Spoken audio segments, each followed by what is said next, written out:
You already know, because you see that you are about to be scammed. So what I want you to do is prepare yourself to be scammed, and also understand that you need to be scammed. This is not a scam. This is not just your ordinary scam. This is a legitimate scam from Michael Fazio. Today's going to prove that beyond any doubt, because today we're going to show you, aside from talking about the pricing of the workers to build my hotel and Warren's hotel now at this point, we're going to give you the insurance schedule. Maybe. I might not give you the pricing for the insurance. I might make that a one-time donation to my Patreon page, which is a legitimate scam. Or I may just, for any of my Patreon members, of course, all they need to do is ask, including my newest Patreon member, who I just sent a message to offering assistance to that gentleman. He was a member for a few months, and about 6 weeks ago, he decided he didn't want to be a Patreon member anymore. And at that point, I said thank you. I sent him a note, and I mentioned it in a live stream. Thank you for your patronage, and we left it at that. And then today, I got a notification that that gentleman came back, and I want to thank him again. Thank you very much. I appreciate that. So, of course, you, to the new gentleman, we'll just call you the G-Man. Let's call you the G-Man. You are entitled to any and all benefits that I can help you with, and I can certainly help you with hotel pricing in Bohol, and more specifically, the Alona Beach area, or and now also what's available inland. There are several new facilities that are located inland, but we're talking 2 to 3 to 5 kilometers from the beach. However, not every, but all of the facilities I would recommend have pools. So for the new gentleman that came back to my Patreon page, just want you to understand, if you'd like a phone call or assistance getting flights when the airlines open back up, I can give you the pricing, what the schedule is. That I know off the top of my head. So now so thank you again. So digressing back, I need to get my home page open so I can see the comment section, because on here I don't see any comments. My computer is running a little bit different than it used to run.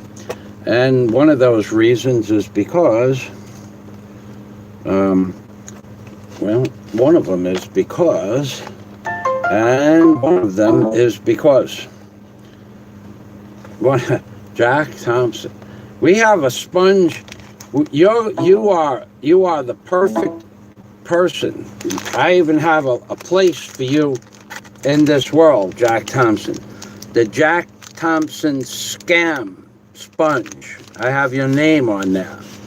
This sponge is going to be a designated Jack Thompson Scam Sponge. This will go on the door of yes, there will be pot banging. As soon as I get through some legitimate scams, and then how to give them the hook, the line, and the sinker routine, how to sucker them into being a spongee. See, I am a sponger. You, Jack Thompson, are a spongee.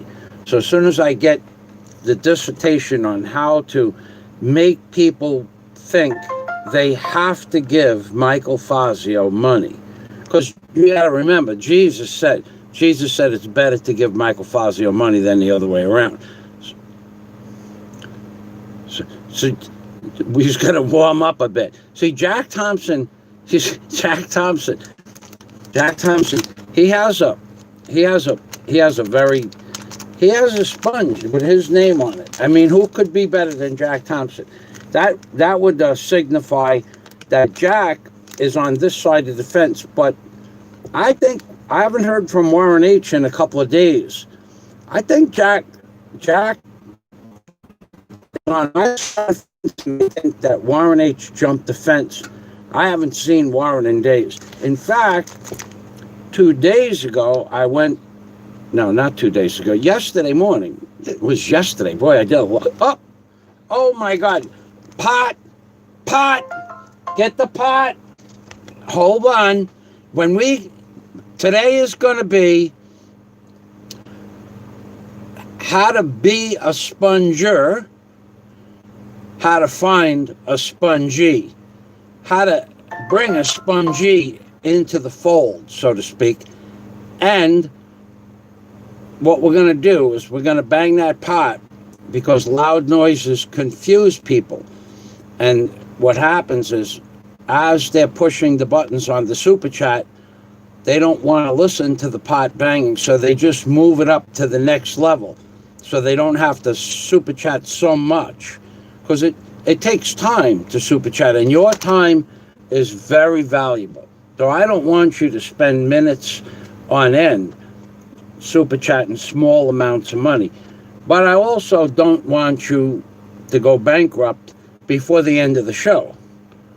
See, I'm like the government. I'm here to help. And right now, see that pot up there? I'm going to get the pot.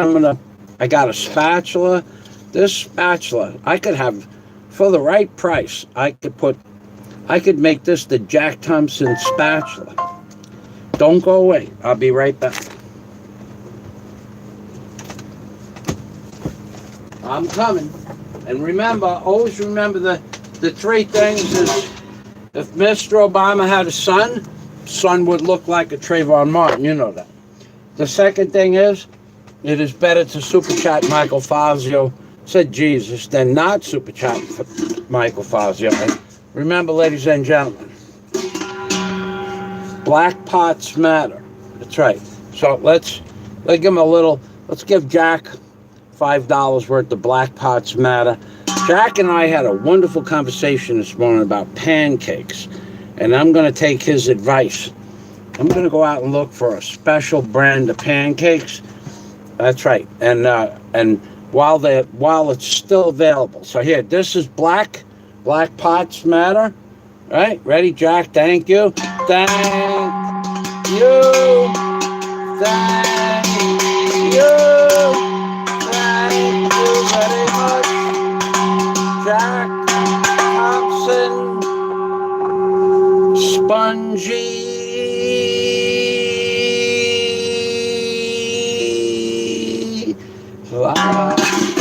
Yeah, baby. So, I also want to show you some of the stuff I bought yesterday. Oh, boy. I went off the chain yesterday, but the most important thing that I bought yesterday is this 3-pack of sponges. Now, if you'll notice, it says clean up. So these sponges were originally meant to clean up something, but I changed the definition of what a sponge should do, because I lived in the Florida Keys, and the Florida Keys were one of the places where sponges in America originated from. So I know all about sponges. In fact, I went to Key West many times, and there's Sponge Man. Everybody knows Sponge Man, and I have many pictures of myself in front of Sponge Man. In fact, I even have my mother standing in front of Sponge Man. So when it comes to sponging, being a sponger, or finding a spongee, I have notes. I will give you the notes. So this was originally meant to clean up something, but now these multiple sponges are how to clean out Warren H. And I could put his bank account routing number down there, but I won't, because I reserved that for when I need money. I just tap into the source of all monies, that for the hotel, Sunday. Yeah, no, Monday. Monday, I rented a room for Warren for 90 days.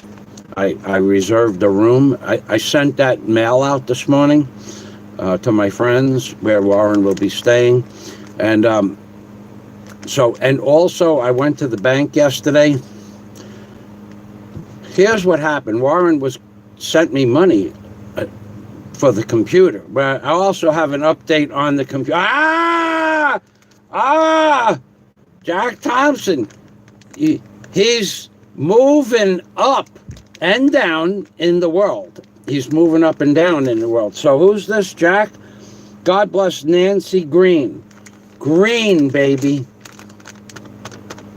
Green spongy. I am a sponger, and you would be the spongy. God bless Nancy Green. God bless Nancy Green. God bless. God bless Nancy Green. Nancy Green is a very great woman. Jack and I have had this conversation multiple times. If you don't know, let me just tell you something. Sometimes I throw names out there, but if you don't know who Nancy Green is and why Jack Thompson is saying God bless Nancy Green, it has to do with a very important topic. One I will not, never will I ever discuss that topic on YouTube.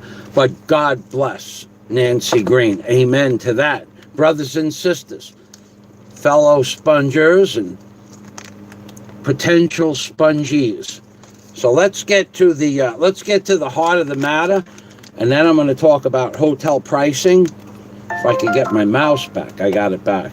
Having a lot of trouble here with this mouse today. So let me get my comments up on the page, and then I'll go through.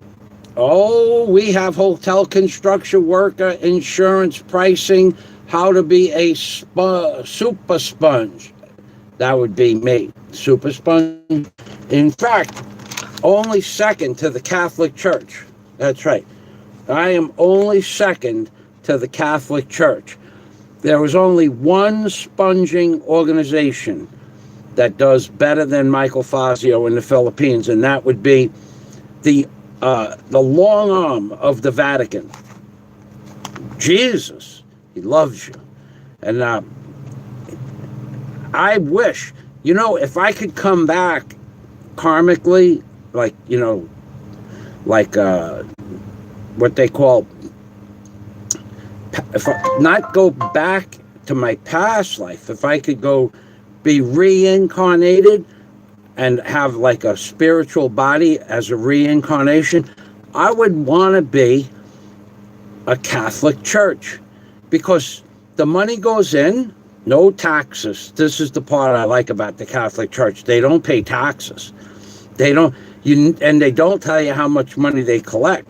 So if you were a Catholic church and you were like 6 or 7 priests and a bunch of nuns and stuff in the Catholic Church, the money goes into a pot, and the pot goes into a box in the back. And I don't know who counts the money, but I can assure you that sometimes there's a miscount and money goes sideways, what we say. So some of it goes to the locals, some of it goes to the money counters, some of it goes to the priests and the nuns for foods and stuff like that, and some of it go to the Vatican. But none of it is accounted for. So nobody is better than the Catholic Church when it comes to unaccountable cash income. But that gives me, Michael Fazio, something to strive for. How to move around, circumvent taxes. Yeah, baby. That's the main goal in life, is to always buy stuff, buy big stuff. Like this computer that I'm going to buy, this is total tax write, a total tax write-off for next year. I won't even have to pay taxes next year because of the screen I bought yesterday, which I'll show you in a moment, and the computer that I'm I tried to buy yesterday, and also some equipment that I am in the process of buying equipment to do the construction on the hotel. If I could have gone to Cebu this week to buy the computer, a particular type, but not the exact one, of something I want with a value of about, well, one has a value of 7,000 US dollars. And that's a new industrial grade rebar bender. So that rebar bender plus the automatic hopper, and the automatic lift on a Prem Industries cement mixer, one bag cement mixer, that's 3,000 US dollars.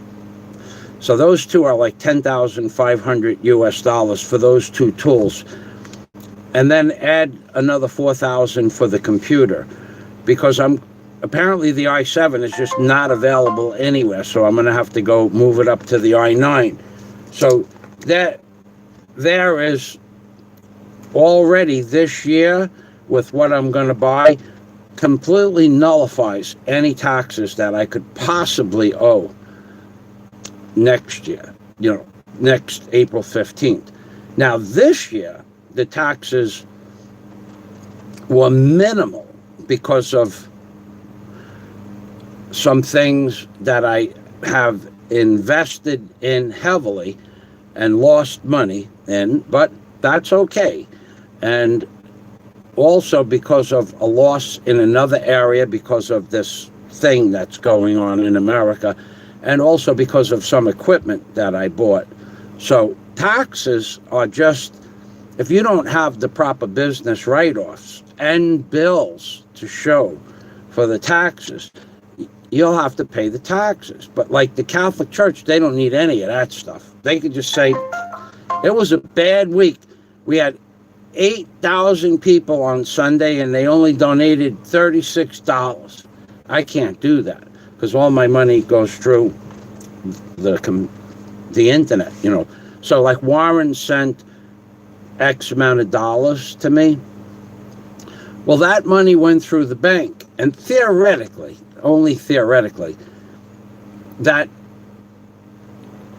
is money that I have, right? Theoretically, because some of those bank transfers from May 14th still haven't gone through, by the way. So, but also, theoretically, not speaking theoretically, the money that Warren H. gave me for the computer, that money, I don't think I have to pay taxes on that because that was a gift. That's a different kind of a tax. So, and up to a certain amount of money, you don't pay taxes on certain gifts. So we'll find that out when I'm done with the taxes. So don't worry about paying taxes if you don't have a good accountant. I'm the guy. Or you could go to your local Catholic church because they know every. So you could either come to me for tax advice and I can charge you a nominal fee. We're talking minimalistic, pricing. Maybe what I was thinking, $30 per question. $30 per question. And then, because if you go online and you ask a tax consultant, they charge $50. And they don't know much more than you do, by the way, or me for that matter, because anything they say to you today, you're going to put down on your taxes this afternoon. And then a year and a half from now, you're going to get audited. You think that guy charging you $50 a question is still going to have the same number? No, he's not going to be there. He's going to be gone with the wind. But me, I'll always be there for you. And that is part of being a proper sponger, that they know that you will always be there to take their money. Always.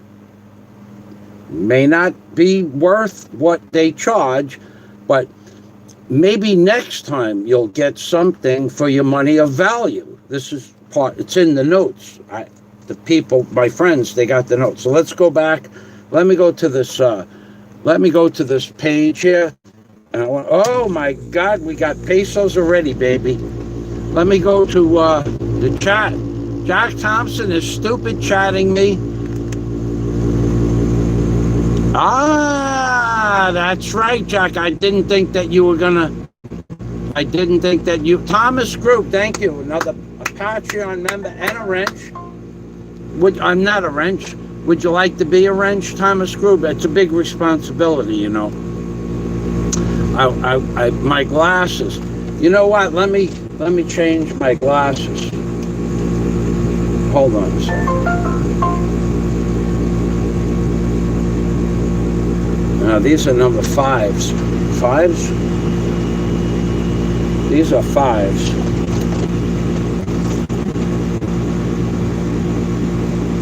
These are 550s. Oh no, these are no good. These are only good for close-up stuff. Let me get a different pair over here.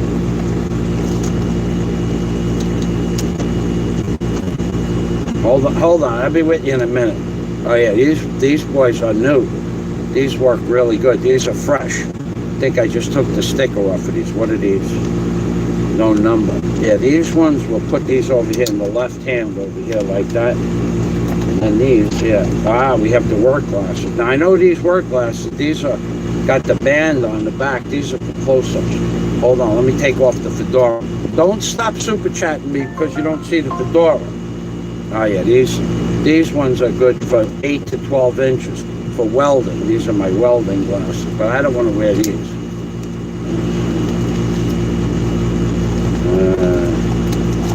Got another pair over here.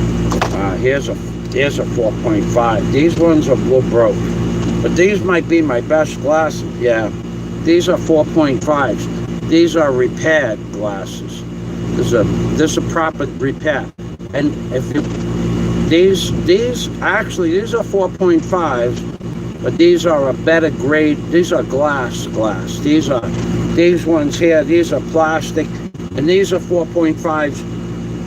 New. This is an older. This isn't glass. It's a harder plastic, but these are better than these. But I don't want to wear these because one of the things is broke. I was thinking about wearing these over here, one of these, but I'm not going to wear those. You know what?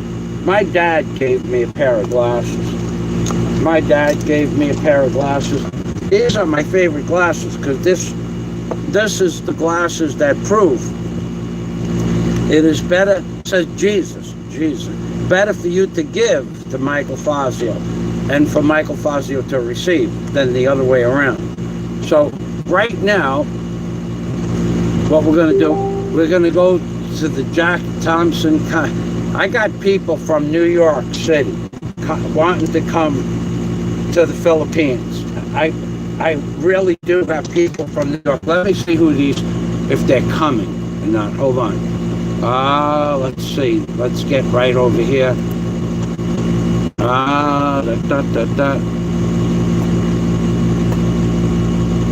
Yeah. He's coming. I have friends of mine from New York City that are making plans, not right away, but next year when things open up, to come to the Philippines, maybe to stay. So yeah, that was a message from one of those guys. And let's see now. Yeah, these are the give. I am a sponger and you're a spongy, said Jesus. So all right, so let me find today's glasses. Yeah, this is it. Yeah, that's it, man. Let me put the fedora back on, being that we got Jack on the hook here. We'll go back to the comments. All right, so Jack Thompson said,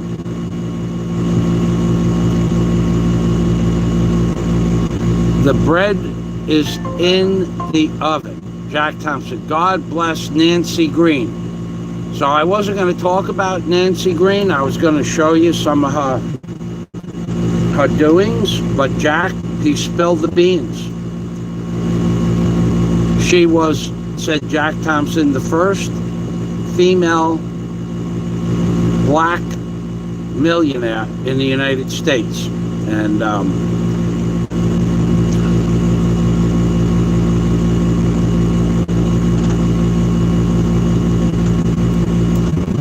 that's the truth. So now, who is Nancy Green, if someone else wants to chime in there a little bit? So Jack Thompson also said, a friend of mine tried to be a Catholic priest, but he didn't ring the bell, so he wasn't allowed. Well, yeah, you need to ring the bell. I mean, you have to get permission. The best way to be a priest is talk to me, ring the bell, be a spongy, and I will teach you the ins and outs of being a good money collector. I don't know about the rest of that crap, because if Jesus existed, if he did, he's certainly on vacation for the last 6 months. I don't want to hear about Jesus. I go by the church in the Philippines on the jeepney, and everybody gives it the sign of the cross. Now, we used to do that when I grew up, but they're still giving the church the sign of the cross every time they get in the jeep. Anytime someone gets on a motorcycle or a tricycle, they give the sign of the cross at 3 o'clock, and at 6 o'clock they have a 3-minute prayer in the supermarket in both BQ and ICM. But Jesus, I think Jesus abandoned these people here, because nobody has a job. Half the businesses are closed down. It's really sad. And it gives you the opportunity to do some more things when you're in the city, because not everything is so crowded. But it's an amazing thing going into the city. Typically, I've gone into the city once a week or once every 10 days since I got here. It's because you go out and grab something that you need, and you go visit somebody that you know. But now, I would say that half the stores that aren't associated with the malls are either closed down altogether, or the business hours are reduced, where you don't see them open in the morning, and maybe late in the afternoon they open up for a few hours to sell food. But it's strange living here now. So it's not like it used to be. And in a way, that's very good, because there was a girl, I didn't date her, she just lived on my block. She said that on a particular street that I lived on, the first week I lived in Alona Beach, she said she could put a lawn chair on the highway, on this, it's kind of like a circumnavigation route for the main road. She could put a lawn chair there and go to sleep, and she would never see a car go by. And then recently, like 6 months ago, I would ride my bicycle down that street, and it was like a highway. I mean, they're building on both sides of the road in huge properties. Now, you're talking about like 6, 8, 10 acre properties being developed with 3, 4-story hotels. The amount of traffic when I lived on that block in that area was zero. I would walk down there from my house to Alona Beach. You wouldn't see a car all the way to Alona Beach. When you got to Alona Beach and you got to the McDonald's at the top of the hill, you wouldn't see a car all the way down to the bottom of the hill, because there was no motorcycle traffic unless you were dropping off a passenger. Same for tricycles. No cabs allowed unless you were dropping off a person, and delivery trucks. So it was basically a road for just the delivery trucks for the small amount of businesses. Now there are so many cars on the road, it becomes a hazard. I mean, really dangerous. And people, water trucks going 20 miles an hour down streets that are only 25 feet wide. And there's foot traffic on both sides. It's a trip living here. The way they destroyed Alona Beach. They destroyed it. But so let's get back to the comments, and then we're going to talk about cleaning out Warren H's bank account. That's our goal. Not for today, because Jack Thompson, he's been tutoring me on the long con. He calls it the long con. And Jack's been a friend for a long time, and it works out that the long con is the best con. The slow con, it's just a little bit every day, a little bit, a little bit, a little bit. Then don't give them anything that they need. Just give them something that they think they need, and then bang the pot and confuse them to believing that they wanted that and it was worth it. Meanwhile, it wasn't worth anything. But the pot banging is like a Pavlov's dog thing, and they come back for more. So let's go back. Jack's on the hook wiggling. He's like a worm. He's on the hook wiggling the worm. He's ready. He's ready. Scott, Jack is a superhero in street clothes. And the reason that Jack is a superhero in street clothes is because Jack is a real man, like Scott Del Fuego. Those two things are synonymous. Kind of like Scott Del Fuego was a wordsmith. Scott is a wordsmith. And Jack Thompson is a scam. Two different things, but the same thing on the same bag of sponges. Now, if for the right price,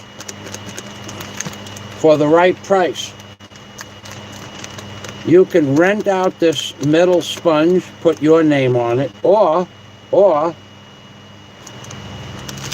for the right super chat, I can put your name here. See, in essence, I'm selling you something that's completely worthless. It's what I do. It's what I do. It's how I make a living. You know that. I know that. So, it works. Look, it actually works. Look, there's more stupid chat on the screen. So let me show you the new screen, because my big took a dump on me yesterday. All right, so this is the new screen, and you can see the big screen is black up there. That's the big screen broke. So Blue Rose and I discovered, well, this is the new screen anyway. It's an Asus 21-inch screen, but it works. Look, it's working already. See the super chat? It's working. It's now I don't want to tell you what I paid for that, but it's a good screen, and that was just one of several things I purchased yesterday. I don't want to get involved with my total, but I spent a lot of pesos yesterday, and I even offered to give the deposit to get the big computer. And I told them, go inside, tell them we want it, tell them I'll give them a deposit. Come back out here and tell me that you can get me the Asus ZenBook Pro Duo i9, because the i7's not available. Go in there and tell me that you can get the i9, because the i9, it's an extra $1,000. But considering that I received $3,000 in gifts for the computer from Warren and GE Northcote, Jack Thompson, Scott Del Fuego, Dennis, and several other people who wish to be anonymous, I figured the least I could do is to put some of the money towards the computer, which was always my intention. So now the i7 is just not available. It doesn't matter what website you go on. In the Philippines, as soon as you get to the website, it tells you it's available. And then you go to buy it, and it tells you out of stock. Now, another worthless site, while we're talking about computers, a completely worthless site is, well, we already talked about VILL, VILLMANN, Billman Computers in Manila, absolute worthless. Not because their company is a bad company, but because they can't get the stock that they promise you, but they ask you for half the money for a deposit without telling you that the stock's not going to be available from no set time frame at this point. They are beyond lying about it. They're no longer saying 3 to 5 weeks. They're telling you they will not promise you when it will be available. That's just to get it to Manila. So they are no, probably because of me complaining to corporate on them, but they are no longer lying about when it's going to be available. So originally, back in early June, when is it going to be available? 4 to 6 weeks from Manila to Bohol from that company, 4 to 6 weeks. And then when you press them to see if they have the computer on their shelf in their storeroom, then they said 3 to 5 weeks. But now they won't. Now they'll still say it's in stock, give us half the money. But if you say, can I have a picture of the computer like I did, now they'll say, well, it's not in stock.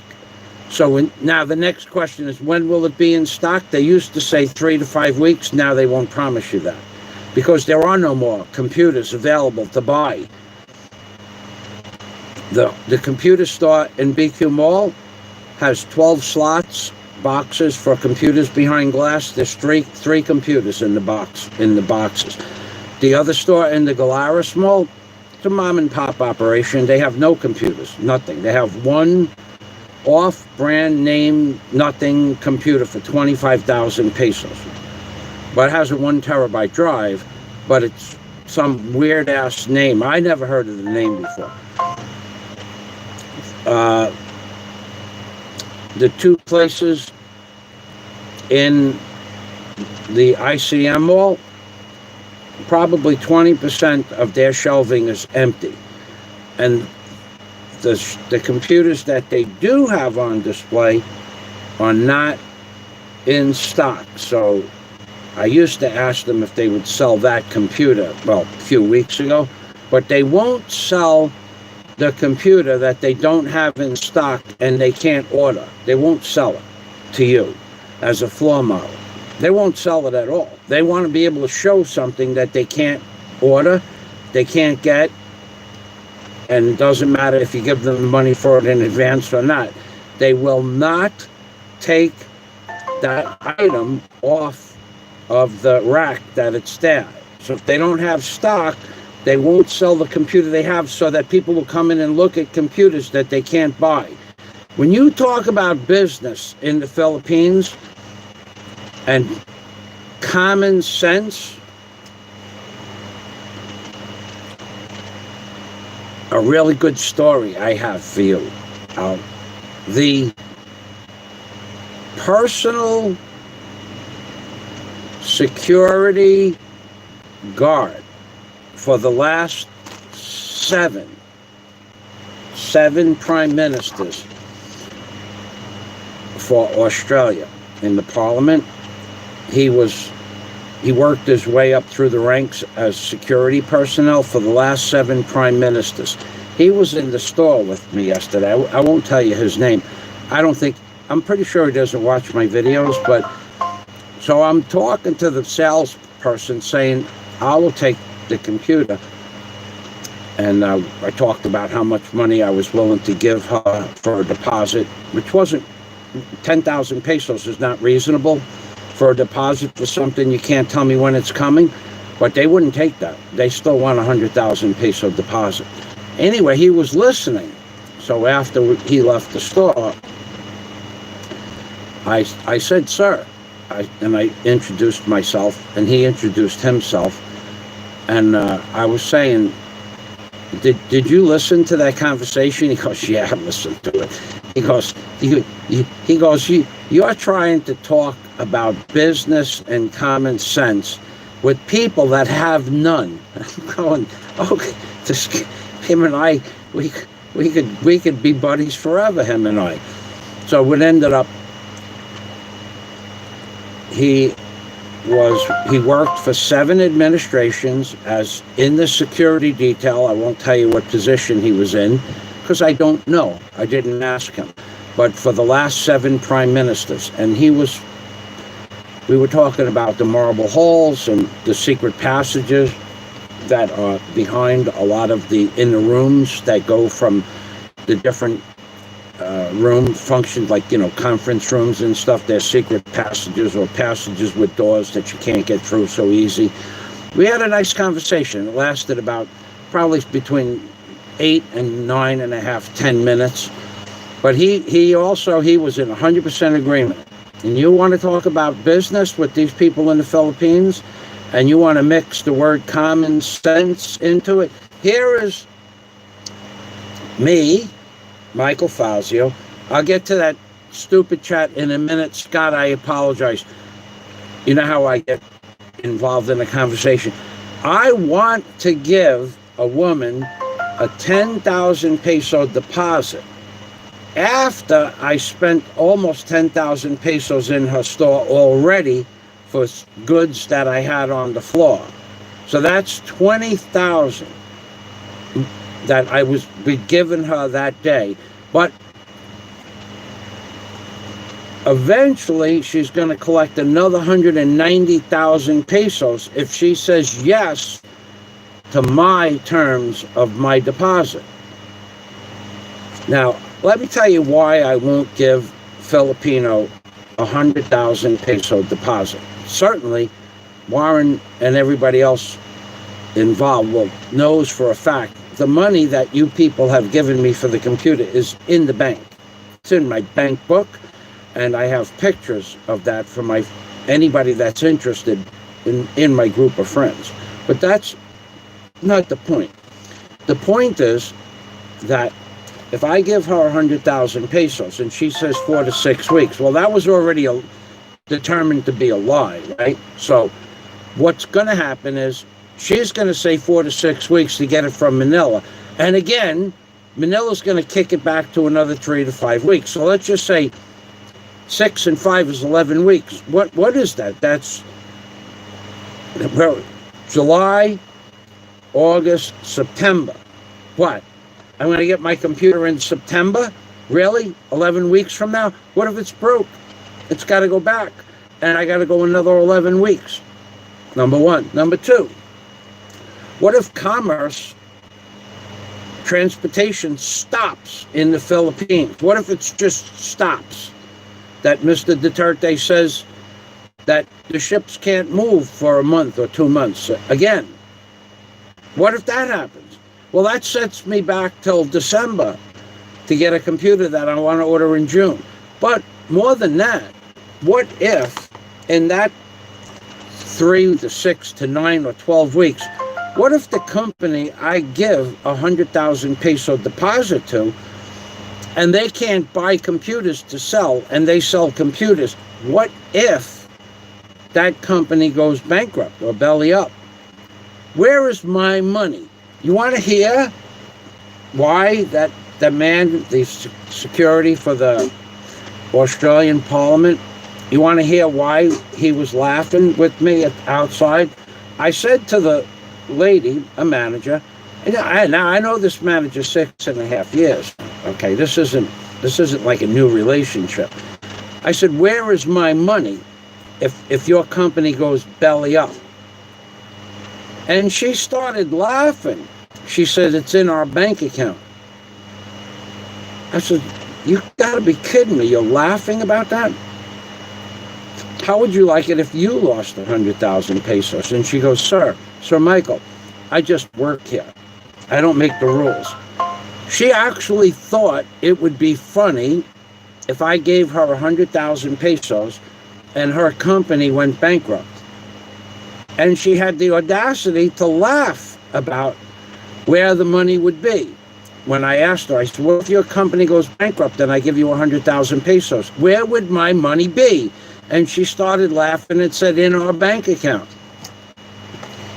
That's why that man and I had such a big laugh out in the hallway, in the common area, because he said, you want to, he listened to that conversation. Everybody listened to that conversation. It was, right in the middle of where we were talking business. It wasn't in a back room. We were talking business in the store. Everybody was listening. All because the salespeople, they want us to make the sale. She wants to make the sale. The counter people are hungry to make 100,000 peso deposit. So she laughed, and I said, do you really think this is funny? Now you go back to corporate, you tell them I'll give you 10,000 peso deposit. That's what I'll give you. You go get the computer. So she said that's not going to be possible. So I left. But you want to talk about common sense and doing business in the Philippines? Why would you, those two things, it's an oxymoron. They don't go together. Let's go back to the comments here. Fresh air for the snorkel. All right, so look, you saw I haven't left here, right? But we always have everything available at close range. So look, watch, see, I'm gonna reach over. I'm gonna bang the pile a bit for Jack. Black pots matter. Remember, the best place for this black pot would be on your porch, Jack, because you could put a flower plant in there. Black pots matter. Black pots matter. Black pots matter. So you saw how I did that, right? So now I'm going to stand up. The snorkel just happens to be within reaching distance. Oop, hold on a second. I have a wire that's crisscrossed over here. All right, so the snorkel just so happens that I have a snorkel available to put some fresh air in. Because if the tide is high, still when I'm done, I'm going swimming, baby. So here is the snorkel that I'm going to put the fresh air in for the Jack Thompson. And you gotta understand something. Jack Thompson is a member of my Patreon community, but he's addicted to the super chat button. Now, there are things I have in my notes. First of all, see the green sticker that Jack placed on the screen? See the snorkel? It's green. That means that Jack is psychotic because his sticker is green and this snorkel is green and I can breathe fresh air through the snorkel. That's a psychic, what we call a phenomenon. Or is that phenomena? That's a psychic phenomena and or something else, more than a coincidence and closer to a synchronistic event. Okay, so that's a Carl Jung, Freud's student, well, a protege of Freud. He recorded the synchronistic event. That's where synchronicity, the song Synchronicity, came from. It was from studying Carl Jung's philosophy. That's true. So Jack Thompson has a green sticker for fresh air, and I have a snorkel for fresh air. And Warren has 12 harmonicas in a box that he's bringing to the Philippines, baby. I hope you guys saw that apartment I got Warren yesterday, 2 days ago. All right, so Scott Del Fuego. Jack Thompson is on the hook, wiggling. He's a worm. He's He's what we call a sponge. E. Because he's ready to be sponged. See? He's ready to be sponged. Warren is a spongy with a bank account. That's the difference. We are bringing Warren. We're going to clean out Warren H's bank account. Eventually, we'll just clean that bad boy right out. No hesitation. We've been working Warren H for about 10 years now. It's in the notes that I sent out. How to run a proper scam, slow but steady. So for 6 to 8 years, you don't ask for anything. And you build up a fake friendship. Build it up. Just let it keep going and roll, just keep flipping it over. And then, when they ask you, can I send you Super Chat 2 years ago? You tell them, no, you cannot send me Super Chat. Can I buy something for Daisy for her? No, Daisy doesn't need anything. Can I buy you dinner? No. You just keep saying no, no, no. You don't send me Super Chat. No. Don't send Super Chat. And you psych them out. And then you just keep saying no, and then that makes them want to give you more Super Chat. The one thing you never want to do, you never want to say, how come my screen ain't lighting up? You'd never say that. That's bad karma. Bad karma. Don't ever say, how come my screen ain't lighting up? That is the one thing. These are rules. There are rules on how to make your subscribers give you Super Chat, how to make your subscribers think they want to give you Super Chat, how to scam, how to run a legitimate scam, but you never, ever, ever say, how come my screen ain't lighting up? Bad karma. Bad karma. Bad karma. That has got to be one of the least productive methods to earn Super Chat in all of human history. But on reflection, when you see somebody that does that, then you will know that I, Michael Fazio, am always right when it comes to Super Chat. Now, in the last 10 or 12 live streams, 30 or 40 hours of live streaming, I have never, ever, one time, ever said, how come my screen ain't lighting up? And my screen be lit all the time. Because you got to make them think that they want to Super Chat you. You can't petition the Lord with Super Chat. You cannot petition the Super Chatters for Super Chat. Jim Morrison said, you cannot petition people for Super Chat. Jim Morrison was the backup line on the Doors album. Instead of, you cannot petition the Lord with prayer, you cannot petition the Lord with prayer. You cannot. And then he was going to say, petition people for Super Chat.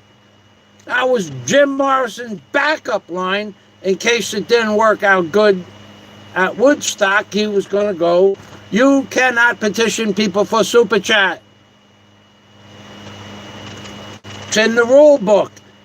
If you become a member of my Patreon account, I can send you a signed copy of the rules, or I can send you out updated versions of the rules. But you cannot petition the people for Super Chat. That's against every theological concept in the universe. When you start asking people for Super Chat, how come my screen don't light up? Please give me Super Chat. How come my screen ain't lighting up? I deserve Super Chat. How come my screen ain't lighting up? I give the best show on everyone, the best. You cannot petition the people for Super Chat. Not possible. You have to earn Super Chat. That's right, baby. Remember that. Cannot petition the people for Super Chat. Jack is a Super Chat hero in street clothes. Salamat. Thank you. Scott Del Fuego. The wordsmith. Scott says some of the most kindest one. It happens. It happened. Orange, baby. We're going through the rainbow. Warren H is in the house. Talk about cleaning out somebody's bank account. Clean out Warren H. bank account. Clean it out, baby. Steady, slow and steady. Like you're moving through a fog. Slow and steady. 500 at a time. It's okay. It's okay. In fact, not only did we get 500 on May 14th from Warren, but the bank lost $500 coming from Australia. So I suggested to Warren, why don't we just not worry about that $500 that you sent on May 14th? Why don't you just send another 500? And he said, oh, that sounds like a great idea, Michael Fazio. So we'll just, and then if I ever get the other 500, if he remembers, do you have a point? Better to give to Michael Fazio, said Jesus, than for him to give to you. And there's nothing better than clean that up, forget that, clean out Warren H. bank account. That's the idea. That's the goal. The goal is, and here's how it's done. This is the long con. And we're gonna read Scott Del Fuego's comment because Scott might be busy. Sorry, Scott. Mike Fazio is unbeatable. His life has been spent with foes trying to take him down, from the crews of the beach to the Keys competitors who didn't like competition. He's always succeeded. He says that he and Warren are building a hotel. You might as well make reservations because he will make it happen. He got gutted on a cold New York City night, but refused to go. Fazio, he doesn't lose. Deal with it. Thank you, Scott Del Fuego. And of course, in order of importance,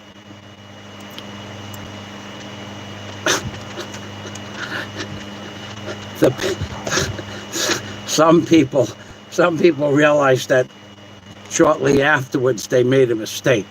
We'll leave it as number one. Number two, if I say that I rented an apartment for Warren H., then my group of friends received an email this morning with the apartment rental noted. And it's just, it's a done deal. So the apartment is rented, and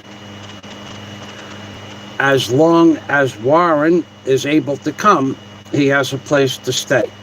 And it's available, period. It's just available. It's available. So that's number two. And number three, I was slashed. My back was slashed open on December 15th, 1970. And I had a choice whether or not I wanted to live while I was going through that spiritual realm that you go through when you die. And I looked around and I saw my mom and dad and Uncle Scum at the doorway, and they were crying, and I decided to stay.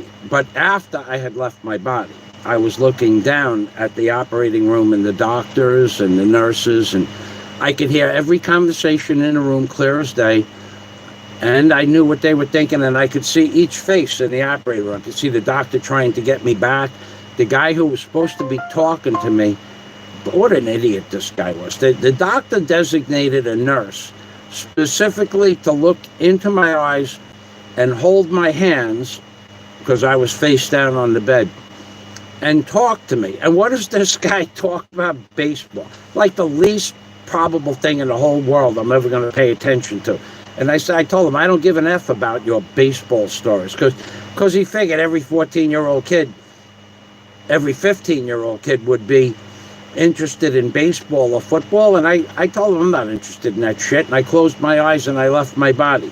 So those things that Scott made reference to through his poetic abilities, all of those things are true.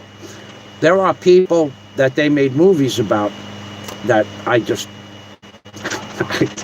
tell you people all the time, I don't give a fuck. I never gave a fuck. I'm never going to give a fuck about what you think.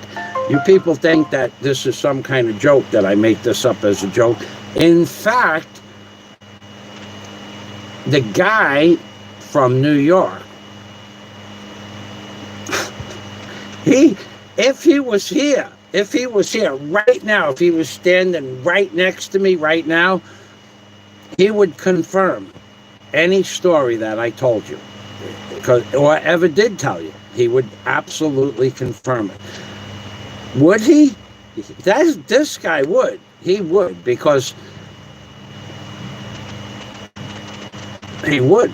I can't tell you why he would, but he, and why he would know. Why he would know is even more important. One of the people I went up against was this guy's dad, and him and I were friends, and I was friends with his dad. His dad screwed me. I said, no, that's bullshit. No, that ain't gonna happen. And it eventually worked out in my favor, but I don't give a fuck. That shit just ain't gonna happen. When I was in business and you owed me money, you had to pay me my money, one way or another. I just, I worked for my money. Please pay me. Thank you. So, but yeah, if I tell you a story, probably it's very, very damn close to being 100% accurate. Jack Thompson, down payment on grout sealer. Grout seal. That is probably, wait, I got grout sealer right here. You're not going to believe this, but I have a bag of grout sealer right here. Right here. These are the tiles for the grout, that I was putting down. They're little square tiles, and what you do is you just put a little water in there, and they're self-sealing tiles. So I do have grout sealer right here. It's self-sealing grout sealer. Now, actually, I had to go someplace yesterday, and I had to discuss business. And what I did was, the people in the Philippines, they used to, those little cheap candies that I give out, they're like, what, you buy for 400, for 420, for 400 pesos. They're about 2 cents a piece, but they enjoy this kind of candy more. These are little blocks, or jelly beans. These jelly beans. Now, they would prefer jelly beans over these. So what I do is, when I go to do business, if there's 3 women in one office, I'll give them each 2 bags of stuff, one bag each. So, because there's like, this is 100 grams in each bag. So I'll give them 200 grams of candy between 3 people. I try to do it like that. If there's just 2 people, they still get 2 bags. And if there's 4 people, then they get 2 bags. So I had grout sealer. That's, if you took these tiles here, these little rubber tiles, and you hose them down, this will seal. Self-sealing grout tip. The universe. That's how the universe works. Remember, Okay, now Scott says,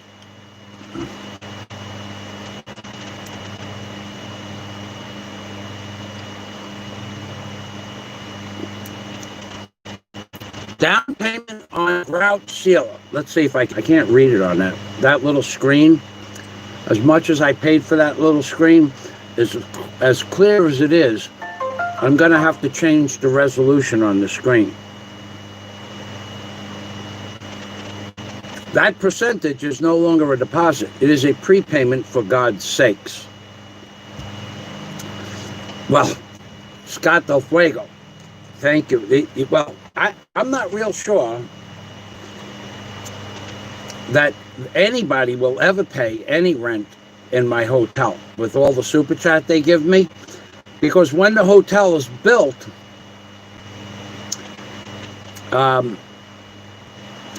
always the agreement was that half the money that people donated to my Patreon account would go towards room rentals. But at this point, there are no Patreon members that haven't paid for a minimum of a week, is up to 2 or 3 weeks, 4 weeks, 5 weeks of room rentals at the rate that I would charge for the room. So that's just not going to happen. There won't be any money exchanged. And when they come, they'll see that that has happened, or I will reimburse them for the money if it's available, and it should be available soon, for half of the money that they donated to Patreon towards a room rental in the hall. Okay, so if someone comes to visit me and they want to rent a room at a more expensive hotel, half of the money that they donated to Patreon goes towards a room rental, whether it's in my hotel or Warren's hotel or the hotel down the block with beautiful waterfalls or something like that, if that's where they wish to stay. So, and why wouldn't I give it back? That was the agreement. See, this is something that, going back to where we were about 10 minutes ago, something that these people, these losers, these little people on YouTube, the small-minded, non-understanding of proper business etiquette in the world, is that if you make an agreement with somebody, you keep the agreement. Okay? Now, what's happening on YouTube is everybody thinks that they can say anything they want and make all these things, these outlandish statements about myself, about other bloggers. Absolutely outlandish bullshit. And that's not necessarily not keeping an agreement, although they've done that. But that's actually just pure bullshit. So what's going on in their world is that everybody now sees the acts of fraud that have been committed by some of the bloggers on YouTube, and they're retaliating by no super chat. They are sticking it to you, baby. The people out there that they got a pot, they bang a pot and nothing happens, it's because they don't see any originality. There's no creative genius in somebody else that bangs a pot. Everybody knows this. Everybody knows that only Michael Fazio can bang a pot and make a lot. All the others that have tried and failed, one day in YouTube land, in the future, 1,000 years from now, they're going to take those videos where I took the pot and I beat the pot until my subscribers went deaf. And they're going to go, look at this guy. Look at this guy. Look at this guy. He made those people super chat him. He got inside their head by banging a pot. And the other guys tried to bang a pot and nothing happened. Well, what is special about the guy with the fedora that bangs the pot? Nothing, except it was my idea. It was my idea and it works. But you other people out there that try to bang a pot, and many have tried and many have failed, and many have been ridiculed and humiliated and demeaned and malanded and slimed and shit on because you tried to bang a pot and nothing happened. That's because you're copycats. You cannot petition the Lord for super chat. Can't do that. Can't do that. And let's go back to the comments. Banging a pot is it's my job. All right, so let's see. Jack Thompson. So let's see what we got here. Thank you, Scott.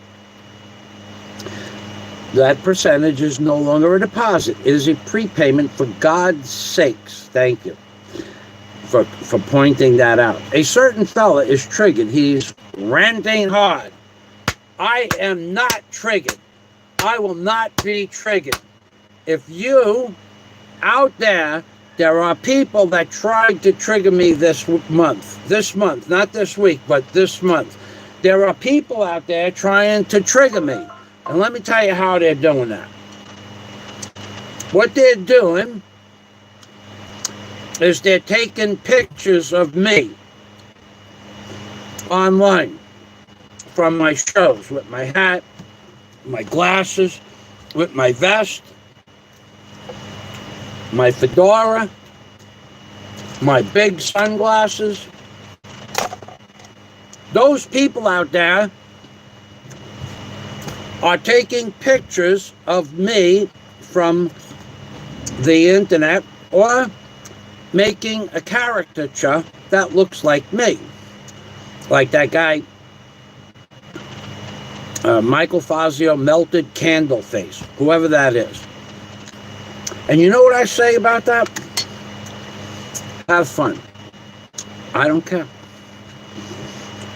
Because there are 3 reasons I don't care. Number 1,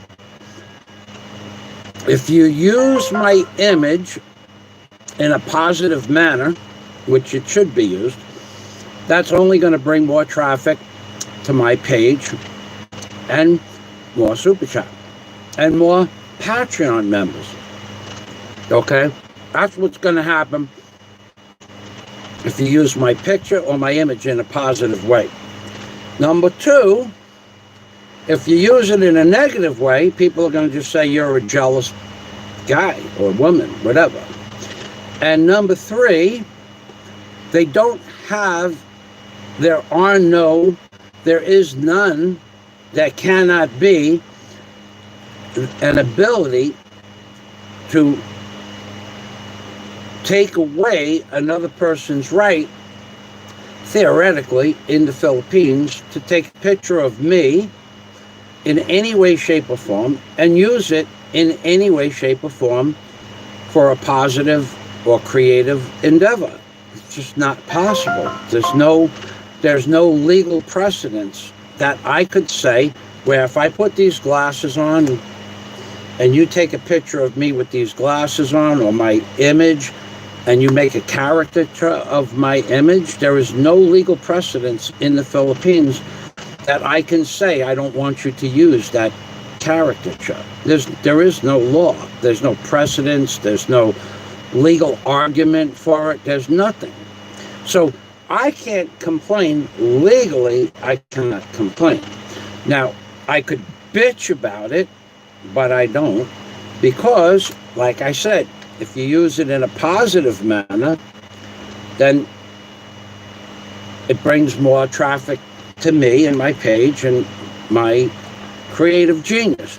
If you use it in a negative manner, well, then, that that just shows you what a fool or what a small-minded person you are. And if you think that I could attack you legally for using my image, I mean, you could do that, but there's no law or precedence that would benefit me against you.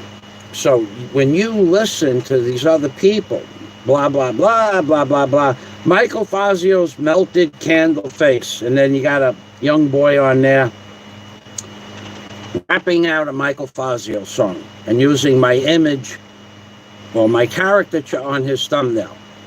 Why would that bother me? Why would that upset me? Why would I care? It's benefiting me, and maybe it benefits him, but why would I care? So now, then you got the other guy that's using my caricature, my creative genius, and my creations on video uploads as thumbnails on a dating site, using me, the image of me, all of me, and on a dating site. Now, he uses that image. I don't care. If he puts something illegal on the page, the ISP address is going to go to his computer. It's not coming to me. I don't care where the guy lives. If the FBI or Scotland Yard or NSA gets involved in it, whatever they do, the pedophilia shit, if they get involved with it, it goes to your house. It doesn't come to my house. I can put Donald Trump as the name of my channel. But if I put something really bad on my channel, they're coming to see me. They ain't going to the White House. So that's number two. And number three, there's nothing in Philippines law that says that you can't use my image. But I don't care if you use my image or my creative whatever I do. If you want to take a picture of me and put it on your thumbnail or your page, or you want to walk around, you want to make a t-shirt out of it, knock yourself out. There's nothing in this country's legal system that says you can't do that, or I can sue you for that. So if you're getting information that contradicts what I just told you, so let's say, I don't know, somebody gets upset. If I get upset that somebody else uses my image, and I say to my lawyer, my counsel, can I do anything about that? My counsel's going to say, no, you can't do anything about that. So what am I going to do? The guy can't do anything about that. So if you're getting information on the contrary, I would think that either there's some sort of secret law somewhere that no one knows about, that's not on the books and can't be discovered, or your lawyer might be looking to throw a couple of extra hours on the worksheet. I'm not sure which one it is, but I would suggest that you find a specific rule in the Philippines that says you can't do any of that stuff, and I would love to see that. I just love to see that. I would love to see it, because I can't find it, and neither can anybody else that I know. And I know quite a few people that looked. So if I want to sue the guy who's using Michael Fazio's melted candle face, could I? I could. Will I get anything from it? Absolutely not. There's no law that says that person owes me anything. And if you can find a law, you will be someone that found something that nobody else can find. It'd be like gold. Gold. So if you're getting the courtesy of someone, allowing you to use, like I'm allowing people to use my image, my face, my caricature, I don't have a choice. I don't have a legal ground to stand on. But there are people that are getting maybe advice on things that no one else has ever seen or heard about. Maybe there's some sort of like secret covenant in the Philippines that says, oh, you can't do that. But you got to look over there under the rock behind the door in the cave at the back of the tunnel, underneath that landslide. And then that's where we keep the secret. We keep the secret, we keep the secret that you can't use Michael Fazio's caricature. But number one, I don't give a shit. Number two, I want you to use it in a positive manner. And number three, if you use it in a negative manner, that's your problem. That's not my problem. And of course, number four, I have no legal ground to stand on. So it would be what we call an effort in futility. Frivolous. Be a frivolous lawsuit. So, you want to use my picture? There you go, baby.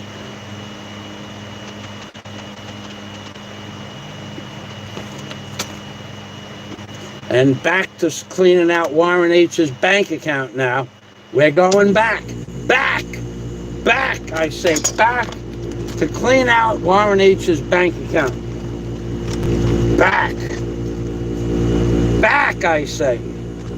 Back, clean out Warren H. Clean him out. The long con. Work with Jack Thompson on the long con. Jack Thompson scams.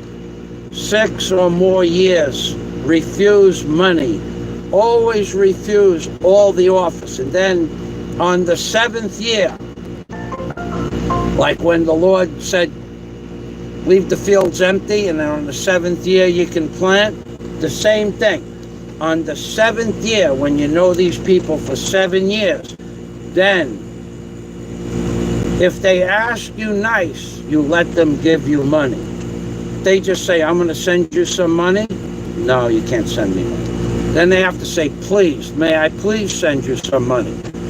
And you say, no, I don't like the way you said please. I don't like the way you said that.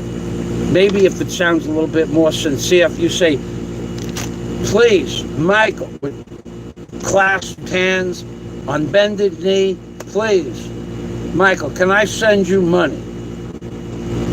I can't hear you. And then, wait a second. Are you saying please, like, please, can I send you money? Just like that? You just throwing it out there like that? No, you can't send me any damn money, okay?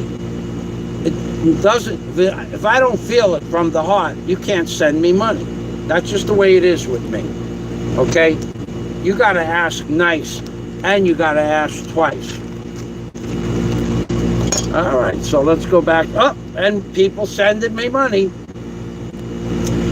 Warren H is here. A certain fella is triggered.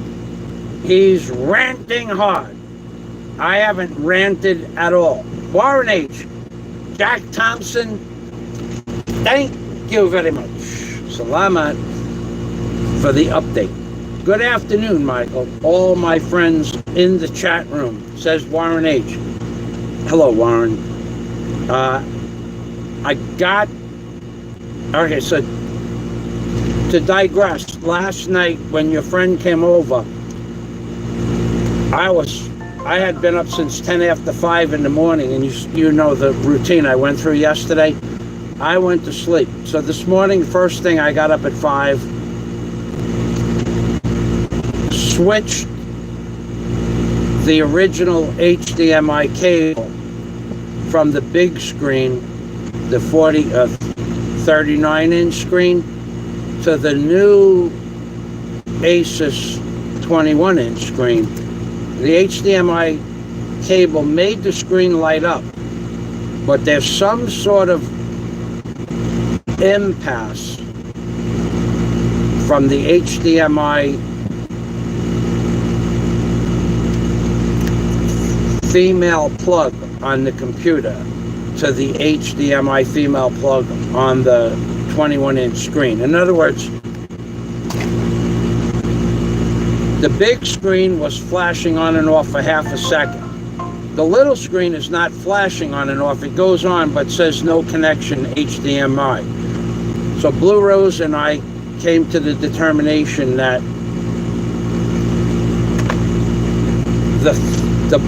the connection, the HDMI connection on the computer is bad because the VH plug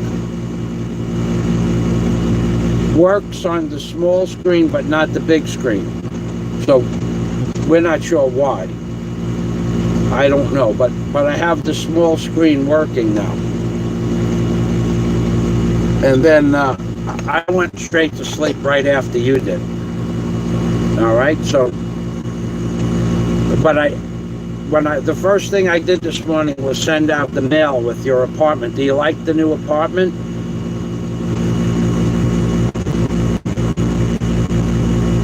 And it's a nice place, actually. Warren, my brother, says Scott Del Fuego, from another mother, how is you? So Warren is looking forward to coming to the Philippines. So also, Warren, I will give you an update on the legal things. That can all be worked out when you get here. I did check into those things, and there isn't anything that can't be worked out. It can work out quite well.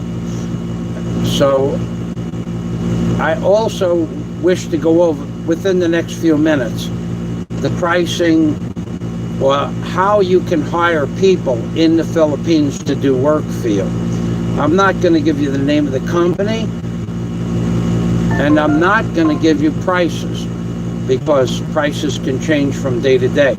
I'm just going to tell you that certain things are available, and if you're going to do construction in the Philippines, like I'm going to do the construction, where I will be in charge of the construction project from day one till the end of the project, all aspects of it, including electrical and plumbing, how to get insurance, which I might just make a specific to Patreon members only, or one-time donators on Patreon. I'm not real sure how I'm going to do this, but in a few minutes I'm going to talk about how you, as a foreigner, can be protected with certain types of insurance and what the coverages are.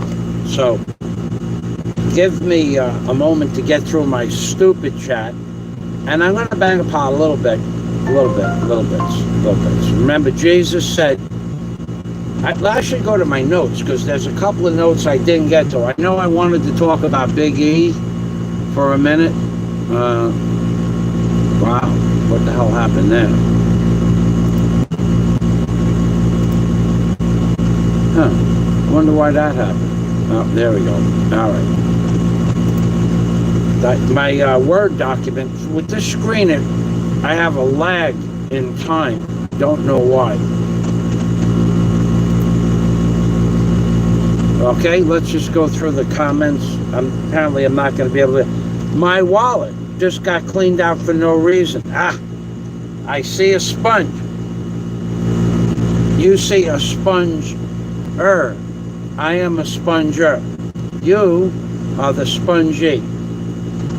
Now, I'm going to get a big sponge because you have a big bank account. But for now, we're starting off small with the $500 donations to the computer fund. And I was explaining, I don't know if you were here for it, but Warren sent $500 on May 14th. But even until yesterday morning at 9 o'clock, 9:30, the money didn't hit my bank account yet.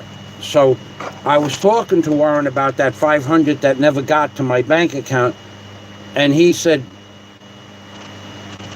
don't worry about it. I'll just send another $500. And I was thinking exactly the same thing. Let's just not worry about the $500 that got lost. Just send me another $500. In fact, I even forget whose idea it was, because Warren and I think alike. But we both think the same thing. don't worry about the first 500. Send another 500, because at the end of the day, it's not going to make a difference. Okay? $500.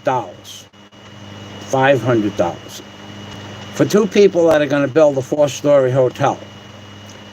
Considering the investment that needs to be made to take over half the contract and lease and all the legal stuff, and the investment I have in time and money to get the contracts, to get the permits, to do the construction work that I've already done, to buy some of the materials that I did the work with, and get things done to the point where they are right now. $500? Really? We're going to talk about $500? No, we're not going to talk about $500. In fact, that's why we both just came to the same conclusion. The first 500 didn't show up, just send another 500. And then if they both show up, I'll either send it back or I'll keep it. That doesn't matter. There's going to be a lot of money changing hands soon. 500 is not part of the equation. Okay? So when I say that we're going to clean out Warren's bank account, and you know, and I know, and he knows, and everybody else that knows Warren knows that just probably can't happen. But I could give it freaking hell. I could give it hell. I could give his bank account a run for his money.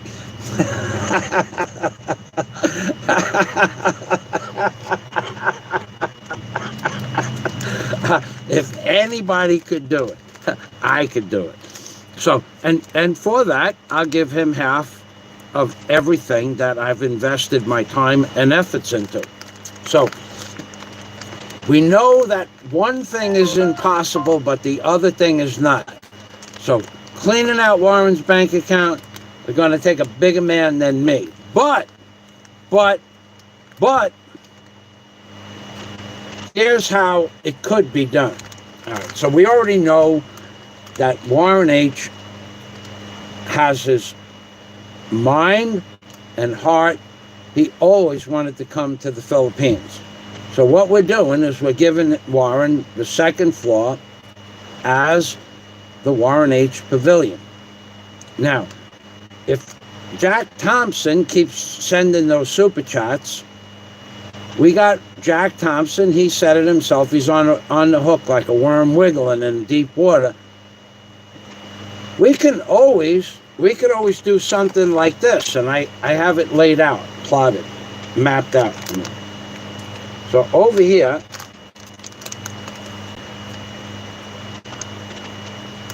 it says, Super Chat Your Room. Super Chat Your Room. So what we could do is, if Jack Thompson gives the right amount of Super Chat, we could put the Jack Thompson room on one of the doors on the 3rd floor.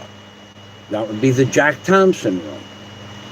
Scott, he's got a room on the 3rd floor already. So Jack, it's a priority, should be a priority 1 for you to catch up with Scott Del Fuego with Super Chat and Patreon, and then I'll just give you a room. You could stop Super Chatting, but you got a ways to go. So don't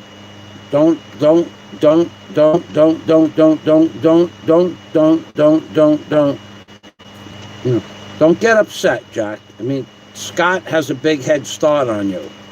But I know that you can catch up, Jack. Just because Scott got a head start. You're an overachiever when it comes to stupid chat. You've proven this time and time again, Jack Thompson. You can have a room on the 3rd floor, and it could be right next to the Scott Del Fuego room. This is something that is within your grasp, and I could tell you privately how fast you could have that room named, designated the Jack Thompson room next to the Scott Del Fuego room. Could be could just be a matter of a few hours, a phone call. You're a phone call away from having your name on a door.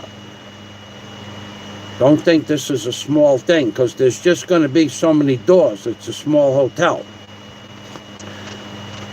I'm giving you the opportunity of 2 lifetimes here, Jack Thompson. Because right now, you're running second behind Scott, third behind Warren. Don't try to catch up with Warren. That will definitely screw you all up. That'll screw up the rest of your plans. But especially if we talk about the 20 lodge, that we're going to, the initial 20 lodge for the thing, for the hotel thing. You know what I'm talking about, Jack? Don't, but if you want to try, I'm game. I'm game. I'm game. I'm game. I'm good to go. In fact, if I'll even start keeping track, Jack. So let me get to the comments.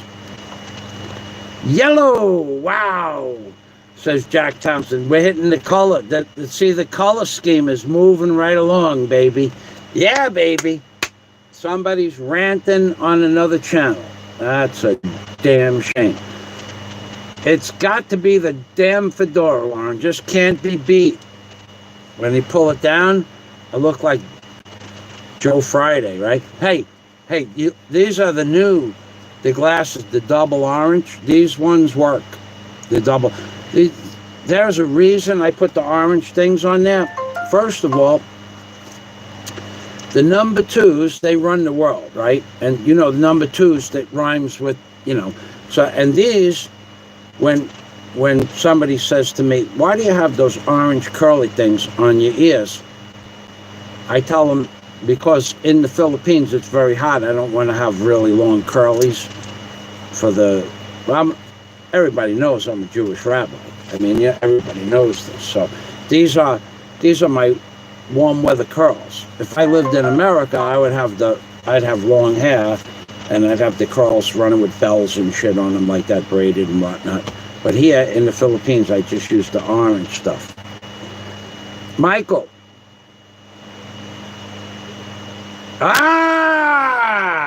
Glasses. I have glasses right here, Warren. I have these glasses. Okay, I heard that story yesterday, so let's just prove the dude wrong. We'll prove him wrong again. It doesn't matter how often I have to prove somebody wrong. It's my pleasure. So let's just talk about glasses.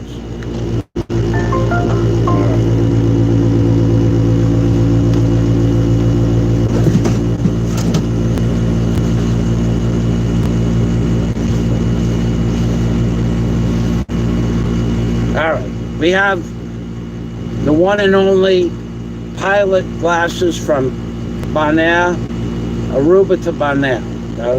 I got these at Dorney Park, Action Park. And we have these glasses. Then we have that guy bitching that I don't have glasses. I heard about that. So we have these pair of glasses. These are Readers, R-E-A-D-E-R, readers.com. They list for about, I don't know, $15 now? Let's see. Readers.com. Let's go right here, open this up. Readers.com. R-E-A-D-E-R.com. Okay, let's go here. Readers.com. Reading glasses, under $20. So let's go here. I'll give you the link when I open this up. Readers.com. Okay, so find a pair of glasses, 4.5. Any frame size? Jeez. Oh my God. These are $20 each, these glasses now. Okay, so right here, these are $20 a pair. The red bluff, but they come in brown or black. Price $15.95. They reduced the price. Okay, so all right, so you can see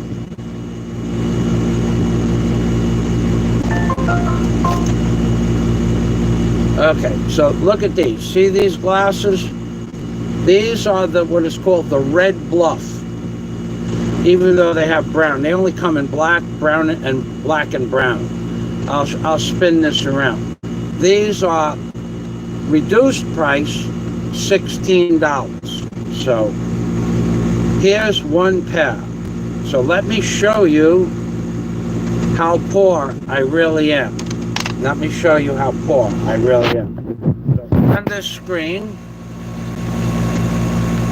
and then we could get rid of that bullshit story.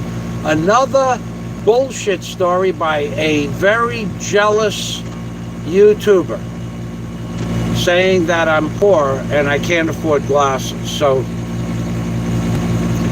this is the red bluff, and if you'll notice right there, it's black, which I have on, or brown and black, like a spotted brown and black. Okay, so if I explode that view, that glasses, by clicking the magnifying glass, you're going to see that glass right there. And if I take this glass right here,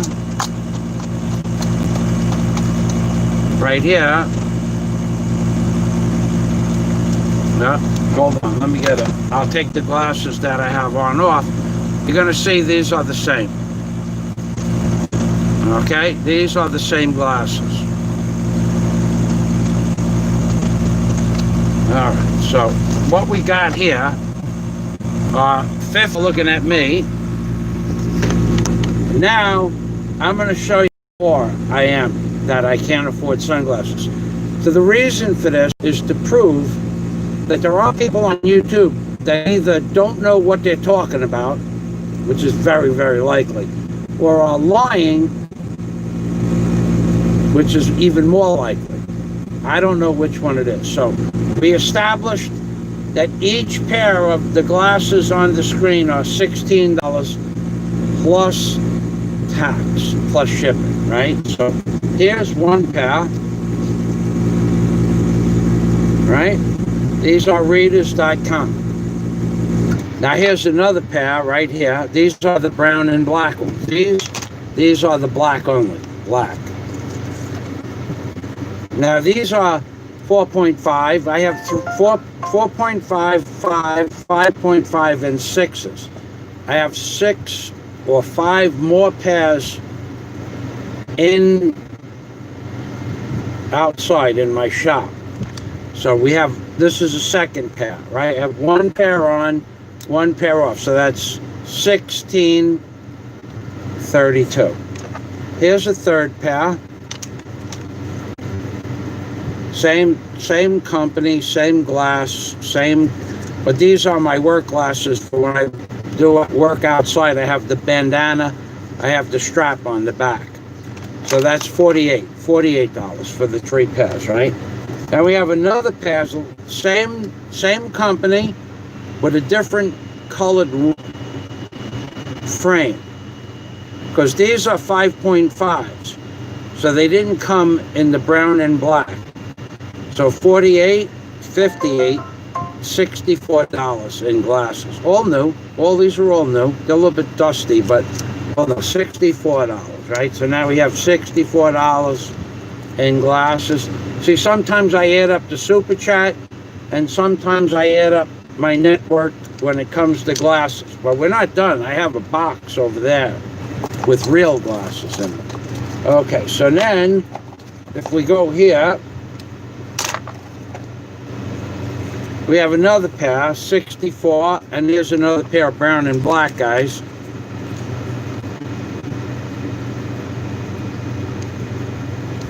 $74, and 6 is $80 in glasses. So we're $80 rich in glasses. And over here, so far we have 80 plus another brown pair right here. This is a black pair. So now we have $96 in glasses, right? 96, right? But we have, what happened to my other box? Don't go away.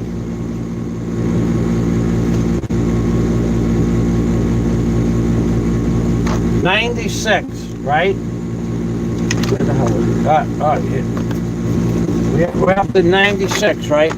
But that's just the cheap reader's glasses, 96. Now we get into the real glasses, coming from place American Glasses or something like that. These bad boys, these are $60 per pair. This is these are reading glasses, but distance glasses. So these, after 3 feet, becomes blurry, and at these, vision becomes clear at about 4 feet to infinity. So these are $60 each. I have 2 pairs of these. So what were we up to? What were we up to? 96 and $156 right here, $156 in glasses. So, but there's another pair of these, that's $210. And then we have sunglasses. We don't even take the sunglasses out. Oakley's are $135 a pair. I think there's 2 of those. We have a pair of Ray-Bans that are over $200. So we have, well, right now we're looking at $156. These and these. Now, plus shipping for these, and these take, you got to go to the store. It's on Metropolitan Avenue.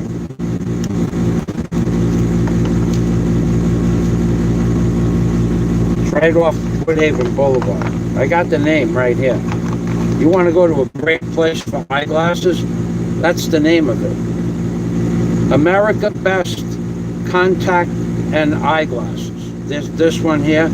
This place here, America Best Contact on Metropolitan Avenue.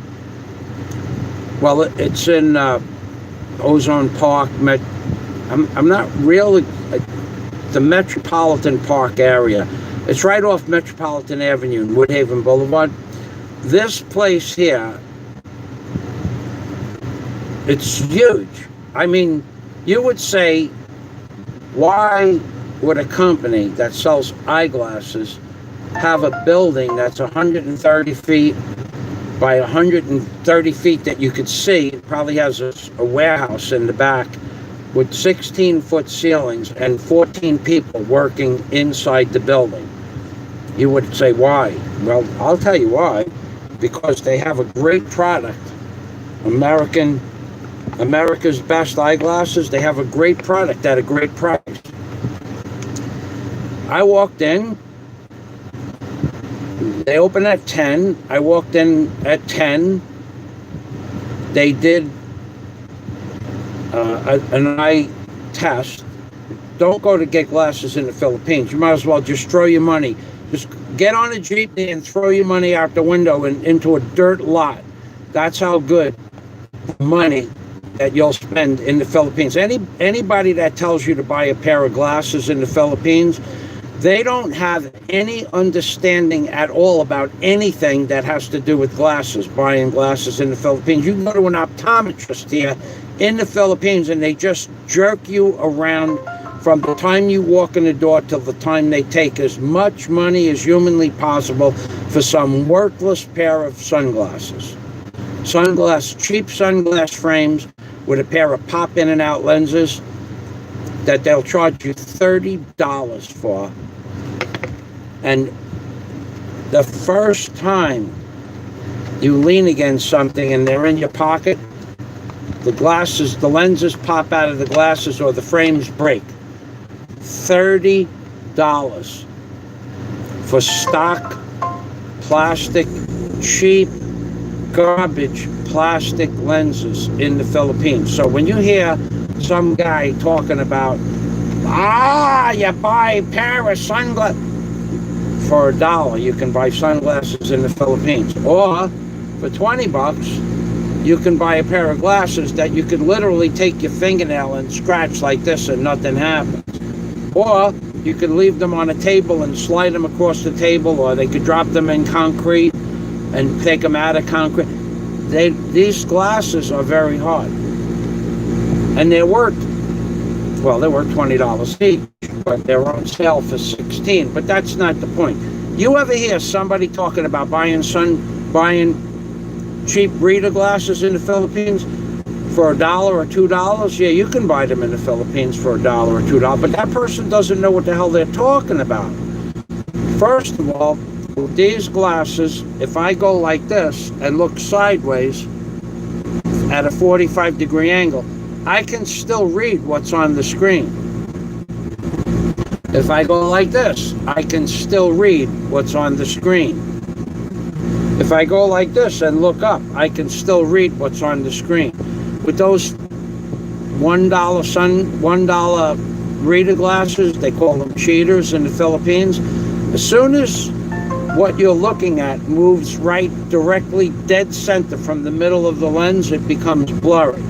So you have to focus on what you're looking at and read it. That's it. You can't turn sideways. So first of all, apparently the lack of education, the low IQ, the lack of understanding of the quality of products in the Philippines all plays an important part when somebody says that somebody can and cannot do something in the Philippines. You got to look at that person and what they're capable of, and then you have to realize that their best just isn't good enough. Don't make any mistake about it. Their best is just not up to par, not even close. So when you hear somebody say, come on, that guy can buy a pair of glasses for $1, he's a cheap bastard. I have them right here. Wait, here they are. Here are those $1 glasses. No, I don't have any of those here. These are $10 readers.coms from 1995. These are just the different renditions of videos that I went through, different glasses I would wear on different comedy videos and stuff from years ago, like this one here. Now these are professional reading. These are professional glasses. These were my dad's glasses, and these are real prescription, high quality reading glasses. Like these, the same thing. So when you hear somebody talking about me being a cheap bastard and I can't afford reading glasses, well, right here are $200 worth of reading glasses. And the reading glasses, the cheaters that you buy, typically you buy them at, you can buy them anywhere, but they're about $1, about 75 pesos now, about $1.50. You can only read from dead center in the glass. They get scratched up if you put them in your pocket with coins. These glasses have been in my coin pocket for 4 or 5 months and there's not a scratch on them, because it's a harder quality lens. Those other glasses, you put them in the pocket with your coins, it'll scratch them up in a day. You can't see through them.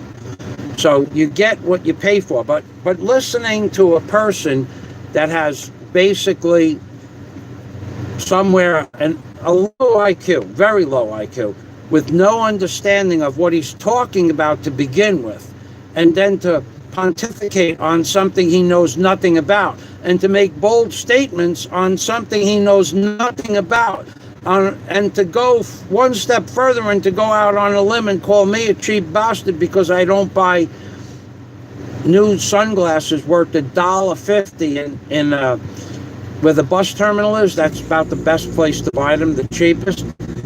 When I have $100 worth of glasses here, 1, 2, 3, 4, 5, 6, 120 and 60, 180. I have $180 worth of sunglasses here. What are you listening to that guy for? Haven't you people discovered that he doesn't know anything about what he talks about?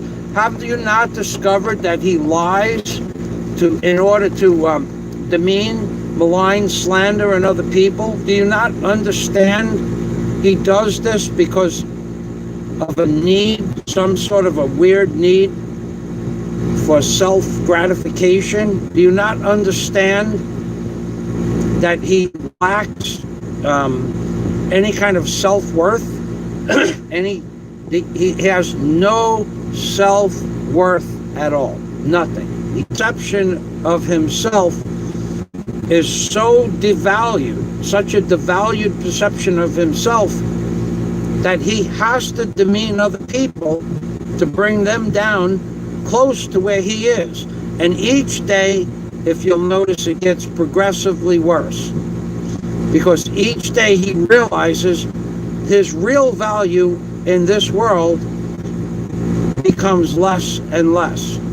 And each day he has to demean, devalue, deface, malign, slander other people in order to bring them down to the level that he is sinking. He's like a boat, a waterlogged boat that's sinking slowly. He has to bring you down in any way, means, shape, or form that he does this with. So Jack talking about the guy, Warren talking about the guy that said I'm a cheap bastard because I don't have glasses. Well, here they are. And if I walked outside right now, I could probably get four. How many's here? 1, 2, 3, 4, 5. 1, 2, 3, 4, 5, 6. 6. I bought 15. So 9 are missing. 3 definitely broke, and I threw them away. Well, 1 got crushed. So that one, I couldn't even save the lenses, because I usually save the parts so I could salvage the screws and stuff out of them. But like these would be an emergency pair I would throw on a machine. If I was going to go work on a machine, I'd throw these extra ones in my pocket in case I break my good ones. They still work, and I put a piece of duct tape around my head and hold them on. But to listen to somebody that knows nothing about what he's talking about, no understanding of that these have a value that I just showed you, they're from readers.com, of $20 each, $16 plus tax plus shipping, brings them back up to $20 a pair. Right here is $180 worth of glasses, including these, which are from America's Best. So when you hear this pontification of bullshit coming from a man who realizes that his time to make a statement in life has come and gone, and there is no more opportunity in the future. So the only thing that he has left is to degrade, demean, malign, and slander people. Then you will understand why he does that. Now, there are reasons, and you go to my homepage and you look at the last 9 out of 10 playlists that I made, and those reasons will describe why some people feel they have to demean, malign, and slander other people. All of them agree with 2 things. 1, the person demeaning, maligning, and slandering for no reason whatsoever can't but help themselves, because internally they have such a low viewpoint of themselves. No self-esteem, or such low self-esteem most average people couldn't imagine. That's number 1. And number 2, they'll make up a story that supposedly predates something that somebody said 2 years ago. They'll make up a story that they are the person that was talked about 2 years ago. So let's say a person used a particular name 2 years ago, but the new person that we're talking about never used that name before. So 2 years ago, a person slandered a fictitious character on YouTube using a certain name. So the ignorance of either the person or his counsel to make that person make videos with a new name. You can't post-date your name back 2.5 years and make a person guilty of something from 2.5 years ago because you now say your new name is this name, and therefore somebody that said something 2.5 years ago with a different name is now it's you. You can't do that. This brings you back to the low IQ thing. You can't do that. You can't. I can't say somebody said Fazio was an asshole 2 years ago. I can't make a channel and name my channel Fazio is an asshole and then lay claim and lay blame on somebody that said Fazio was an asshole 2 years ago. 2 years ago, I wasn't Fazio was an asshole. I'm an asshole today and every day. But 2 years ago, I wasn't Fazio was an asshole. 2 years ago, I was Fazio. So when that guy said Fazio was an asshole, I had to live with it. But now if I say my new name is Fazio is an asshole, well, now I can't say this guy made a video 2 years ago saying Fazio was an asshole. I want you to sue him. Sue him. Sue him. My name is Fazio is an asshole today. Therefore, that he didn't know my name 2 years ago, you have to sue him because today my name is Fazio is an asshole. And that proves that Fazio is an asshole for believing something so fucking stupid.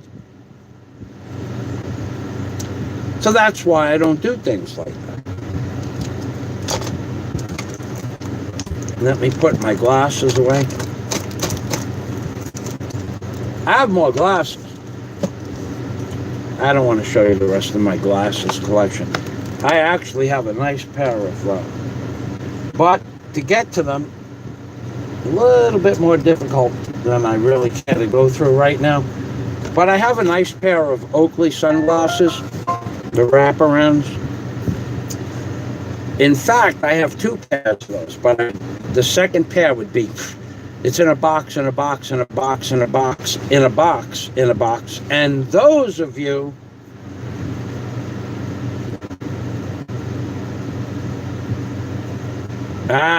those videos are not loaded yet. I have them.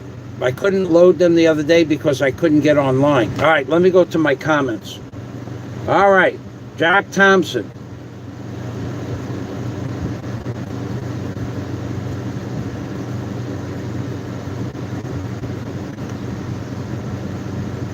Oh boy, here we go. We have wordsmithing. We have, holy shit. I'm gonna have to go way back into the Wayback Machine. All right, holy macaroni, the super chats just don't stop. Holy macaroni. Dance lesson, the super chat. Moth just came out of his wallet. $10 fell out. Dance lessons. New glasses. Even though you have 100 pair. I don't have 100 pair, but 6, 15 minus 3, 9. I have 6 more pairs in the original wrappers. Holy shit. This proves that you cannot petition the Lord for super chat. Holy crap.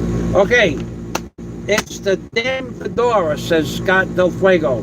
Just can't be beaten. Michael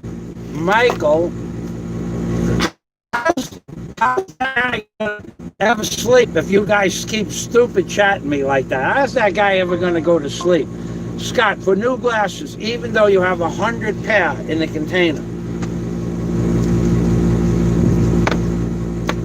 you know what? I bet you not 100 pair, but I bet you if you consider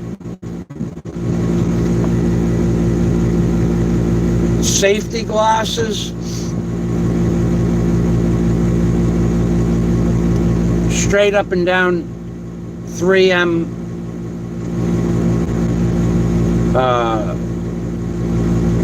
wrap around glasses, welding goggles and glasses, burning glasses, the 6 pairs of glasses that I have in the container, and I also have I have about 12 pairs of broken glasses.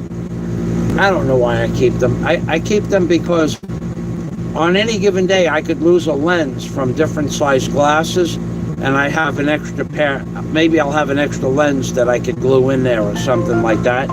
But I would say I have 40 pairs of various glasses, not 100, but thanks, Scott. Always looking at the bright side of things. Thank you. Oh boy, woohoo! Scott Del Fuego, $5 for new glasses. I was serious. I went to an optometrist there. I'll tell you this story. I'll go to the super chat, and then I'll talk about the insurance for the hotel. I went to an optometrist. I have told you that these people have no problem lying to you, and I am not lying about them lying to me about lying. Then they lie about whether they lied or not.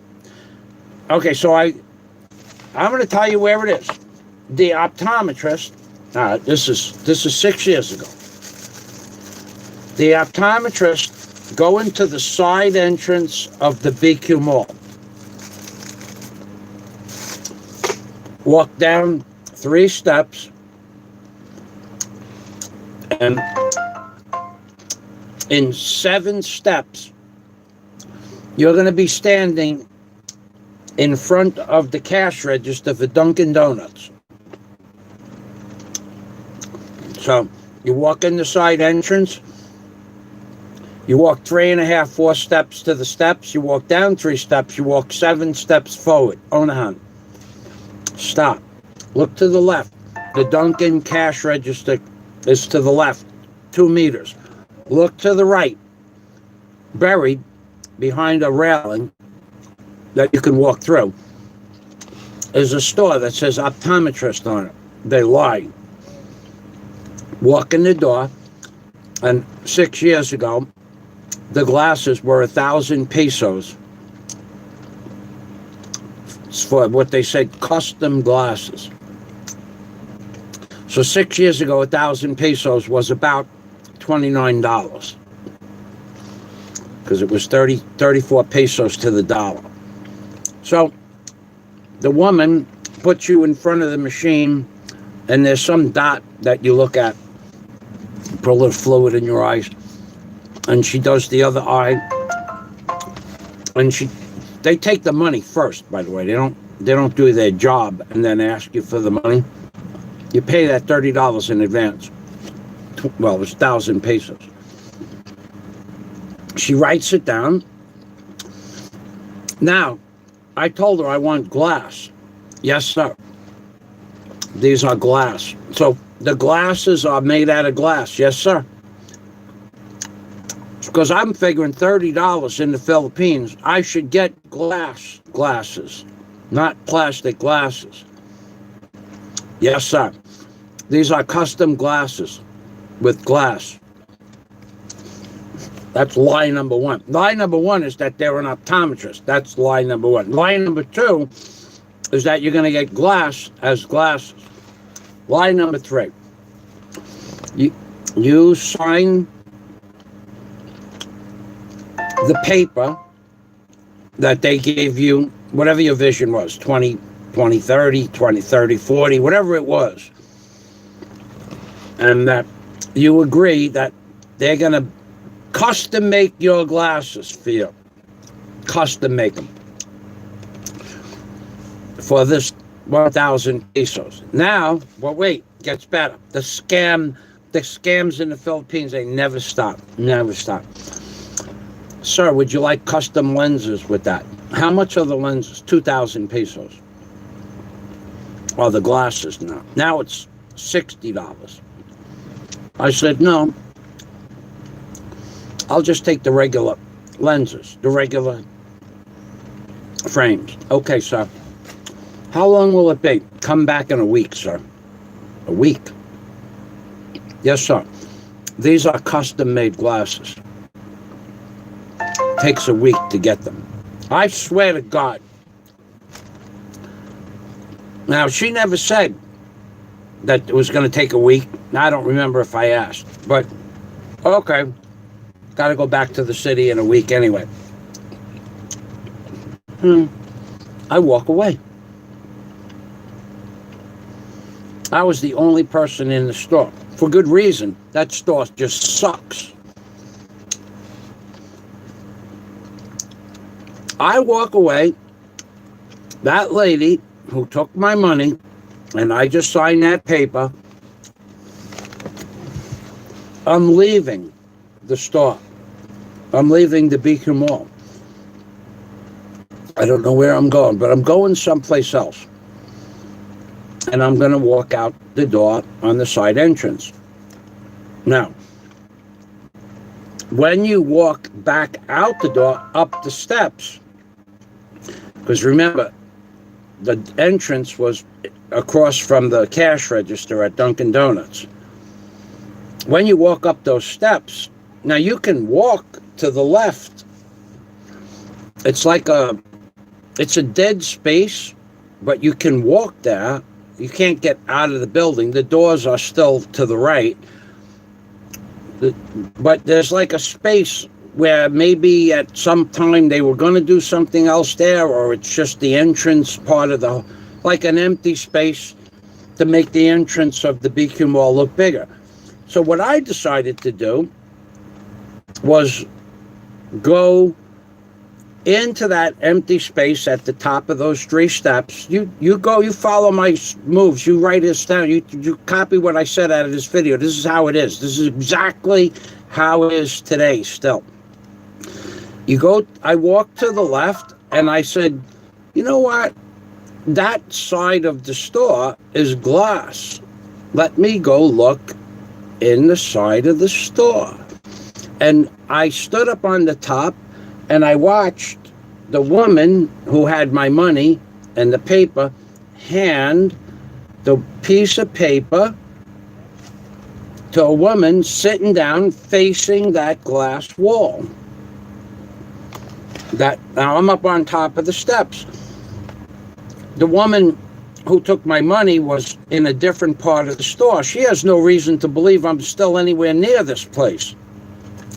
And I look into the glass wall, and she hands the woman a piece of paper, which is the order for my glasses.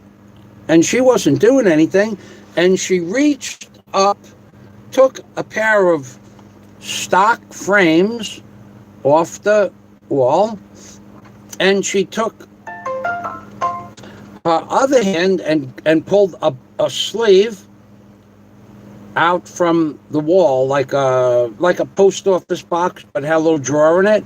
And in the sleeve were little white pieces of white envelopes with lenses, right and left, 20, 40, 60, 80, whatever optical it is. And on the boxes it said, right lens, optical 40, left lens, optical 40. And they were opposite each other, and they went the same way down.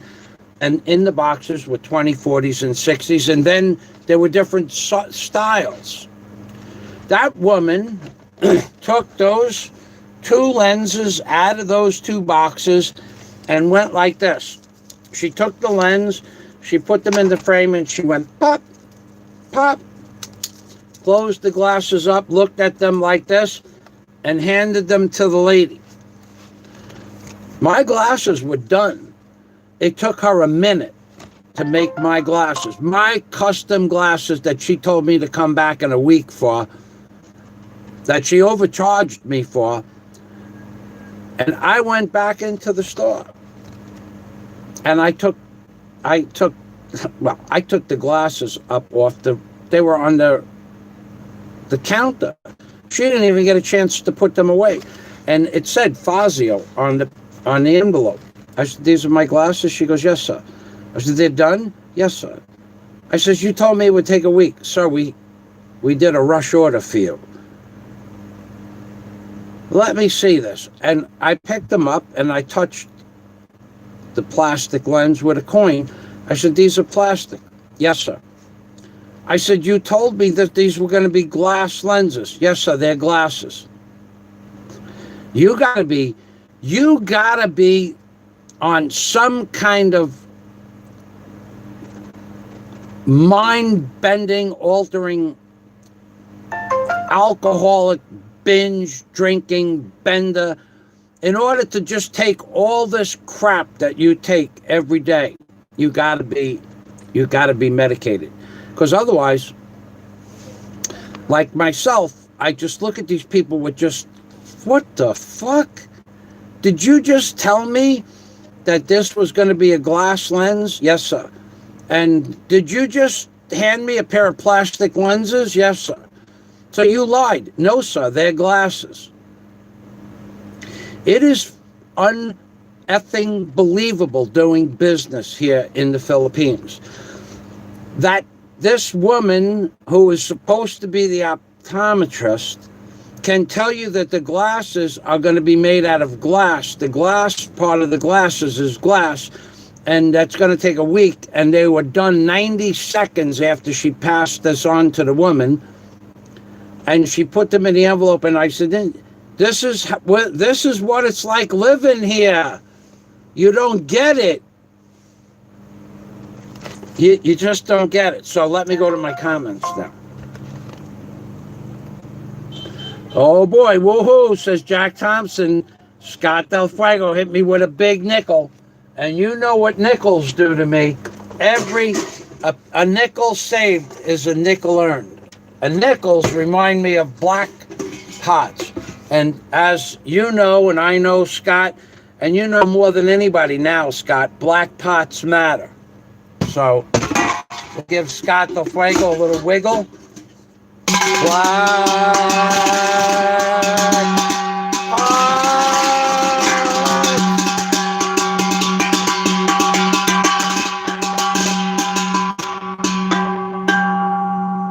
matter, black pots.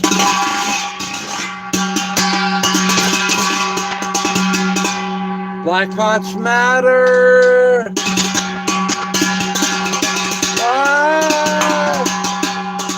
Black pots matter. Black pots matter, baby.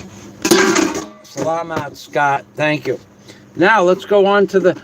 Oh boy, Michael, have some. Michael. Oh, wow, you checked into that last night? Michael, I have some news about the FBI grade voice analysis program. We can get a copy, but the price is $2,500. So I'm going to send you the amount direct to your bank account. That's a lot of money, Warren. Why don't you hold off on that and see if I can work around that? That's a lot of money, Warren. I really don't want you to send that money for that anyway. Plus, if you buy it now and I don't have the computer that has the power to back up the program, what's the point? I need to get the computer before we buy the program. All kidding aside, it's not the program. That thing takes up more memory than Dragon Naturally Speaking. And Dragon takes up something like 2.4 million bytes of information. I wouldn't buy that program just yet. Let me get the computer first. Scott, please. I mean, Warren, I'm going to get the computer one way or the other, but let me get the computer before we buy a program that we can't even put in it. Thank you. I dropped a red bar on the infamous one just to be nice, except I'm blocked. Everybody's blocked over there. Everybody's blocked over there. Jack and I were talking about that this morning. He got everybody blocked. Jack was gonna give him $1. I think Jack was looking to super chat him like $1 twice this week, and he couldn't get it through. But a red bar on the infamous one, just to be nice, except I forgot. Wait a second. Wait, Scott, just wait there for a minute. Wait. Scott Del Fuego. Scott Del Fuego. I forgot what a red bar looks like exactly. I forgot what a red bar looks like. Exactly what does a red bar look like again? My memory is for shit lately. I just don't remember what a red bar looks like. I even forget orange bars. Blues I know are pretty good. I'm only kidding. Now go. No wonder I couldn't pay my bills today. Yeah, that other nickel probably both of those nickels came out of a big nickel. Not a big nickel. A nickel is what Scott gave me. A nickel is $500. A big nickel is worth double nickels, because there was a certain product you could buy. It was always double nickels. It wasn't nickel. It wasn't 50 large. It was double nickels. Why is it double nickels? Why? Tell me why. Tell me why it's double nickels. Why is it double nickels? Because that's the round number that they wanted for that product. Okay, so the bank and Western Union are still looking for that 500. Western Union, no, they have it, but they don't know where it is. But you can bank on the hotel happening, folks, says Warren H. Thank you, Warren.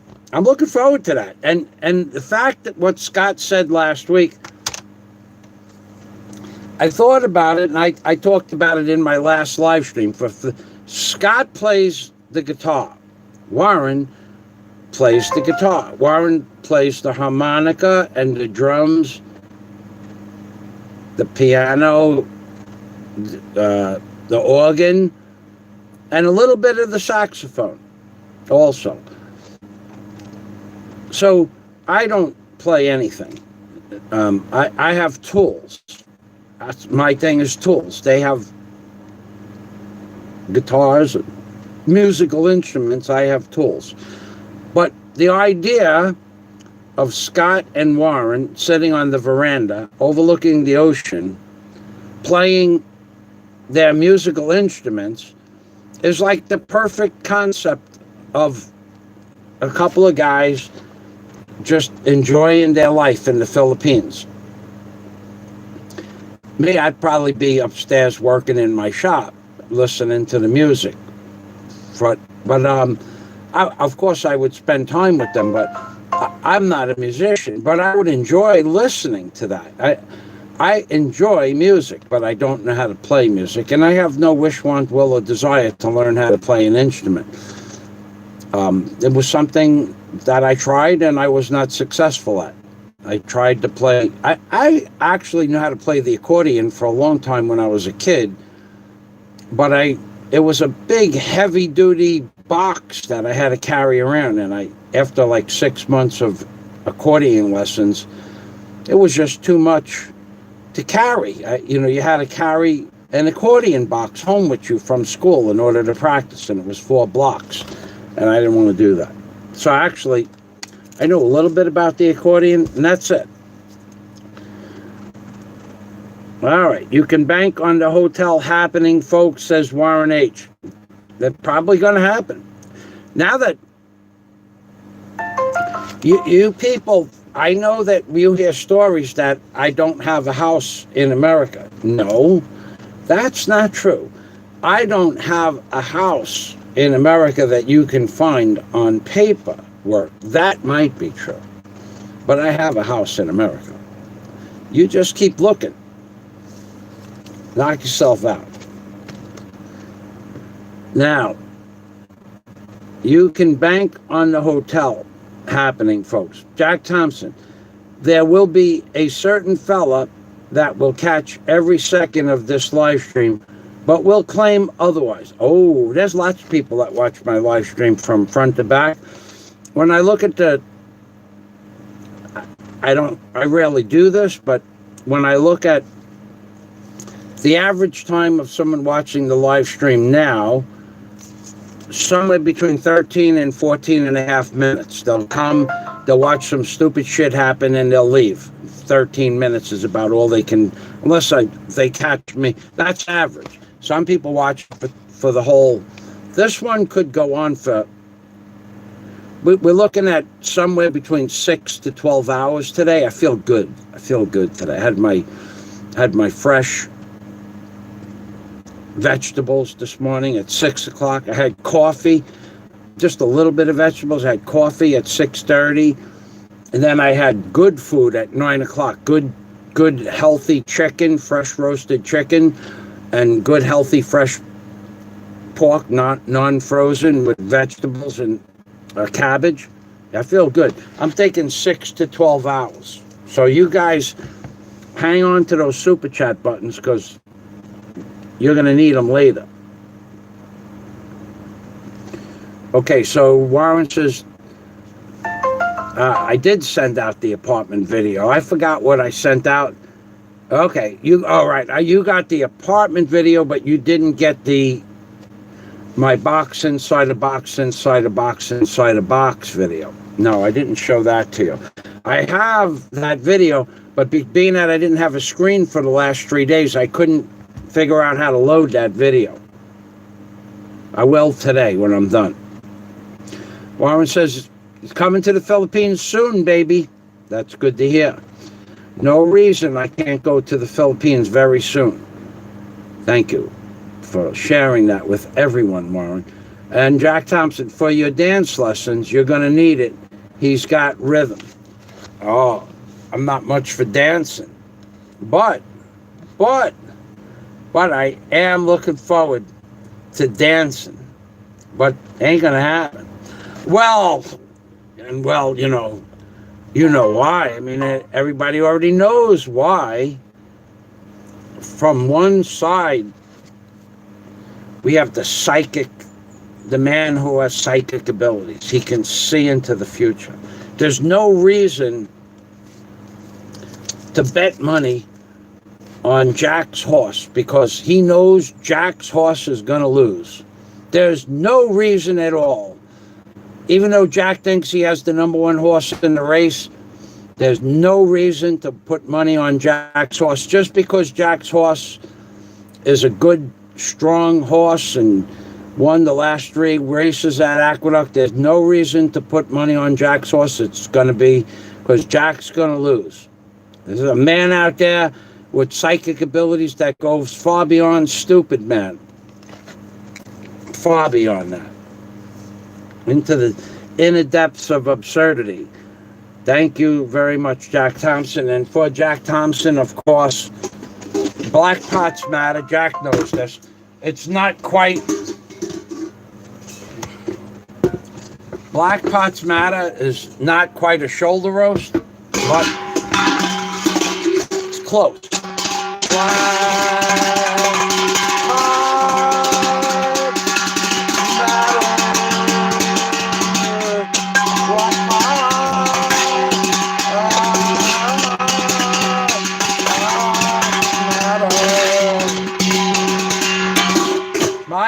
My good friend Jack, his father, used to use that term. Not quite a shoulder roast, but almost. Gato Fuego, I'm really good. How are you, my friend? To Warren to Scato Fuego. Scato Fuego, doing okay. Hanging in there. Crazy times. I wouldn't mind taking off to the Philippines myself. Excited for you to get over there. Friends. Okay, so, see, that's another thing that can happen on YouTube, And I even did make friends with the man whose name is, it's a hard name to remember. He's the man who was with me when I got ran over from the Chinese people on the jet ski. I just remembered his name just before I was going to mention it. Fox 2. Fox 222. 222 Fox 1. 222 Fox 1. Now, 10 years ago, he contacted me. 6 years ago, he said he was coming to the Philippines to meet me. And last year, he did that. And we had a great time. Now, because he's a tree surgeon and he runs a chipper, wood chipper, him and I, we're both men. We're real men. We're not like sissy men. We're real men. There's a difference between real men and Jack Thompson is a real man. Jack Thompson is as real of a man as it gets. Scott Del Fuego, same thing. Andrew, Blue Rose, is becoming quite the positive, hardworking young man. Dennis Adams, been a man all his life. Gary, I can't mention his last name. He drives a truck, real men's work, trucker, Pennsylvania trucker. They risk their life and limb, and when they make a mistake, people live or die depending on their jobs. These are real men, not these wannabe little, Lilliputians, as I like to call them. Real men do real things where real consequences occur when they make a mistake. Take on a burden of another man or 10 or 15 people's lives and take the responsibility of it just because you can, not even for the money. That's what real men do. Real men don't boast about some bullshit thing about whether or not somebody can afford glasses. Are you fucking serious? Really? I probably spend more money than most people in the Philippines, but I don't talk about it because I don't need to. Not most. Yeah, I probably spend more money than half the foreigners in the Philippines. But what's the point of talking about it? One day you'll see the fruits of my labor. But even if I didn't, I'm not broke. How did I live here for 6.5 years or 6 years before there was Super Chat? Where did that money come from? What, did I pull it out of my buttocks?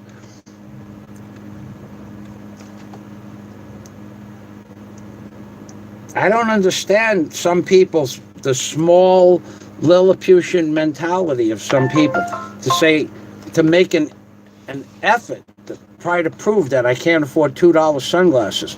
Do you know how stupid you look when you try to do something like that to somebody? First of all, anybody can afford $2 sunglasses. But second of all, to spend 10 or 15 minutes chit-chatting about whether or not somebody can afford $2. Let me show you what $300 looks like, okay? Let me show you what $500 looks like. Just wait there a minute. Let me show you what $1,000 looks like. Just wait there a minute. Let me just show it to you what it looks like, okay? Just wait. I'm going to show you. I'm going to show you $340 right off the bat. Then I'm going to show you another $120. That's $360, $460, $460. I'll show you $500 worth of shit in the next 45 seconds. Just hold on.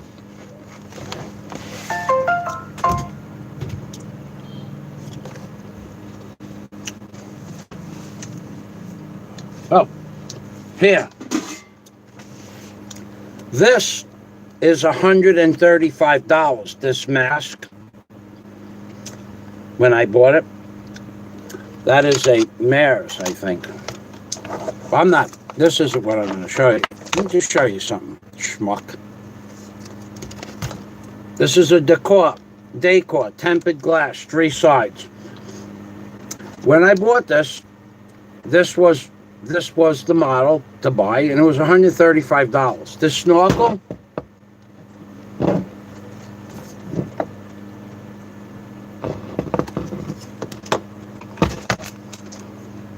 I don't imagine clear silicone mouthpiece.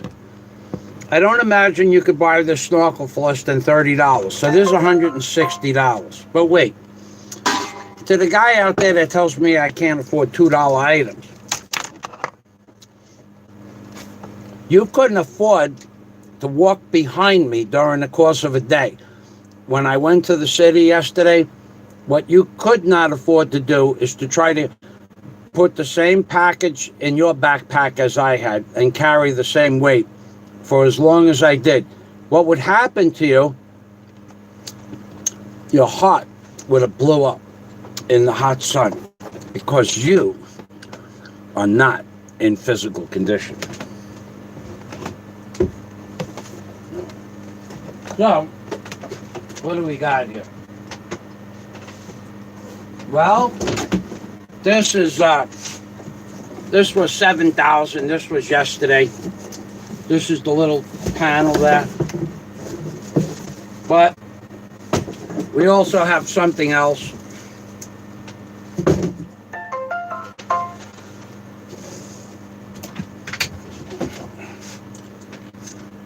This is 200. 200. And then I have $2,000 worth of nails.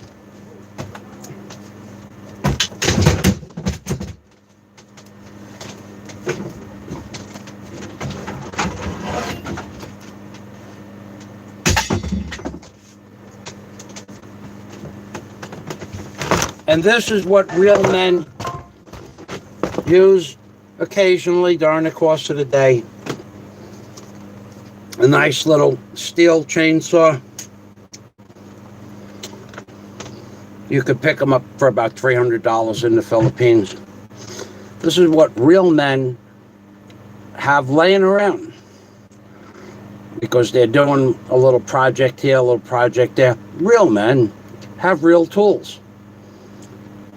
Men that want to be real men show you little toy tools. Toy tools. Tool toys. Real men own anvils. Have 30-inch drill bits. 3/4-inch drills. 1 horsepower chop saws.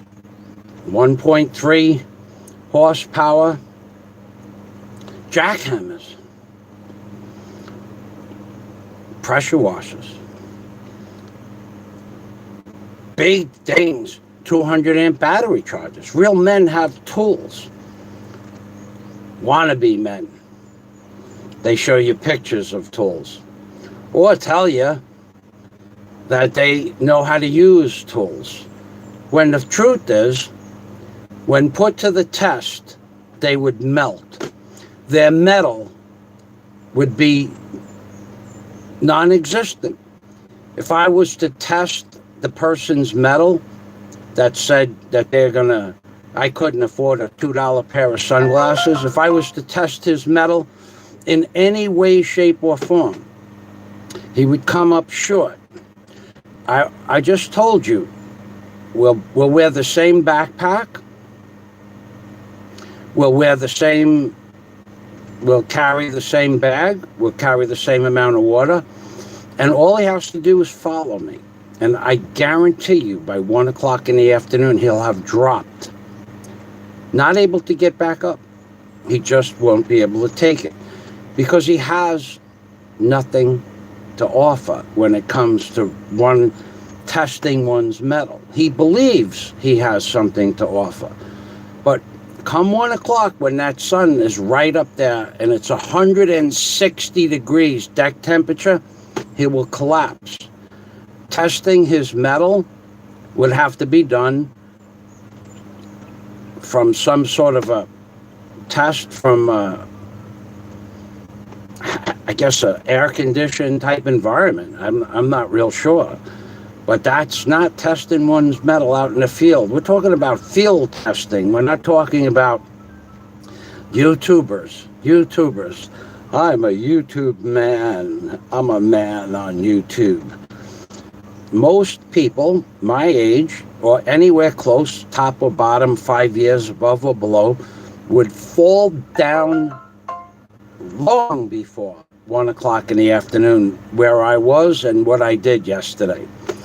And yet you hear these stories about how I'm in such good shape.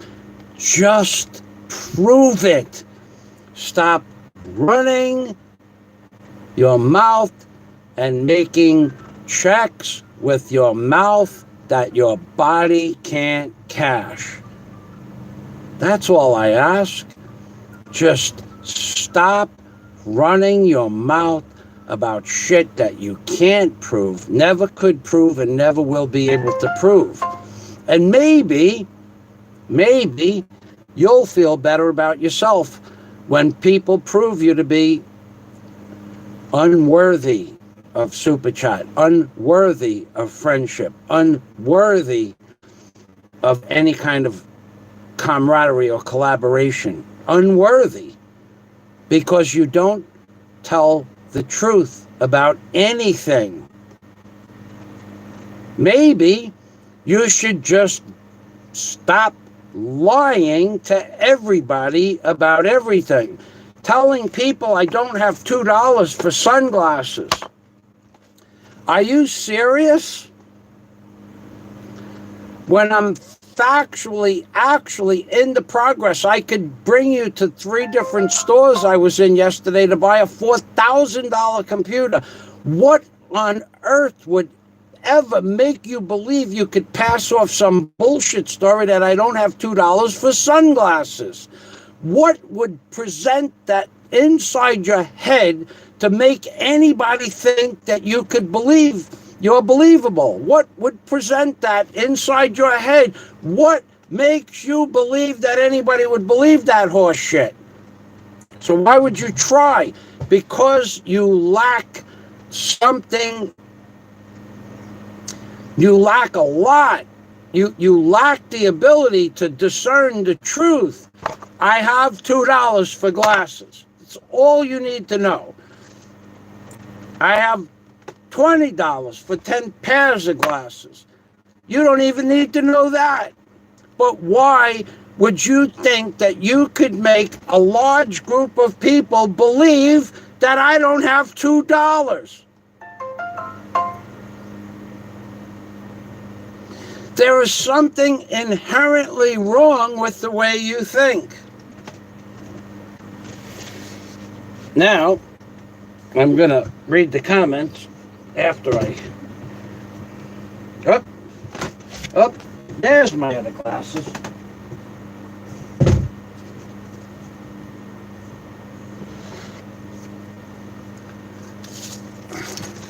I don't understand what it is with you people that you could possibly think you could make somebody believe I don't have $2.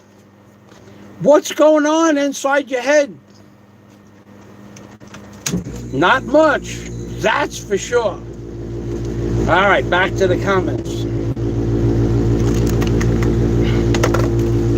And Jack, I'm sure will... All right, I'm going to read the comments off of here. Scott Del Fuego.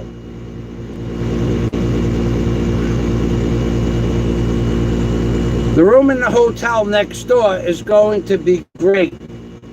We are going to have a lot of fun when I get there. Of course. The people's pot.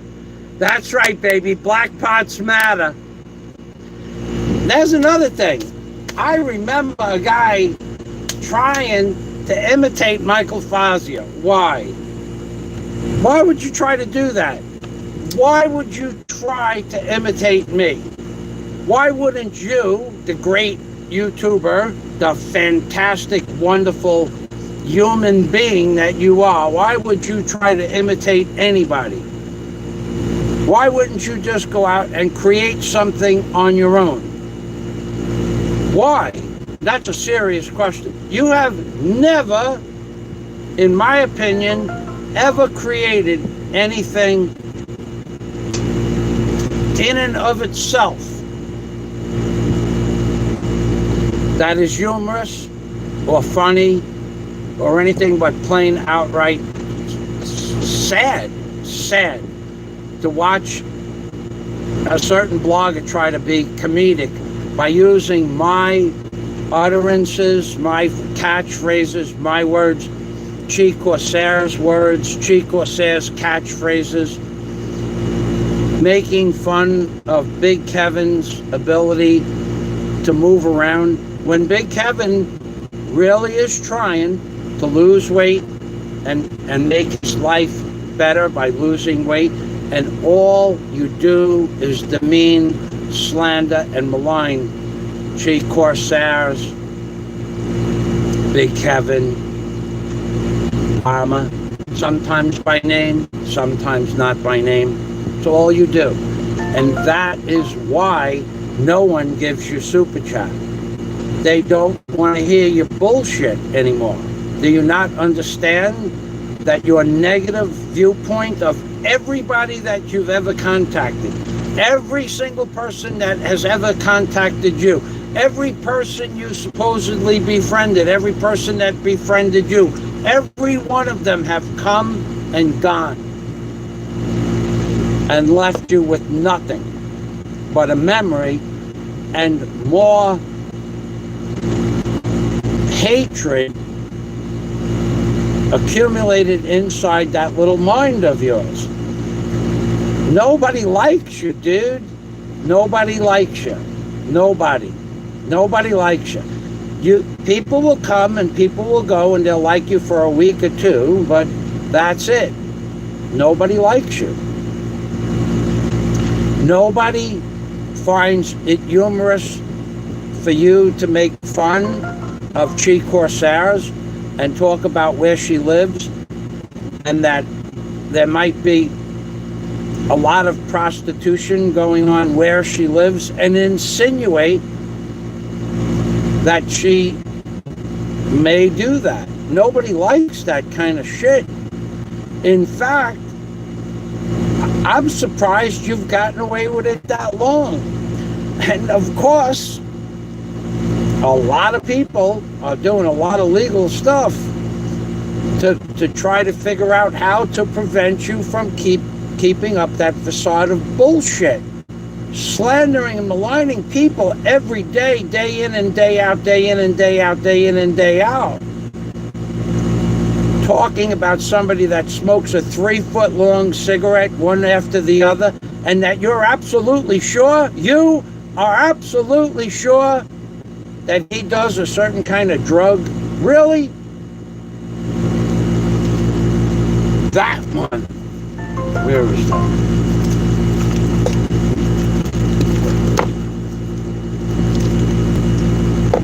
You really gonna accuse somebody of doing drugs in the Philippines with no proof whatsoever? And you think that's reasonable? I gotta tell you, man, that's not reasonable. It's wrong, but it's wrong besides it being wrong, but it ain't reasonable. One day, you'll understand why it's wrong, but in the meantime, you won't stop, because there's an expression that everybody uses.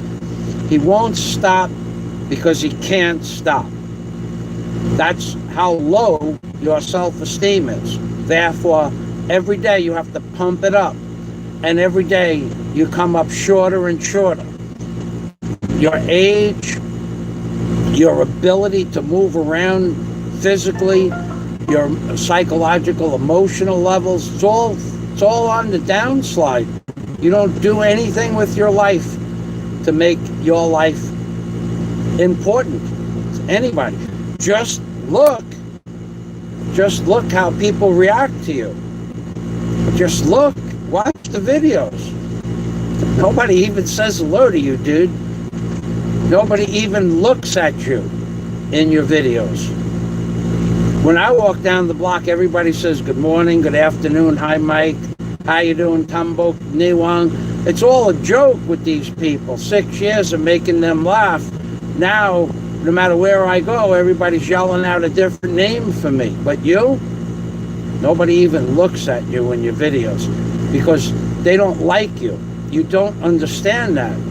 In the Philippines, when I walk down the block and 35 people say good morning or hello to me, and they do, or if I stop to talk to each person that said hello to me, I'd never get to the end of the block. But when I go to the city, the jeepney drivers, the bus drivers, the girls on the bus, the guard at the door at BQ, the guards at BQ, everybody, when they see me coming, every single person looks over and waits for me to acknowledge them, or they acknowledge me and then I acknowledge them. Nobody even looks at you, dude. They don't like you. That's the price you pay for being negative about everybody, and you've always been negative about everybody. You'll be friends with somebody, grab that guy, he owes me $20. Nobody owes you nothing, dude. Nobody owes you nothing. Telling people they have to super chat you, that didn't work. Copying, banging a pot, that didn't work. Abusing me, that didn't work. Abusing Chico says, that didn't work. Abusing Mama, that didn't work. Abusing Big Kevin, that didn't work. Abusing Big E, that didn't work. Abusing Roberto, that didn't work. None of your self-inflicted ploys to garnish friendship or trust from anybody via the hate that you spew on a daily basis has gotten you nowhere. You're an insignificant YouTube blogger with no friends, and you never will have any friends. You will never have a friend because you're not capable of being a friend. So don't talk about me not having $2 when I have $2, and I have things that are worth more than $2, and I have abilities to get more than $2. And if I go back to New York, I have abilities to get even more than $2. But for listening to your bullshit every day, he doesn't have $2 for glasses. Really? What I do have are $10,000 wages that you don't have the ability to back up the words that you say I can or cannot do something. That's what I have. I have $10,000 bets against what I say is true. And you don't have the stomach to take the challenge, even some bullshit challenge. He never owned an ocean racer. Want to bet? Never owned a house in Key Largo. Want to bet? This is why people don't like you, because they can Google Key Largo house Michael Fazio and they'll see my house. This is why people don't like you. They can Google Good Friday maiden voyage. They don't like you because they see it's a lie that you said I don't own an ocean racer or didn't. They don't like you because you say I never owned a Cobra, but that's provable too. Barge, provable. Barge Dragon, provable. Everything I say is provable. That's why people don't like you. If I were you, I would start getting advice from someone else. They're giving you bad advice and they're charging you time and money to give you bad advice. That's what they think about you. They don't have much respect for you either. That's my opinion. And now I'm going to read the comments. As Warren would say, 2 thumbs up, baby. And we're building a hotel in the Philippines, baby. People says, the people, wow, goes right back to where I was. People don't super chat a channel where they see no value in media being present. $2 for an hour.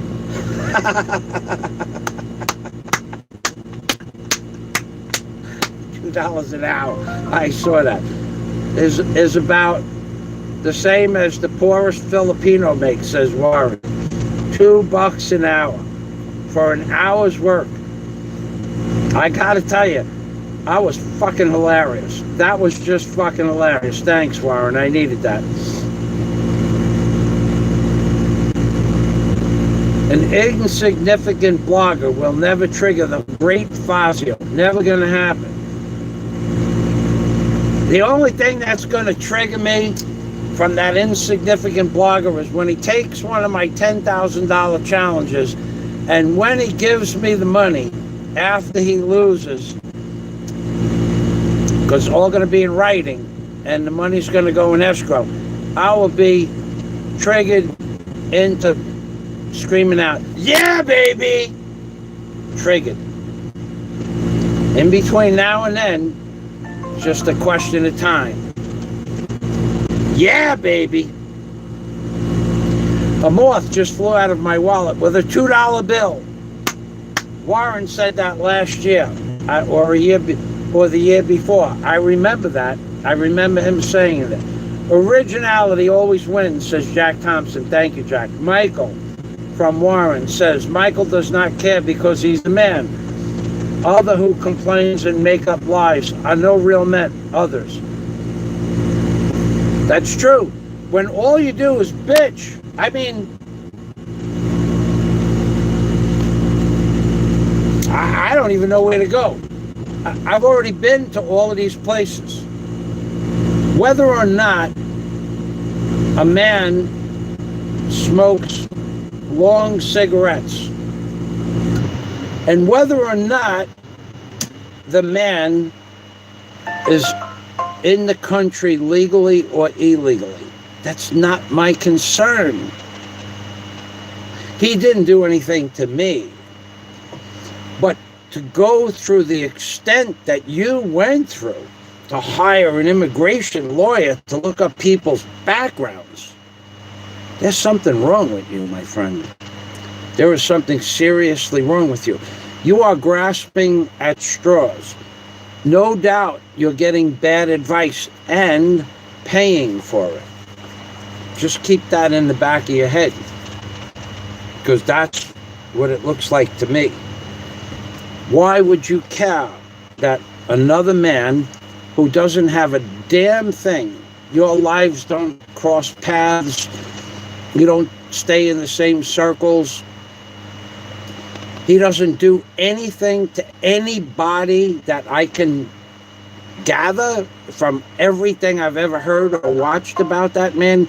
He's never taken anything from me or Big Kevin or you or Chi, ever. Has he ever stolen anything from us? He's never, I don't think I've ever heard, I know he's never slandered me, but if he did, what difference would it make to me? What does what he has to say about me have to do with anything? Like you, other than the fact that you do it every day, and that eventually you're going to find out that you made a mistake. You made a big mistake. You just can't keep going on about people, especially people that you're saying certain things about. It might be okay for you to say them, but is it really okay for you to say them? One day you might find out the hard way, the real hard way. Somebody might just get pissed off. You think that you could just do everything you want, and you can. It's your prerogative. But one day, if you say those things about the man that lives on the other island, I bet you wouldn't say it up close and personal, so why would you say it over the computer? See, that's the difference between men and boys. A man will say it right to your face, but you wouldn't do that. There is no way on it. No matter what you say, you've already said you'll bet. You know for a fact that Fazio never owned a house in Florida, and then I bet $10,000 that I owned a house in Florida, and then what are you backing it up with? You're backing up with nothing. Bullshit. Bullshit you back it up with. Bullshit. And everybody knows this. That's why no one gives you money, because everything that comes out of your mouth now is potential bullshit, because you've never told the truth about anything where anybody can prove anything. It's always blah, blah, blah, blah, blah, blah, blah, blah, blah, and then the answer is blah, blah, blah, blah, blah, blah, blah, blah, blah, but no facts. Never showed anything of value. I did, and then to top it off, the GAC, you call the man the GAC. the GAC, he loves you. He really loves you. He's got a special place in his heart for you. But you show the GAC, Mr. Gary, whatever his middle name is, Kennedy, you show him pictures of a house from 25 years ago, presenting that to be your beautiful house. When that's not the case, those pictures are 25 years old. You can't do that. That is not necessarily a total blatant lie. That's what the house looked like 25 years ago. But what does it look like of what it looked like when it was very pretty, landscaping and a beautiful, paint job and everything? Why don't you show us current pictures of the house? Why don't you do that? Why don't you have somebody go out and take 15 or 20 photographs of the same, send that person. Why don't you have like what those people, not the caretakers, the people that do house, they rent your house out to people. I forget what they call those people. Why don't you have that person? Maybe that's why those people don't want to be hotel management or rental managers. Why don't you send them those pictures and then have them take the same angles? They have a nice camera. They also know about photography. Why don't you have those people take roughly the same pictures and then post each picture side by side? And then people will see if you're telling the truth or not. And you know what? I don't think you're telling the truth about what that property looks like right now, today. I think that the property was very pretty when it was new, and I don't think it looks anything like that anymore. So prove me wrong. What could it cost you? Nothing. Have somebody, you have to have a friend, right, that could do that for you. Family member, somebody take a picture, take those pictures of the same pictures, same angles. Let's see what the house looks like. Instead of running your mouth, you talk to Gary like Gary can't afford to buy that house. Gary could afford to buy the house. He could afford to buy it. I know for a damn fact Gary could buy your house. He doesn't want your house because basically it's a wooden house at ground level, and it probably has more problems due to 25 years of moisture, constant moisture on the ground, on the floors and the beams and the joists and the mud sills and everything. Probably really not worth buying. I know Warren was interested in buying it, but only just to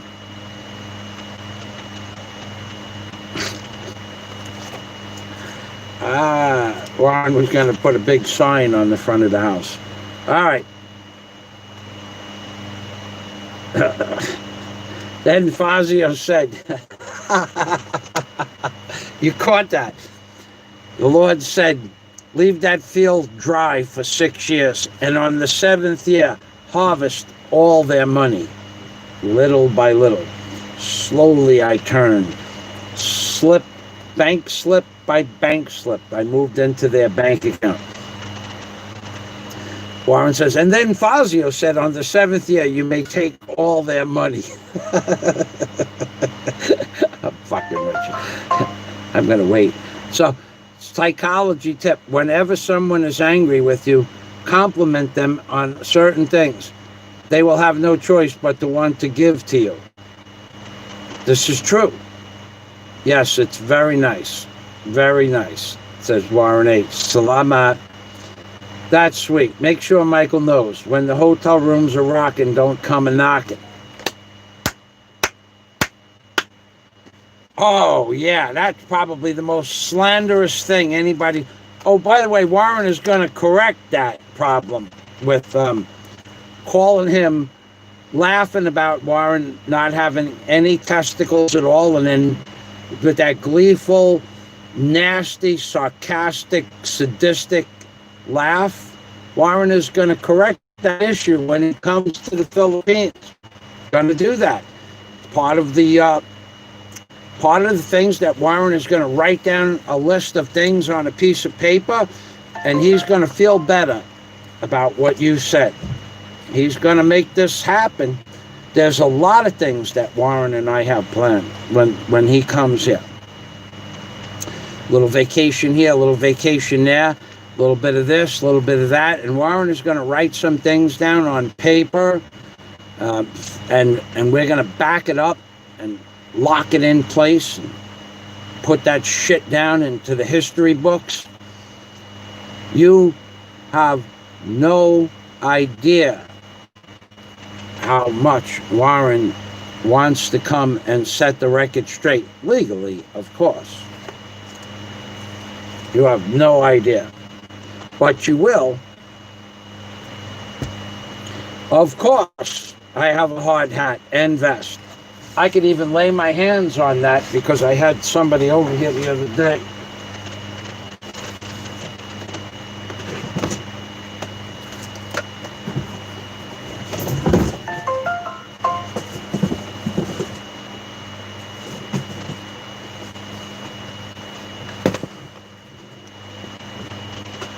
The other vest I left in the...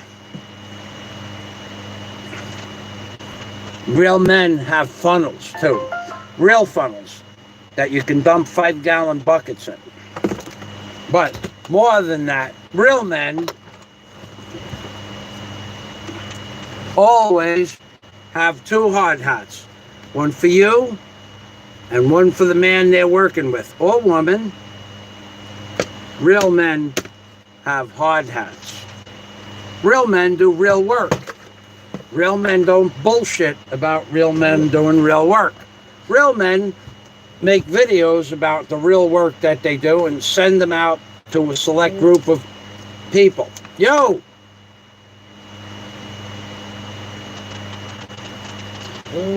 Oh, I thought somebody was calling me. It's my cell phone. Hold on.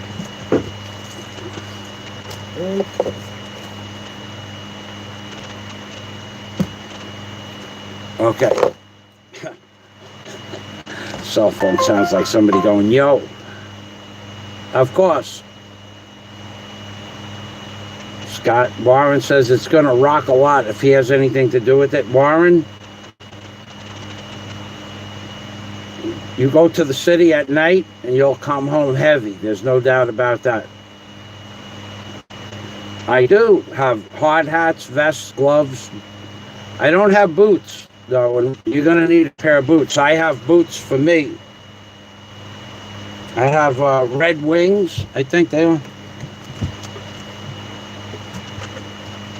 With Vibram soles, actually.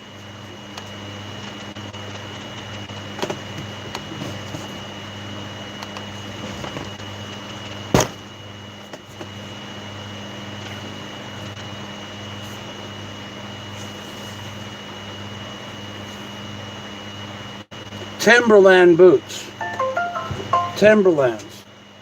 I forget. I have another pair that have Vibram soles, but these should be Vibram soles.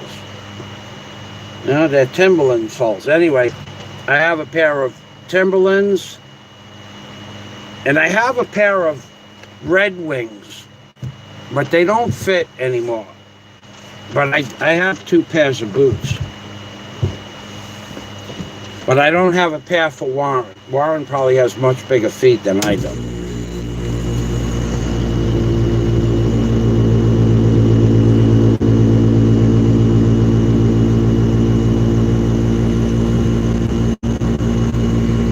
Jack Thompson, psychology sip number 2. If someone says no, just remain quiet for a long time. That instills empathy. The number 2, some wise man said, I'm not filled.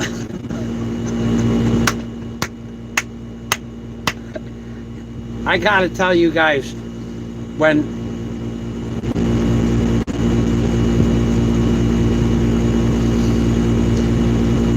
remind me to tell you the filthy rich story. It really should be told as in a setting, but you know, like a group of close friends. It's a story, and the filthy rich versus dirty rich. There was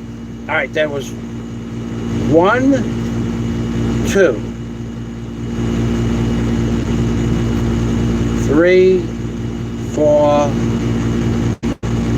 5. 1, 2, 5 men,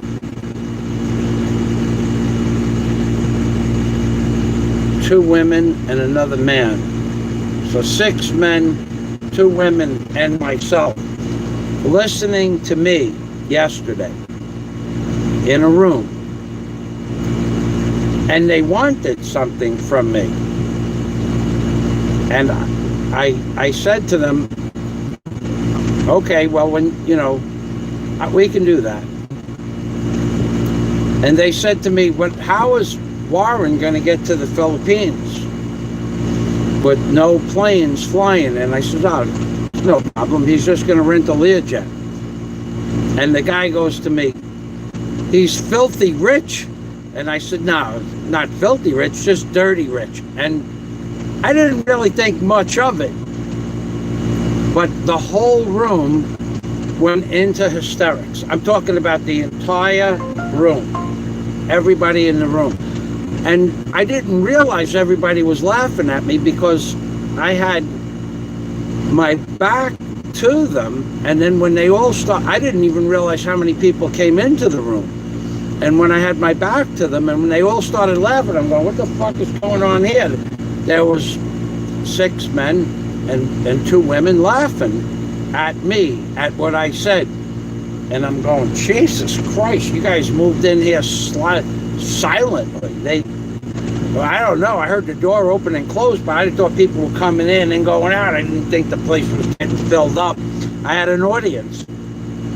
So the guy goes, oh, so Warren's filthy rich? I says, not filthy rich, just dirty rich. Didn't think nothing of it. And everybody, for them, for me, for the guy I was talking to, we laughed. I'm talking about real serious laughter. Not as much laughter. I can't tell you the name of that video. But there was some laughter yesterday.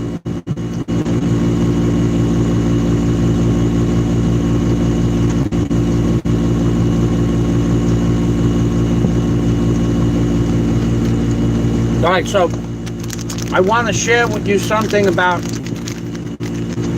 sponges. You have a sponge, it's in your sink, it gets dirty, it gets greasy. You cannot clean the grease out of it, the soapy grease. You take that sponge, you put it in a cup or a small container, Tupperware container. You put an inch of bleach in the bottom of the container, you put the sponge in it, squeeze it once or twice, leave it there for 3 hours. You take it out, it's like brand new. The Clorox chews the bleach up and leaves the sponge intact. Now, I know that you don't believe that, but you can take the most grungiest, dirtiest, filthiest, worthless sponge that you would never use. You're never going to use this sponge. We're throwing this sponge out. Put it in bleach, and 3 hours later, that sponge looks like it came out of the bag. Don't believe me, it don't matter. It doesn't matter how little there is left of the sponge. I'll show you living proof of that.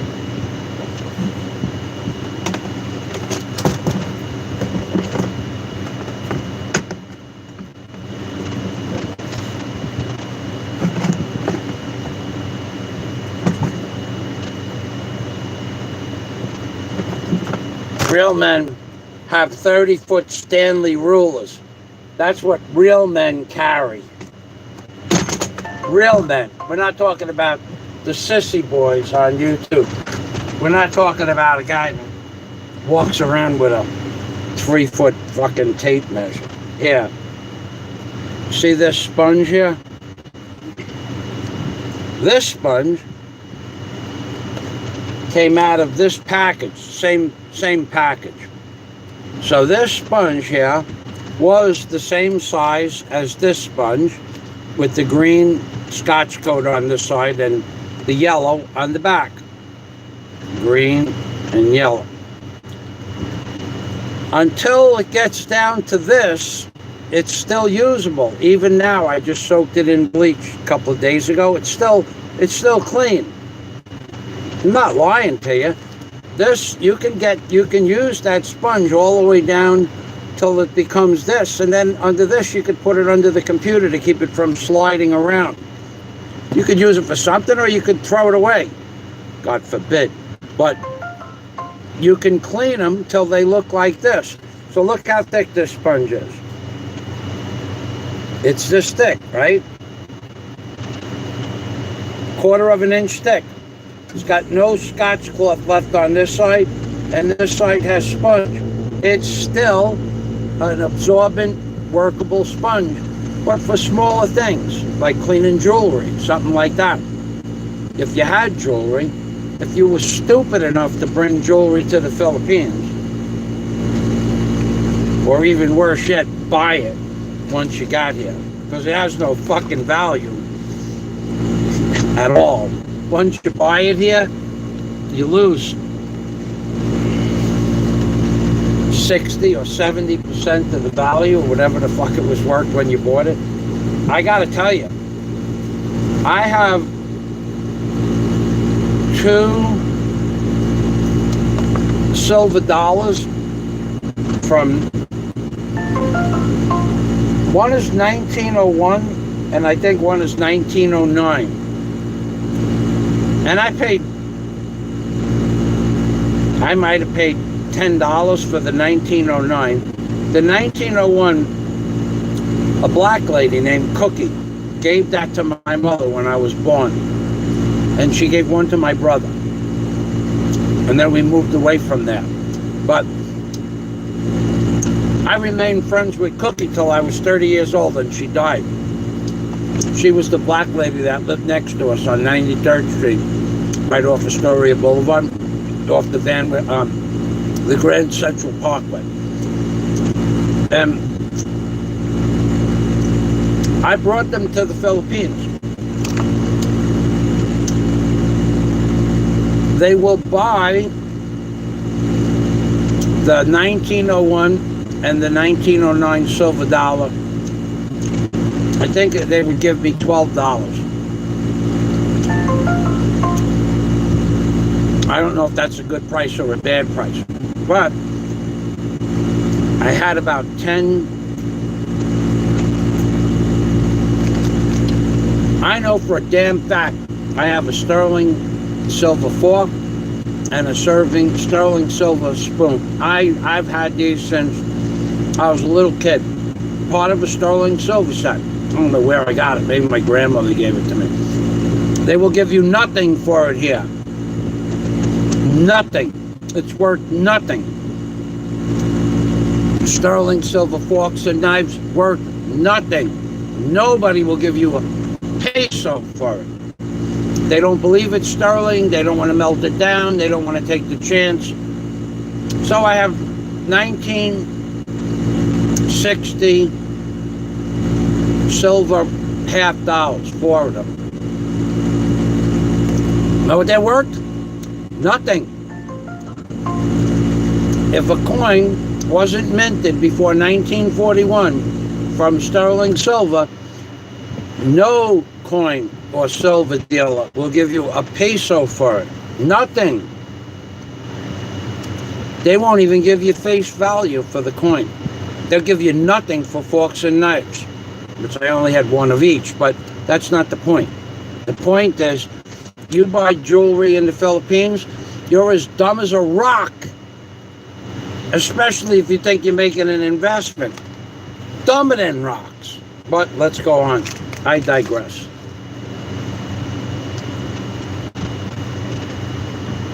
Super Chat bars. They might as well be Super Chat bars, because with these Super Chat bars we clean out Warren H's bank account. I have the number memorized right here. That's right, baby.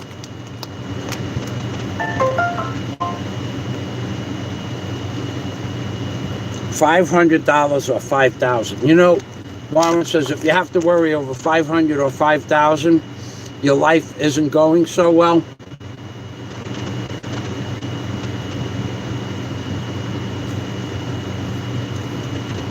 Well, now for me, to be honest, I think about those things, not 500 so much as 5,000. But there was a point in my life back in the 80s, I didn't even leave the house without $10,000 in my pocket. Back in the 80s, I never even left the house without that much money. There was no reason to leave the house. First of all, you could carry all the money you wanted around because there was no credit cards or anything like that. Second of all, you got a lumber order coming. The lumber order is $4,000. You want to go buy bolts. You're shy one bolt, right? You need a bolt, but you're not going out to Long Island to buy one bolt. You're going to go buy 4 kegs of bolts. You're going to buy a keg of 1/2 inch by 6, a 1/2 inch by 7, 1/2 inch by 8, 1/2 inch by 10, 1/2 inch by 12. Then you go into 5/8, and you need 50 pounds of nuts, and you need 50 pounds of washers, and you want timber bolts. You're going to spend $3,000 at the bolt factory because you need one bolt. You might as well just go out and get the bolts, get a bolt order.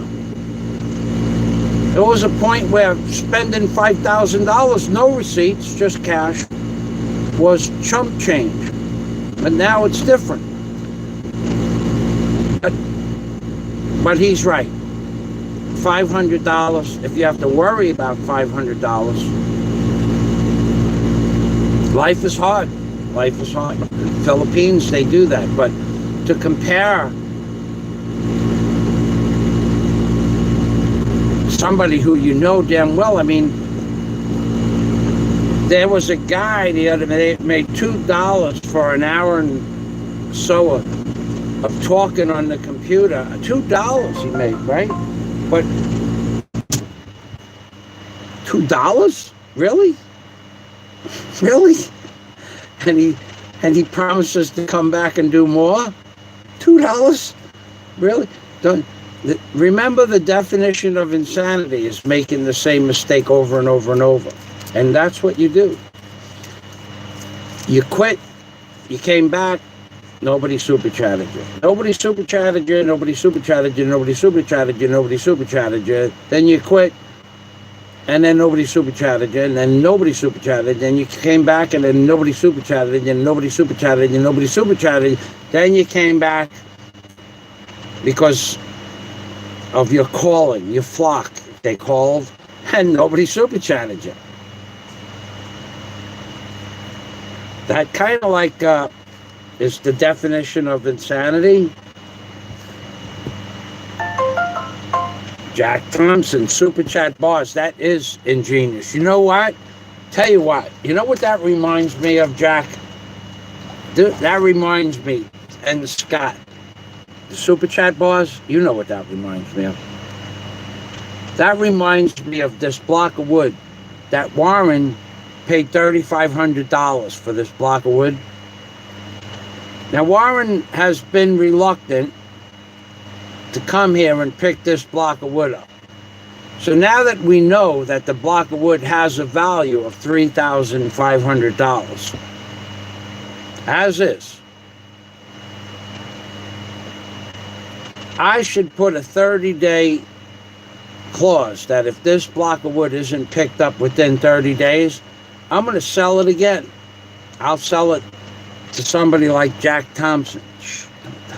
And I know this block of wood to Jack Thompson has value because it's been on my counter for 2 years holding up my breadboard, my chopping board, number one. And then the great Warren H has owned this block of wood for about 30 days now. So this is already, it has history. It's already, it's on its way to being a relic. And Jack Thompson,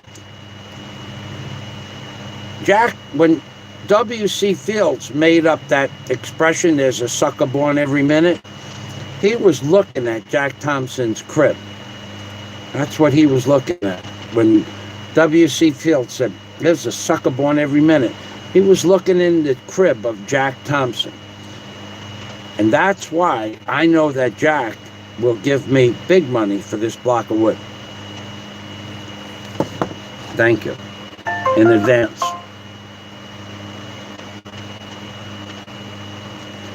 Scott, Super Chat bars, oh my God, that's genius. We could make hundreds of these. And every 2 weeks, I'll put one up. And Jack will buy them all, one at a time. I know him. I know how he thinks. He's going to want... I'm going to tell him that this was originally destined to be part of the furniture in Warren H's apartment. Right away, it's got to be worth $50, $49.99. Or this was originally destined to be a door chock in the Warren H Pavilion.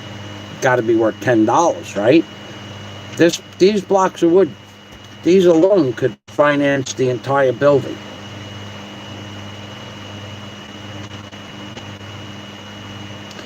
$500. Warren says, no need to send it back, Michael. Keep it for a good time. Thank you. Thank you. For $500, I should bang the pot. I don't want to spoil him, but what the hell. Black pots matter. Remember, black pots matter.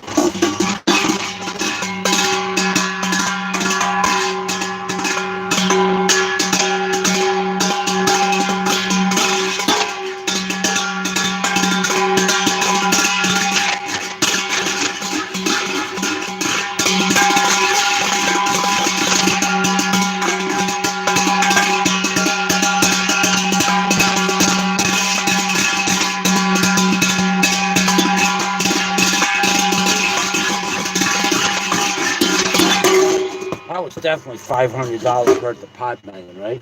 I mean, you don't get a lot in today's world for $500, but that was $500. Thanks, Warren. Salamat. Jack Thompson says, I never use my own bank account. It's my wife's. Cool. Michael, it might be easier if I just give you a debit card from my account. No, I don't want a debit card for your account. But if you did want to send it, it's the same one that you sent those papers, the legal stuff.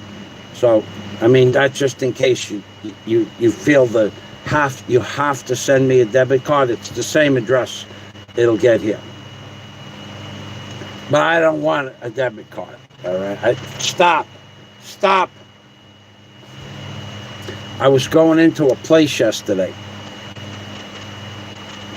I got stopped by the military, not me, but my tricycle. I have it on video, but not them stopping us, actually. Well, we were stopped yesterday coming out of the city.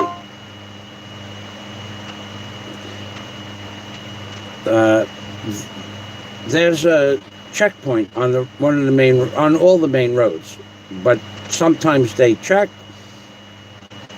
sometimes they visual the bus or jeepney as it goes by, and everybody just holds their pass right up to the window. Yesterday, first time I saw this.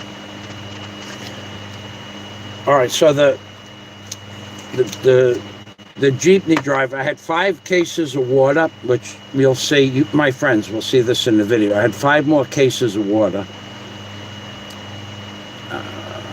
3.5 kilos of pork, and let's see, what else did I buy yesterday? 2 pineapples. No, I had 1 pineapple. I gave 1 away to some friends of mine in the city.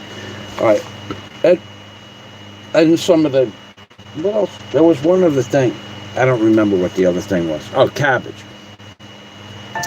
So I had, in my bag, I had 4 kilos of cabbage, 3 kilos of pork.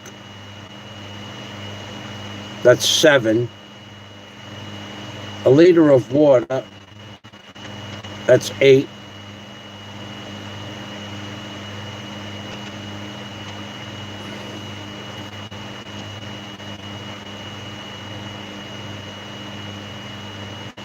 Maybe I had 10 kilos altogether.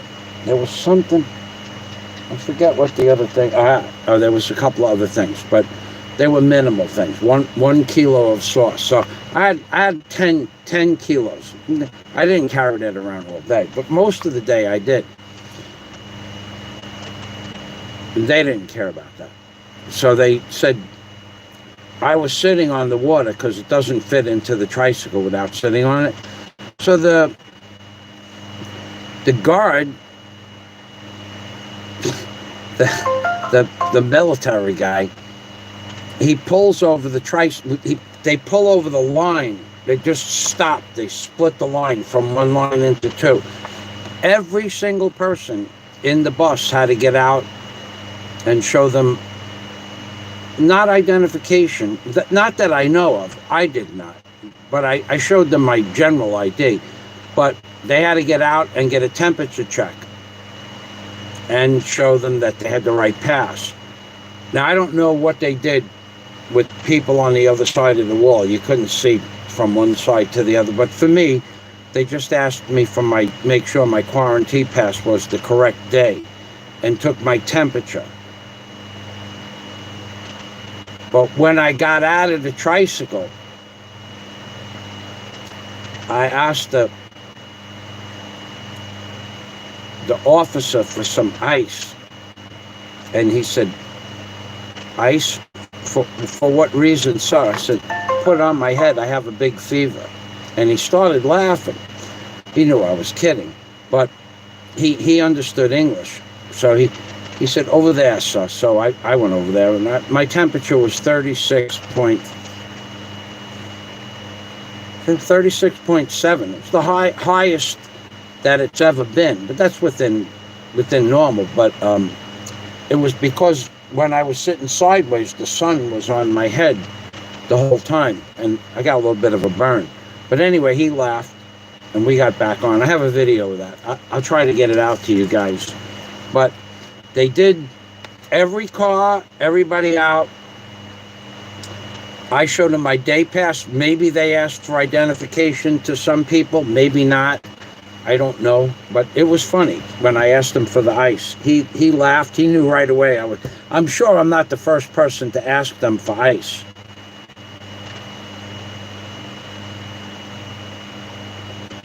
Scott Del Fuego. Oh, yeah.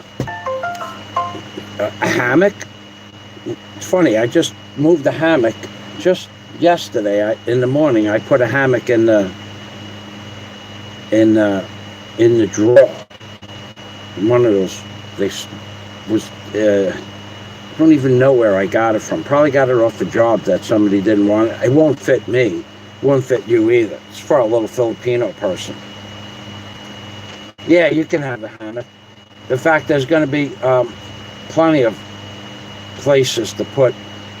When you see the way I will show you the videos of the decks that I used to make. The chairs are going to be off the angle the same way, 15.5 degrees off angle, off the edge of the deck, which makes the deck, instead of 5 feet, it makes it 5 feet plus. But anyway, yeah, you can have a hammock. You'll be able to hang a hammock off of anything I do, because some people put these, I don't know why they do it. It's an amazing thing they do here in the Philippines. They take metal pipe and they paint the pipe, and they put it, they leave like, they cut a hole in the concrete, and then they put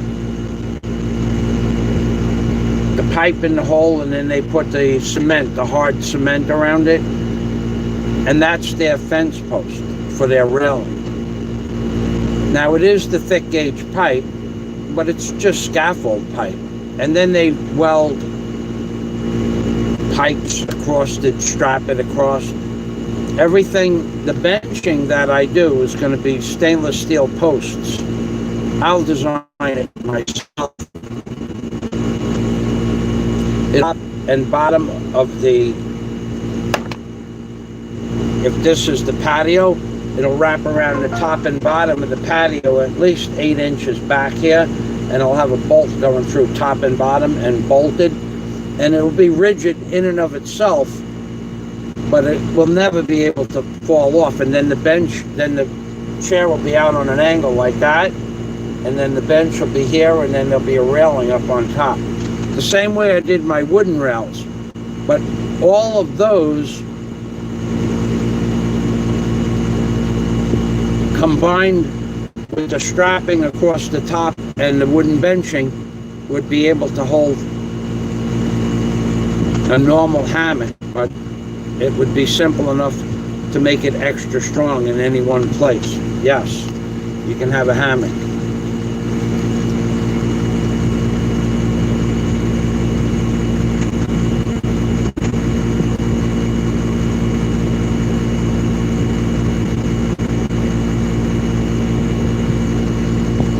Scott is on a much higher level than me.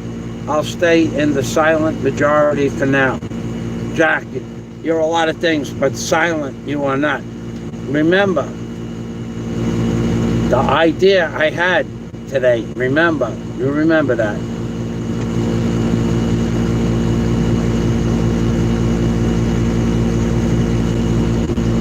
Scott's, don't worry, I'll give you a blanket. It doesn't get cold here, so don't worry about that.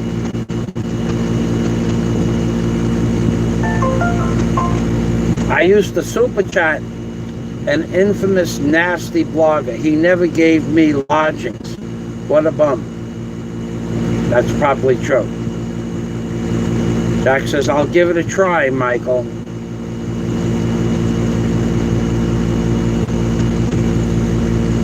I'm sure you're talking about the sponge, but that will work.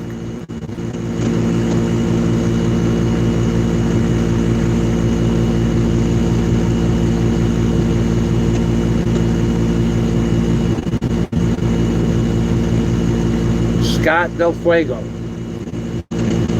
You know, I know I've talked about this before about mosquito netting. There's no need. All right. If you get a breeze off the ocean, the mosquitoes blow. There are no mosquitoes. If you get a breeze from the other ocean, there are mosquitoes. There's 2 oceans. But if you're up on the 2nd floor, there's no mosquitoes. Mosquitoes have a maximum height that they'll fly. No mosquito that I know of will fly more than 7 or 8, 10 feet tops on their own. Wind will blow them up to the 3rd or 4th floor, but no mosquito will fly more than 6 or 8 feet off the ground. They just don't, they're not made to do that. They don't do that.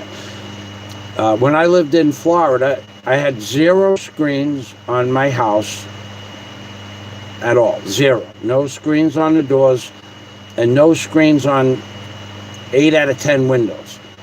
On the ground floor, you got mosquitoes. That's just inevitable. But on my floor, which was 9 feet off the ground, I had maybe 3 mosquito bites, and I owned that property for what, 14 years. I got maybe 3 or 4 mosquitoes came in at night in the bedroom, and that was it. They don't fly higher than 10 feet. So if you're up on the 2nd floor, you won't see a mosquito. That doesn't matter whether you're in, now if you're in a forest in the woods, they'll blow in, but they won't fly up. Like a mosquito isn't going to fly 12 feet high. I don't give a shit where you are, what part of the country. They're just not going to fly 12. They could, I guess they could. But if you get a mosquito in your 2nd floor, and your 2nd floor is 12 feet from the ground, probably because the mosquito got blew up into the floor. They don't normally fly 12 feet high for anything. or maybe in another part of the country that I never lived, they fly up that high. But ocean near growed up on the water, mosquitoes on the ocean, they don't grow to be flyers when they live near the ocean. Now, control is that I haven't had water for I've probably been talking now for an hour?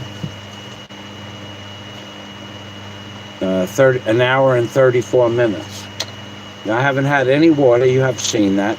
I did have 6 gumdrops, six of these, and 4 of these.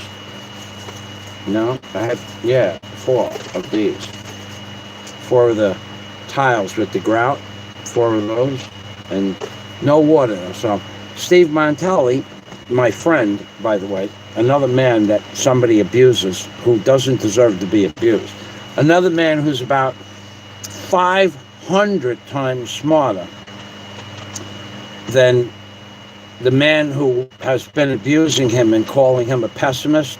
Steve Montelli is a very well-established, intelligent, educated, hardworking, good at his job professional. And you have the fucking balls to call Steve Montelli a pessimist or a conspiracy theorist. You have those,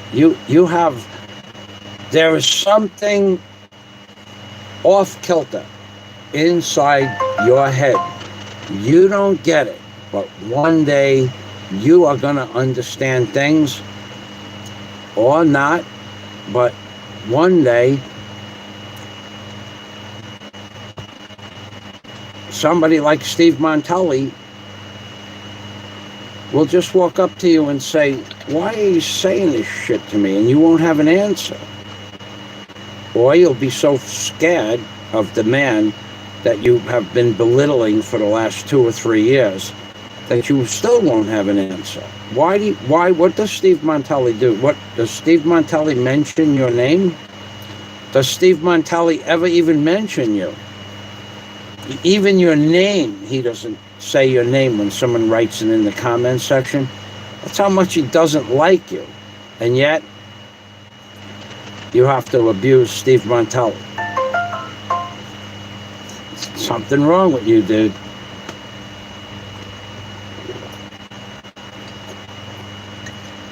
Something wrong with you that you have to think that it's your job to point out how much water Steve Montelli drinks. That's what your life has come to. That's why people don't give you super chat. They give you super scat. That's why people don't give you super chat, and all you get is scat. Talking about scat. Yesterday, I'm going through the mall. I'm walking out of one computer store and headed towards another. And I see a guy walking down, coming, looking, leaning forward. And, well, I don't think he was leaning forward. I just think that's the way he walks because of his size. And he was, I don't know how much he weighed.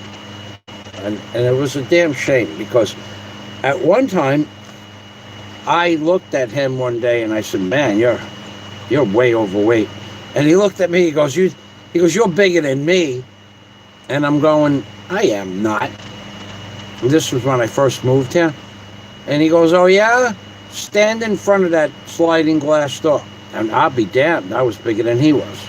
I'm going, holy shit. Holy shit. I was bigger than he was. And I thought, but at the same time, he got no exercise, and I was swimming and walking around a lot. But I had a bigger belly than he did. Yesterday, I saw this guy, and I knew it was him. I bet you he weighed, and I'm not kidding, I bet you he weighed closer. At no point ever did Big Kevin look this big. That's how big this guy was from my size. Well, he is 3 or 4 inches taller than me, but my belly was bigger than his. But now it's not. So I walked. He knew who I was right away. Well, he knows who I am anyway. I lived with him. I lived in the same building as him for about 2 years. And he was an okay guy. You know, he worked for the city of Wisconsin, I think, as a janitor. He had a great pension. And but he liked to dabble in things I would never touch here and here. But anyway, I followed him. We both said hello to each other immediately. Hey, Mike, how you doing? He said, hey, Mike, how you doing? And we both. Then I ran up and I got next to him and looked at the image in the window, and he was twice as big as me. And I'm going to myself, why? I mean, he wasn't.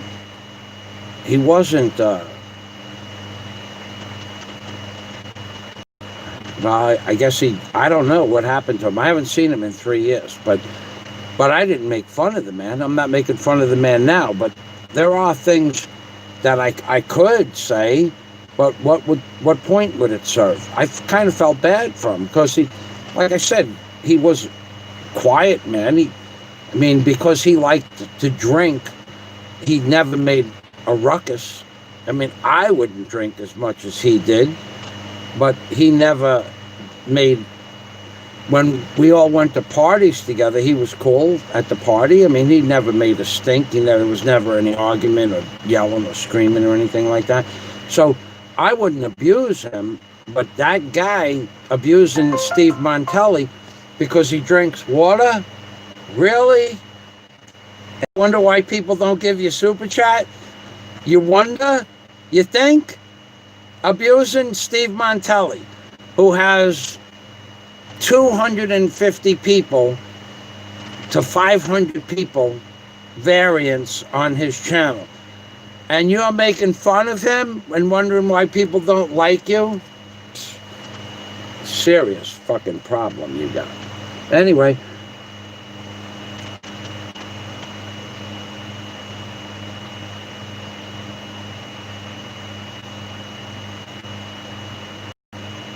Coconut shrimp.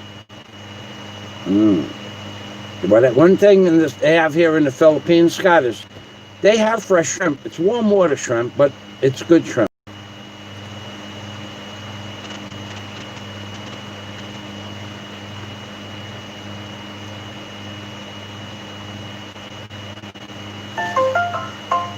All right, you guys are talking about the mosquito netting. Probably not necessary.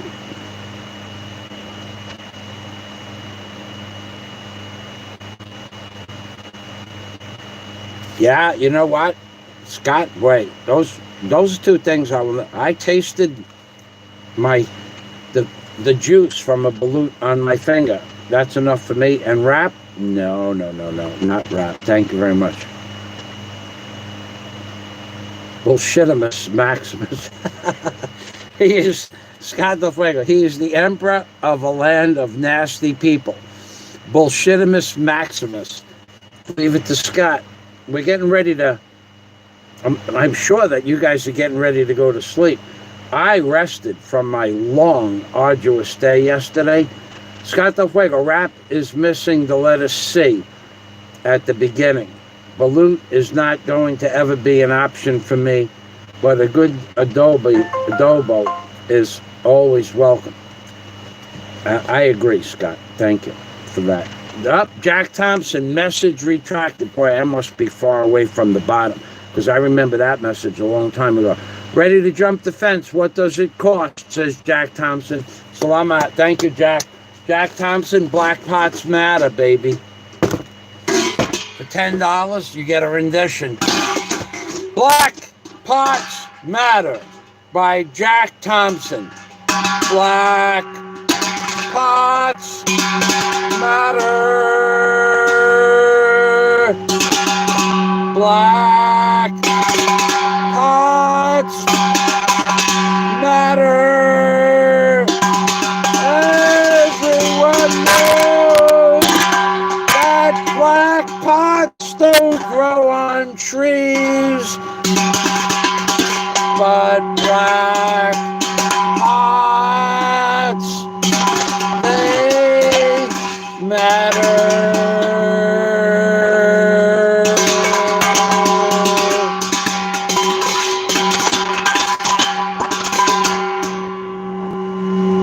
Indeed, they matter. Black matter.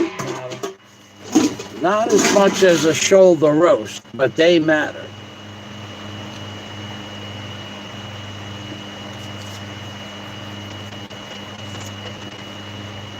It only costs your manhood to jump off a certain channel, says Warren H. Warren H., I retracted it because I don't want to give ammunition to a certain douche. I know that word, douche. I think there is a douche or two on YouTube.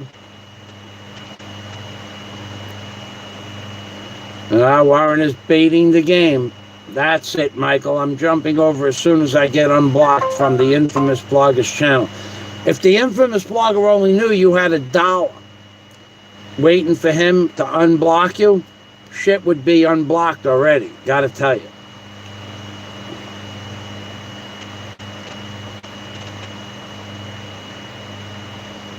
$50 for a wrench. I could probably $100 super chat, it will get you unblocked, and $50 will get you a wrench. For two worthless, absolute worthless endeavors. Thank you for sharing that information. Warren H., fat chance that would ever happen. It would never happen, Warren. I'd rather but $100 worth of bait and walk down to the beach and lose it. Fishermen. And you could probably spend $100 for bait nowadays. When I lived in Key Largo, those pipe fish were like $4.50 each fish.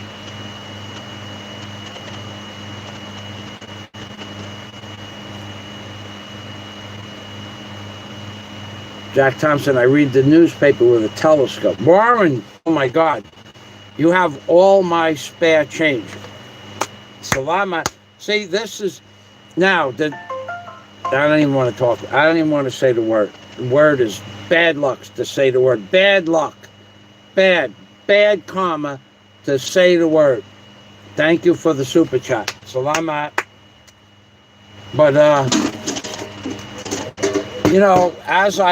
as I ponder the thoughts that have in the near recent past, as I ponder your offer of a credit or a debit card from your account, it's not such a bad idea, really, when you think about it. Look at all the time that you'll save going into the account, transferring the money, trying to find out if the money got into my bank account. I mean, I could save you hours. I could take care of all of that for you. Thank you. Thank you. That goes for everybody. If you guys want to send me a debit card and every month you put an X amount of dollars on the debit card, we could do it like that too.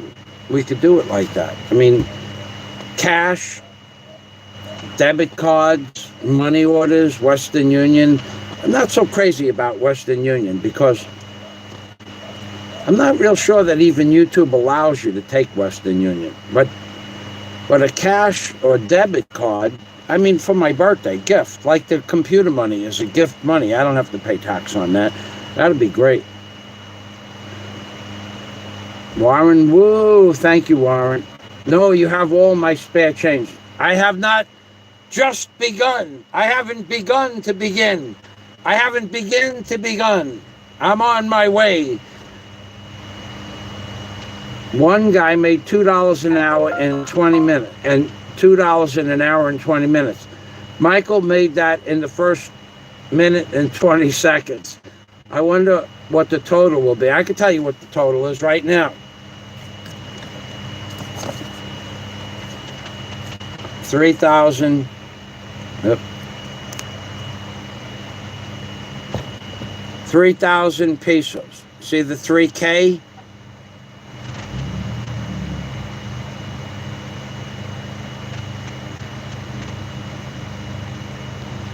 Wait, is that 3 or 5? 3,000 pesos. That's 60 US dollars. 60 US dollars. Now, I don't know if that's after or before taxes.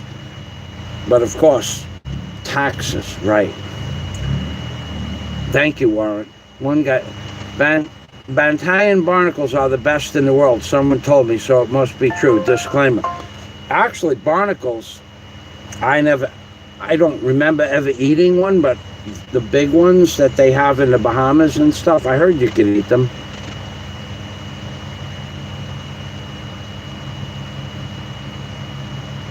Jack Thompson, I laugh when he tries to bid his disclaimer. It's not, actually, not one bit.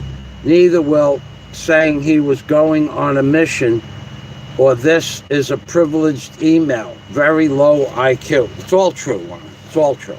All true, all provable. So, Warren, to digress. Warren H., who was a police officer, knows the law and reads a lot of documents. Jack Thompson, I laugh when he tries to hide behind disclaimer statements. Doesn't work like that. Not going to help him in court. Nope, that ain't going to work. Neither will saying he was on a mission. Nope, that won't work either. That on a mission is another word for stalking, and or his privileged emails. No. No such thing as a privileged email. You should check with the one who charges you money. You should check on that. I got called an asshole every 20 minutes. In fact, I get suspicious when I don't get called an asshole. I'm an asshole. Wow, I must be so far up these fucking comments. I'm gonna slide. Wow. Warren, wow, I don't even know where. Hold on. You know what I'm gonna try to do? I'm gonna try to go to the bottom. Wow.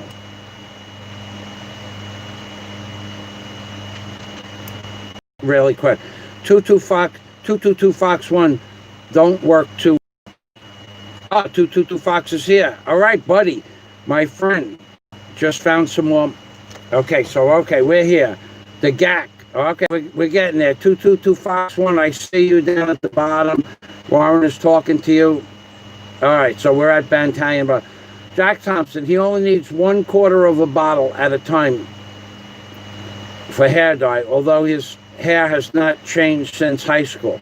You could build a house on the side of his comb over, says Warren H. Real men don't go to beauty salons to get a haircut. That's true. Warren says, Michael, I hate to remind you, but you're not stuttering. Please try and get it right. Actually, I don't stutter, actually.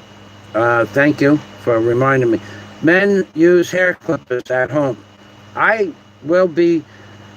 Oh, that's what I forgot to write down. Fuck.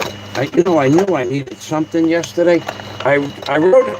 I had something written on the other page. I couldn't understand what the hell I wrote. Hair cutters. Hair shears. I'm going to buy a hair shears. If they have one, I'm going to buy one. Not because it ain't going to save me any money, that's for sure. But I'll be able to cut it anytime I want. That's more important, because yesterday would have been an hour wait to get a haircut. And then look, an hour to wait. And I don't really feel like sitting at a beauty on a wooden stool in front of a barbershop for an hour. I just don't feel like doing that.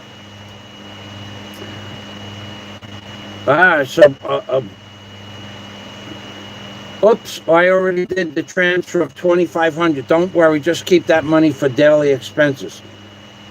No, I'll buy the program, but when I get the computer. Your money is money. You already know your money's money in the bank. We already did that thing. I'm going to hang all my guitars and bass on the wall in my hotel rooms. Cool. That is really cool. Red bar is 100 clams, says Jack Thompson. I thought that's what it was. Michael will play the pot. I'll play the jug. See, now there you go. There you go. You know that 1,000 years from now, they're going to be watching the videos that are made on YouTube, and they're going to go, look at that guy play the pot. And he was pretty good. Some of those songs were really good. I used to have a jug. I wonder where it go to. You know, I found a jug, a half-gallon, a real half-gallon jug with the handle on it yesterday. Yeah, day before yesterday, I found one in a box, in a box, in a box, in a box. Jack Thompson, can your horse swim 2 miles? Horses swim quite well, but I don't think they could swim 2 miles. These flipping fireworks every damn night. Something is about to happen under the guise of fireworks, says Jack Thompson. All the horses can swim. All horses can swim. Horses are the real endless, useless eaters. That's not true. Jack Thompson is more of a man than me by an inch. That was a lot more information than we really need to know. 222 Fox, hi Mike, just dropped in on my way to work. We had a few problems, sent you a message on Skype a few weeks ago. Take care, mate. See, I just mentioned him. Thanks, 222 Fox. Hello, sir, how are you, says Warren. Have you been a real man all your life? Yes. 222 Fox has. Yes, he has. Most of us have. All of us have. Warren, not yet. Jack Thompson, do you have any Australian? Jack is setting you up, Jack. Warren Hope. Nope, and I don't want any in me either, thanks. He knew. Great tool, Michael. That's my saw, Bubba. I actually needed that a few days ago when I was working on the house. Thanks, Jack. You can have that. In fact, well, you can't have that one, but in a box, in a box, in a box, in a box, in a box, in a box, I found another one just like it, just 2 days ago. My tools are, men collect, great tool, Michael. That's my saw, Bubba. That's a little still, 20-inch bar. At my age, that's all you need.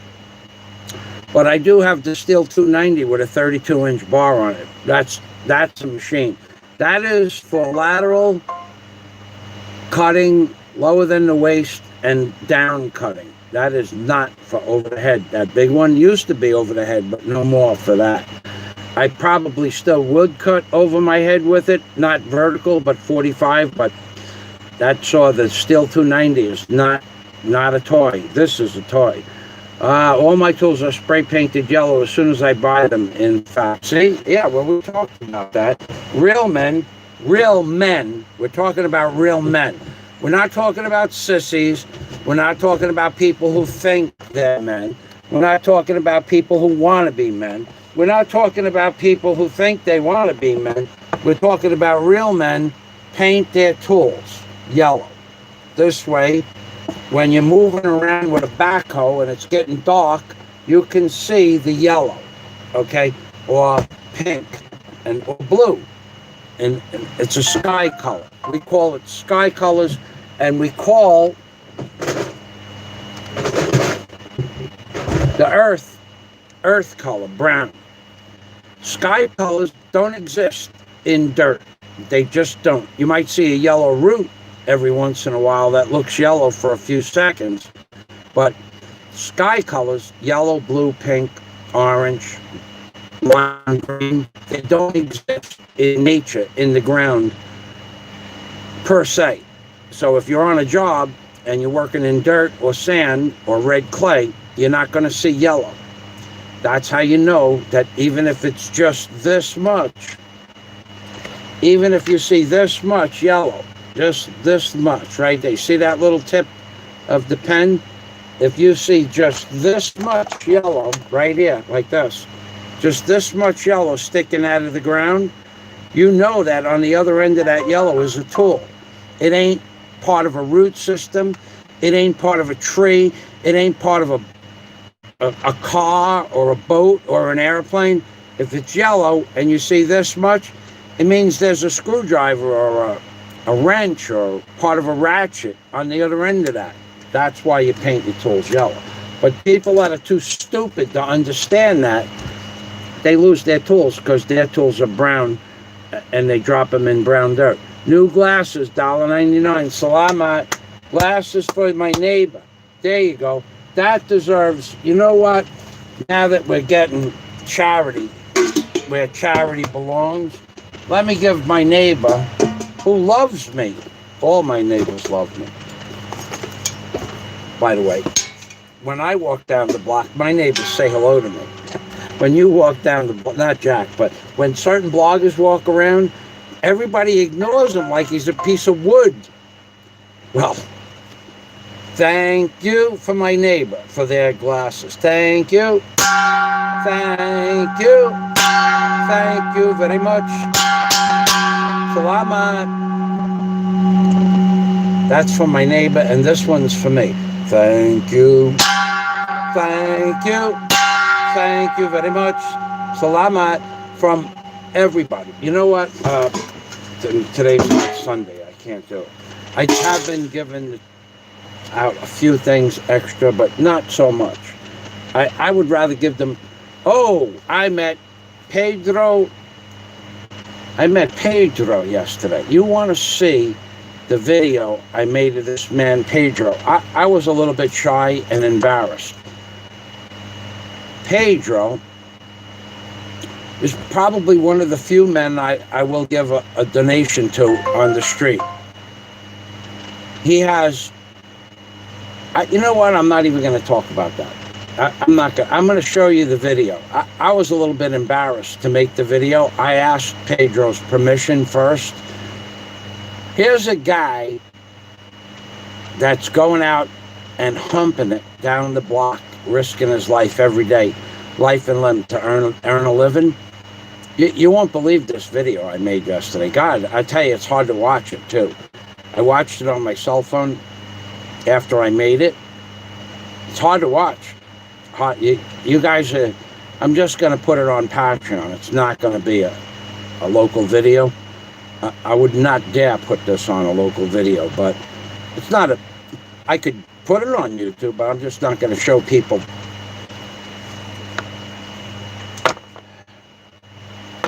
I don't know. I got to think about it. I got to see the reaction from my friends to see if they would think it would be. It's not a bad video. I'm not.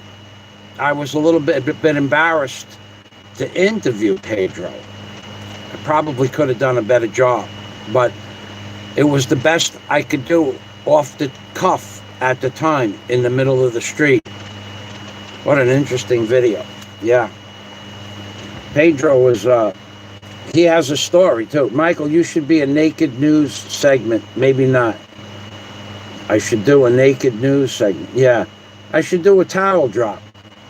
Yeah, I'll do a towel drop. Me and you, Jack. Why don't we drop the towels? Yeah, now Warren is worried about him, dude. Jack is laughing. Everyone knows your name, Michael. Everybody does know my name. I'm not hard to find. The problem is, once you find me, is that really the right thing to do? That's your problem, not my problem, to figure that out. The video where Michael was at the cemetery was funny, how he was walking around and you could hear people yelling out Michael. Everywhere I go, everybody knows me. Not a hotel, but 2 hotels with the same name, Michael. Oh, we got a name for the hotel. We have a name. Let's get this started, and we'll make the placard right away. When you hear the name, you'll understand. It's going to rock their world. Jack Thomas says, not only does Michael have money, he has very close friends. That's true. And I do have very close friends. And there are even people, you know, well, we all know what happened last year. And there were people making offers to help. And it was nice, you know. I mean, it was really nice. It made things easy till I could get something straightened out in America. But boy, going to America to bring all that stuff back, I got bamboozled, highway robbery, scammed, lied to, stolen, extorted. from every agency I dealt, from the time I started that endeavor all the way till the time I got back and got my goods. I never met more fucked up people in one business transaction. There was the douchebag from Manhattan, woman, the douchebag in New Jersey. The truck drivers sucked. The 5 men that came to load the furniture, 3 of them sucked. 3 of them were great. 1 was absolutely fucking useless, and 1 was okay, as long as you stayed on them. The shipping company sucked. The port, the company that transferred the port to the ship sucked. The shipping company sucked. The broker sucked. And they all sucked. Nothing but fucking 500, 700, 900, 1,800 at a time. And a lot of people said, I'll help you out if you need help, and I appreciate that. But what I went through, and I told people, you want me to explain to you how to ship goods from America to the Philippines, and I'll charge you $100 and give you an exact method to do it, who to use and who not to use, and you don't think it's worth $100? You'd pay me when you're done trying to figure it out for yourself. You would have wished you gave me $1,000 to do it for you, to just tell you how to do it. All you geniuses out there, you think that you're going to figure out how to get your goods from America to the Philippines, at least from New York. Easy. I know people that sent things to the Philippines that they wish they didn't bother sending to the Philippines. In my case, it's different. But I brought building supplies back from America. So, and I bought a lot of building supplies. Probably enough to cover the cost, but not enough to cover the angst and the aggravation that I went through to get the shit here. It should have been one deal on a Monday afternoon. Here's the money, and the ship comes to the Philippines 2 months later, and I probably had 100+ hours of phone calls, 200 or 300 emails, lies, half-truths, backstabbing, bullshit, thieving, scamming, fucking extortion, every single person. Wait, I'm not done with those people yet. I'm not done with them yet. Wait till the shipping industry opens up again. We are going to make a list of every company I would deal with again and every company I would never deal with again. Their names, their fake addresses, their fraudulent accounts, and the 200 or 300 legal complaints that the companies that I'm going to mention have on the internet, and I'll give you the links for those complaints. Those people that haven't made good what they made wrong last year are going to wish they never did what they did. Promise. I promise. But because I lumped them all together in the last series, and one person did the right thing, one corporation did the right thing, I took those videos down. But I'm going to make another whole set.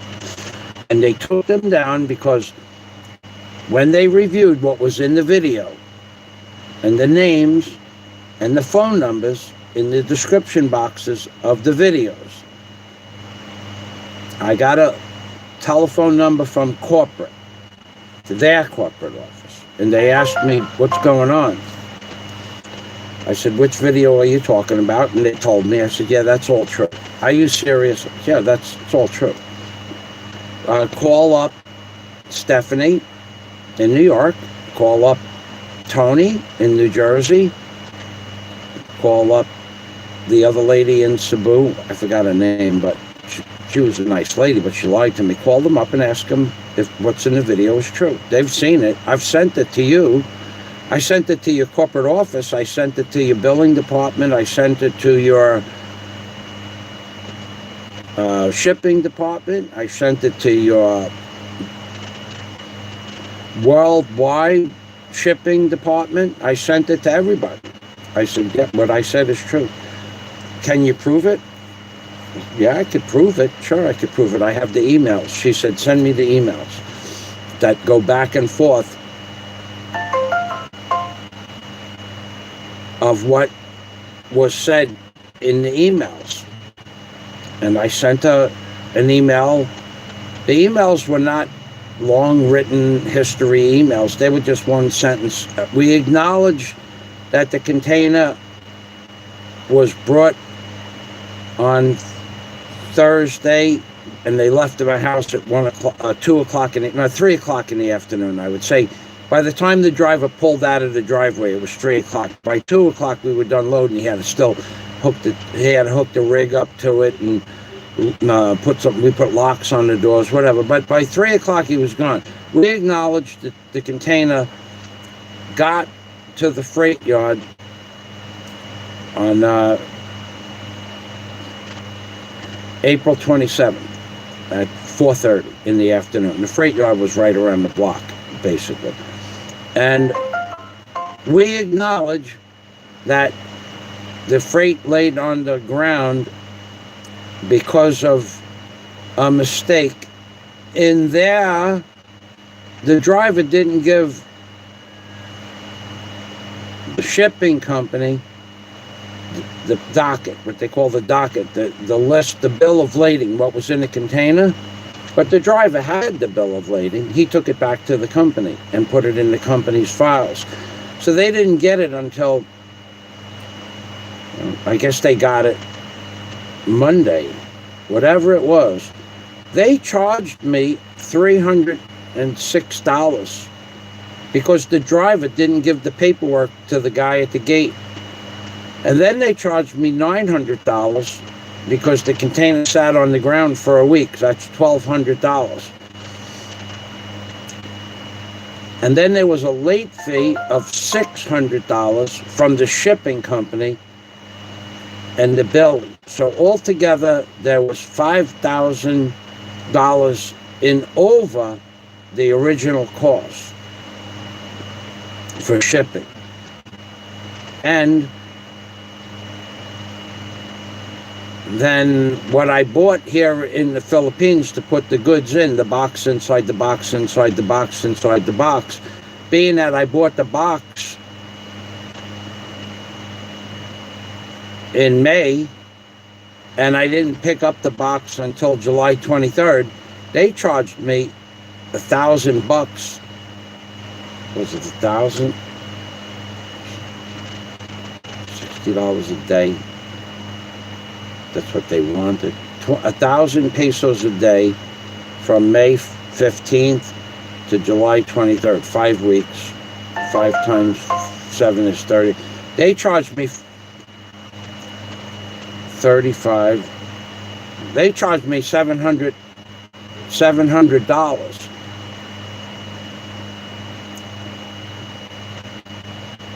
for storage for a container in a yard where they're building the bridge in Cebu. That's probably, I don't know, 25 acres, and 24 of the acres is empty. And they charged me $800 to store a container on an empty piece of dirt for 5 weeks. You want to talk about a business?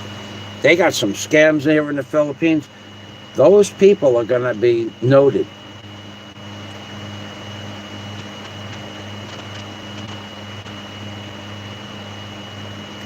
Thank you, Jack. Not only does Michael have money, he has very close friends. He's the Hillary Clinton of the Philippines, says Jack Thompson. Nobody likes him. He needs to change his channel name to the Gossip Girls Clubs of a certain island. That's true. Jack Thompson, Gary is awesome. I like Gary. I always like Gary.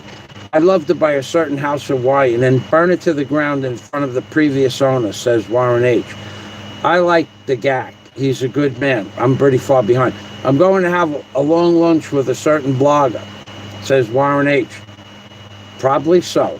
In the video, he said he wants to see my testicle and see my erection. What a weirdo he is. Did he really say that, Warren? All kidding aside, did he say that? Because that I missed. And I have that video saved. He can't lie about it. He's saying it was said, and when I was back in the hospital, but I saved the video. So there's a guy out there that wants to see his testicle and an erection. What a strange dude. You're right about that.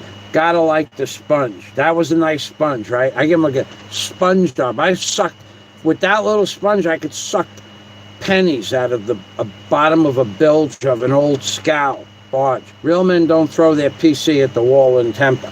That's true. That is fucking true.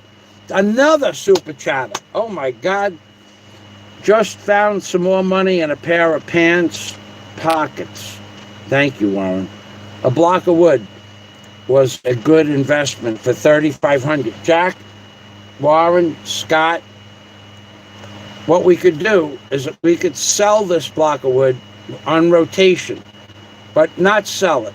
What I could do is, now that the wood is bought by Warren, I could rent out the block for like 2 months at a time for like 1,200 pesos a month. So 2,400, you could say, it's your block of wood. Then next month, the other guy could take it. I'm good like that with Matt. The block of wood. What I like about the block of wood is the angles. It has been cut nice and clean. That's from a power miter, baby. I was going to frame that wood and put it up on the wall. I'll resell it if I have to steal it off of Jack. That's true. That's good. That's wonderful. I was going to frame that wood and put it on the wall. If you resell it, I'll have to steal it off of Jack. Jack, you can't have the wood. You're banging the pots, and my cat is on the run. LOL.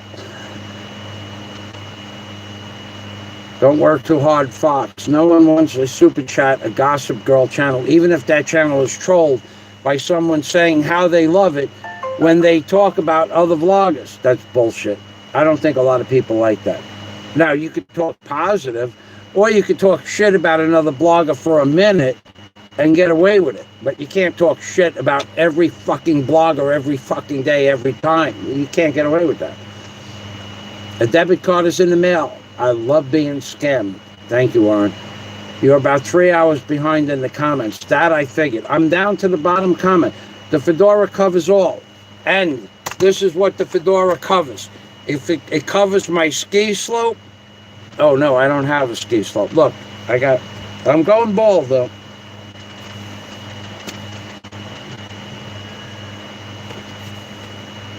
And if I go like this, you can see my hairline is receding. Since the lockdown, another 1/64 of an inch, I think. But I think that's just my age just catching up with me. But if I go like this, if I give it a schmear job, I got a little mayonnaise. If I put a little mayonnaise in there, it looks okay. It looks good, as a matter. I look good. I look good. Oh, I look like a rabbi, yeah? Rabbi! Jew Barker in the Philippines, babe. Wait till you see. I found some things in my container. A box. Inside a box of a box. I found those router bits that I talked about, Scott, and I made a video of those router bits.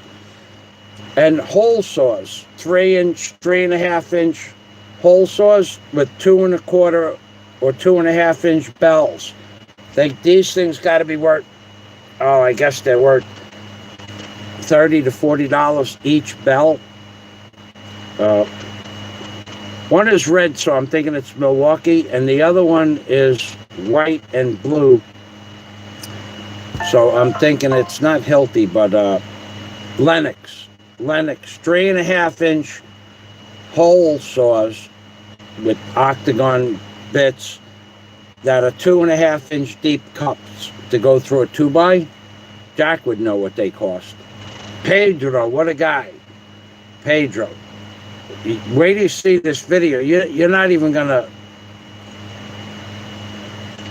I don't give a lot of people money on the street, but I don't mind giving Pedro money, and he works for it though. He works for it. You'll see.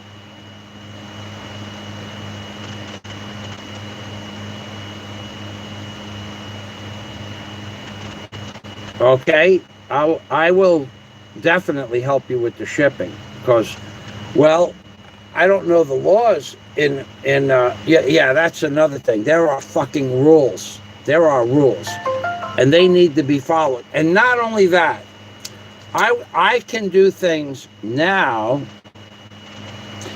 because the people that I met that you could work with on an honest level, although their prices were out of the ballpark expensive, I'll still save you thousands of dollars on the shipping itself. Why? Because there are rules in the Philippines that you people are not aware of.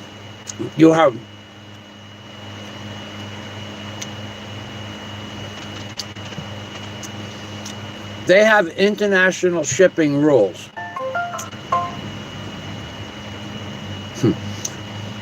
It's hard to describe. They can literally cost you your load or $10,000 extra. No problem. And all they have to do is be pissed off at you. And you're not going to get it. Then you could start to fill out fucking paperwork. And I know people, you could try to do it yourself, but I'm telling you, if you try to pay off one of those customs brokers, you could go to jail forever. So paying them off is not an option. And the things they can make you do, if they don't like the way you look, it'll cost you thousands and thousands and thousands of dollars and maybe the load at the end of the day. So I can save you thousands of dollars to get your shit from America to the Philippines. And I can introduce you to certain people that will make your life easy. But you're going to pay for that. Dearly, you'll pay for that. But in the end, it'll be cheap. But I want $100 for that information, except for my friends or my Patreon members. But anybody else, I want $100 for the information. And I'm only going to give it to you verbally, and I'm just going to give it to you once. And you can write it down or copy it, whatever you want to do. With the sponge, Michael has taken a minimum of $60 for me in just one squeeze. This was the most beneficial. Cleaned out Warren H's bank account, $10 at a time. If you give me enough super chat, your name can appear here. This is a Scott Word Smith section. And over here we have the Jack Tom scam. And this area in the middle is for rent. I made $60 showing people 3 sponges worth exactly 30 pesos. No, 99 pesos.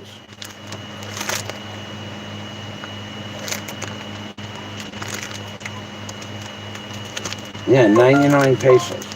Made me 60 bucks. 99 pesos made me 3,000 pesos.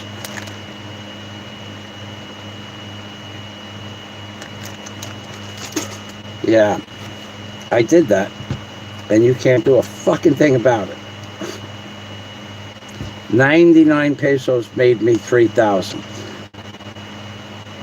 You've got more hair in 1 inch than another blogger has on his whole head. That's probably true. Gotta love the rabbi, says Warren H. You said Milwaukee. Slowly I turned, step by step. I turned. I hate Milwaukee tolls. I remember, Jack. I remember. Jack Manning made me hate Milwaukee tolls.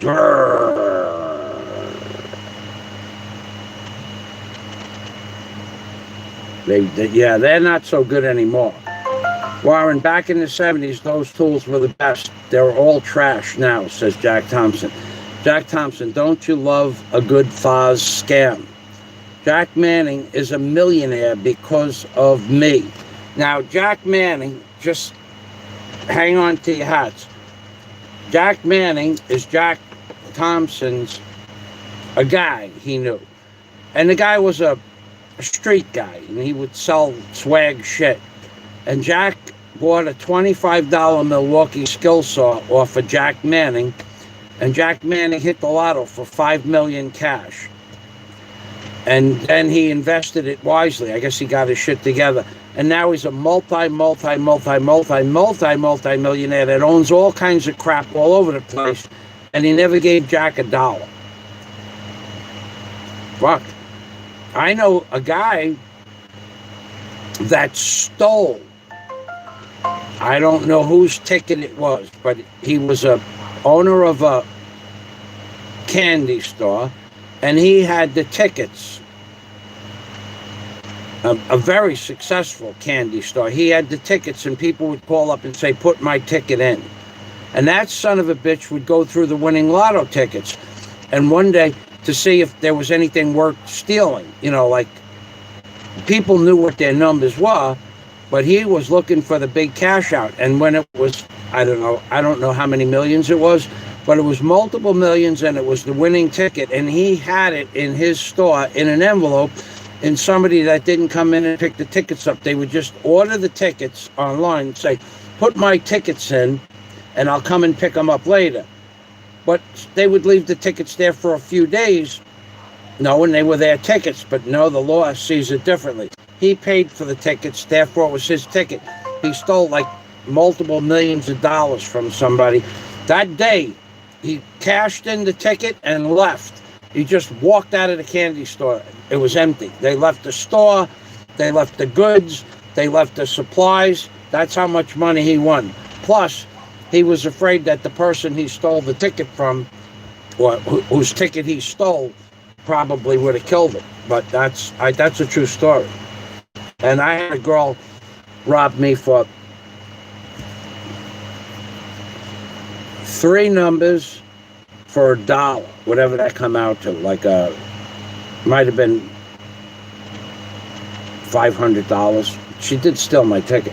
True story. I consider myself poor, as I'm only multi-billionaire. Times are hard. So I wish to say thank you to everybody, because now we're into this live stream. It doesn't seem right, 2 hours and 17 minutes. And 3,300 pesos doesn't seem right either.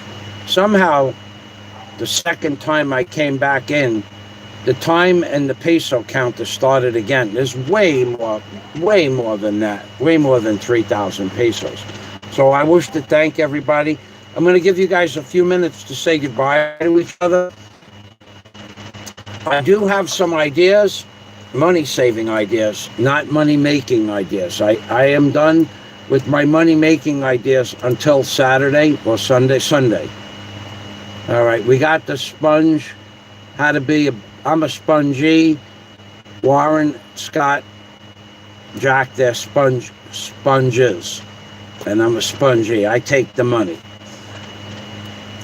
Find the proper sponge. Okay, so finding the proper sponge is easy. Just walk into a store. What to do with the sponge? It's like owning a chainsaw.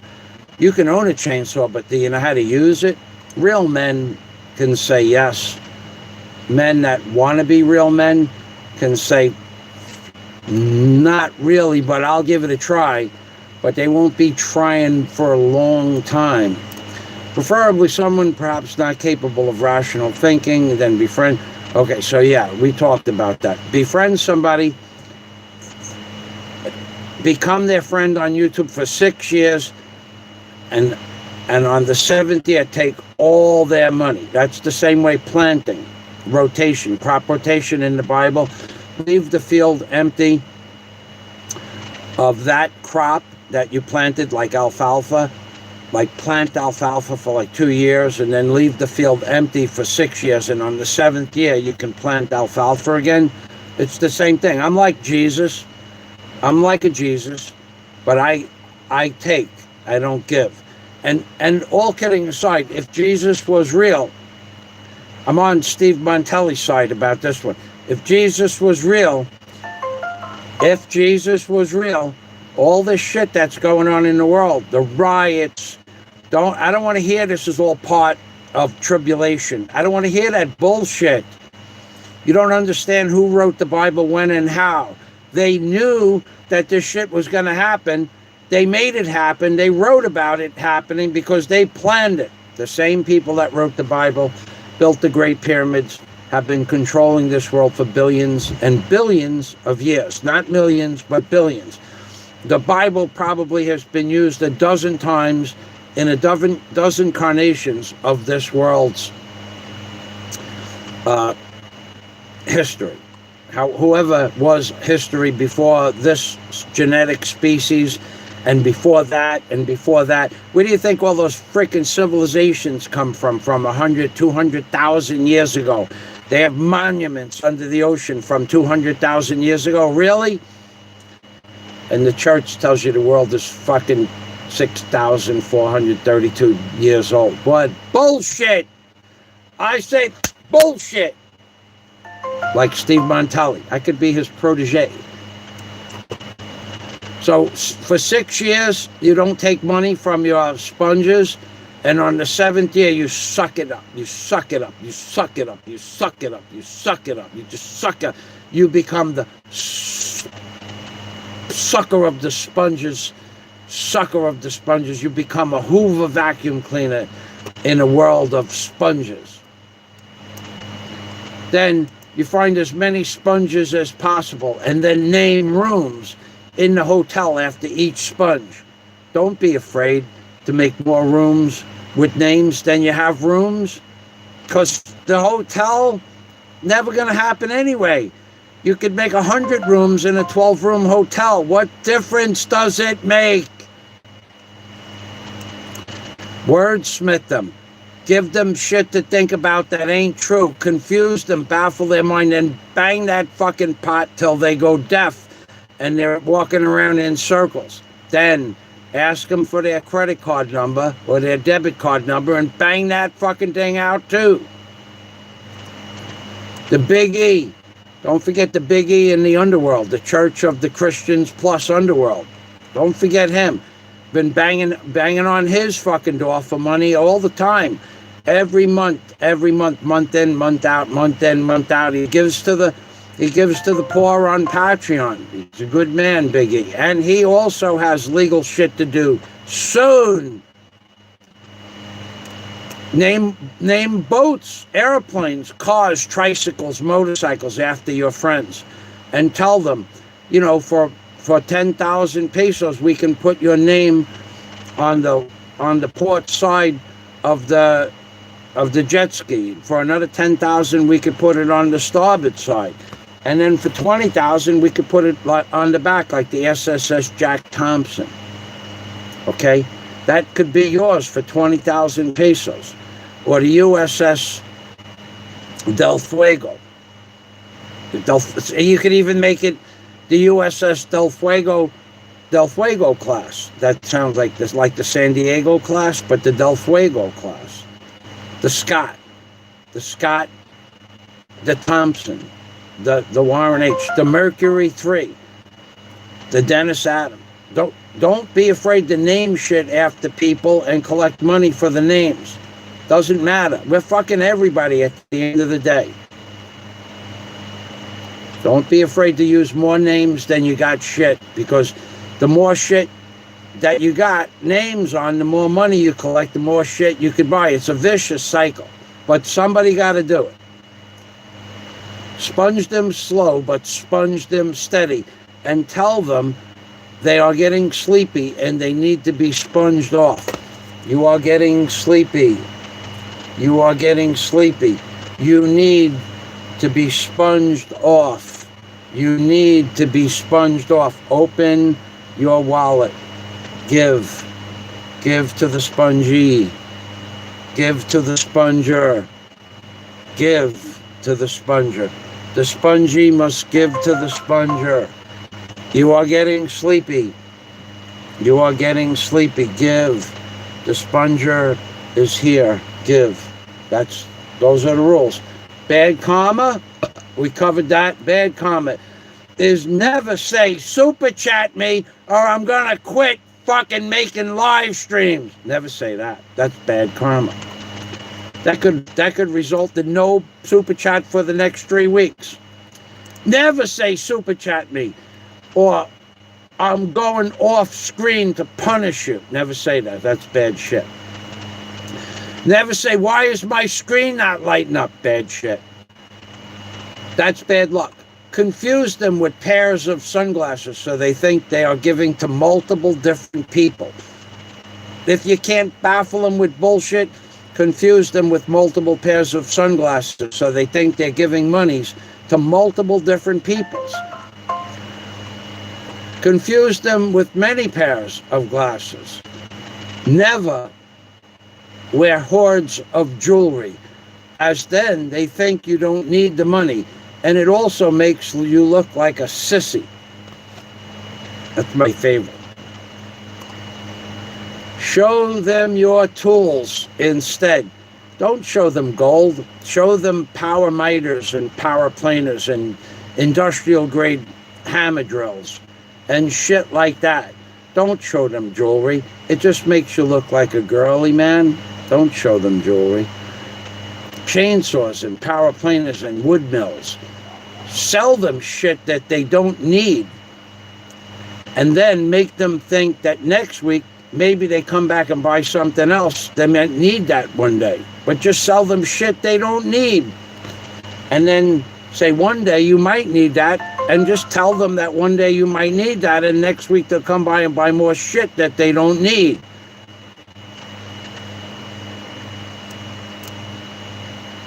Bang the pot till they go deaf and get confused and give you their credit card numbers. This is all under the things I know by Michael Fazio.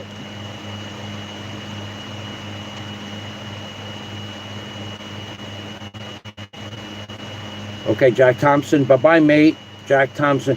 So, does anybody want to say hello to each other on Skype now that I have my screen fixed? Good luck. And good day. Have a good day, Michael. Thank you. Yeah. Actually, my day went well. I have. Thank you very much. Thank you for your patronage. I look forward to meeting you guys. I'll tell you that. Oh, Michael said a naughty world. Real men don't steal rooster eggs from their neighbors. That's true. Jack Thompson. I hate to tell you, roosters don't lay eggs. That's true. Ha ha ha. Roosters do. Chickens who lay eggs. That's the basic birds and bees Jack story. The plywood submarine. We need a plywood submarine. Jack is pushing this plywood submarine, so we'll make Jack the beneficiary of the plywood submarine once it's built. A huge pile of dirty diapers outside the back window. The neighbors' roosters peck at them all day. Wow, that's nasty. Jack Thompson, they can have all that to themselves. Michael, I'm out of ATM at the hospital, having my leg dressed. I will Skype you when I get home. Okay, Warren. All right, I'm going to end the live stream. Thank you, everybody. I'm gonna rest my voice. Jack, if you want me to call you, just say yes. I'll give you a minute. Or Andrew, if you'd like to say hello, it's up to you. But right now, immediately afterwards, I'm gonna go outside and I'm gonna take a full body bath. It'll take about 12 minutes. Thank you, Warren. Thank you very much. It's a great live stream because you guys made it great. And you know damn well you guys made it great. Let's not make any bones about it. But it's not, yes, thank you, Jack. It's not as if, all right, you could look at it that I'm scamming everybody. You could look at it like that. You could look at it and it's a place to get together. Tell you one thing, all kidding aside, if we all got together in a bar, it would cost a hell of a lot more to be sitting down at a bar drinking beers. Way more than what it costs to be here. And also, it's a nice environment that there isn't anybody else around to be abused by or abusive sounds and some asshole throwing $5 into 12 rap songs in a row.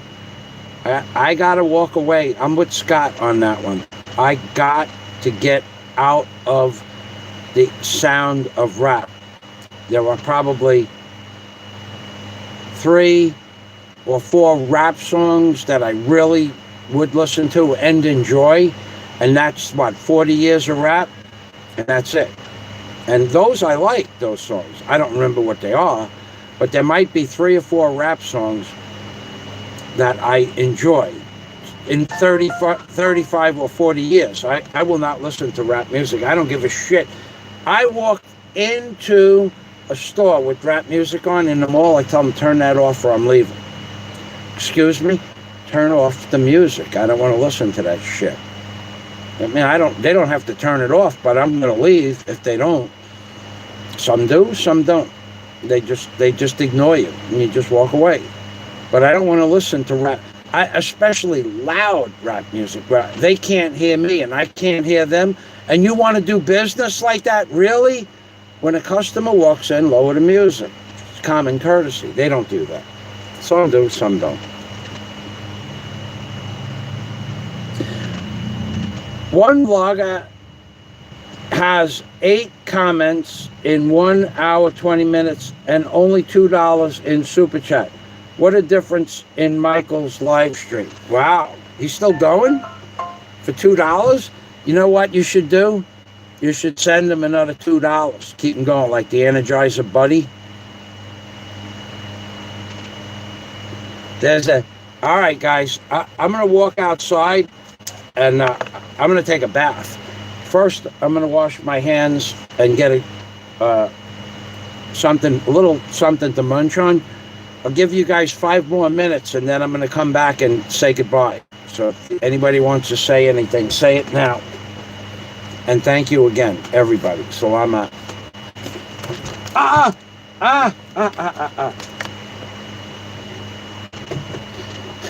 Not everybody can say they smashed their big toe on their chainsaw while they were making a video. Not everybody could say that. I could say that.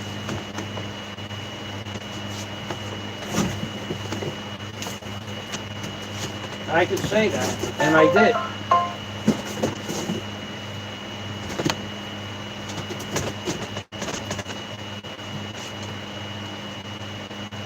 Oh.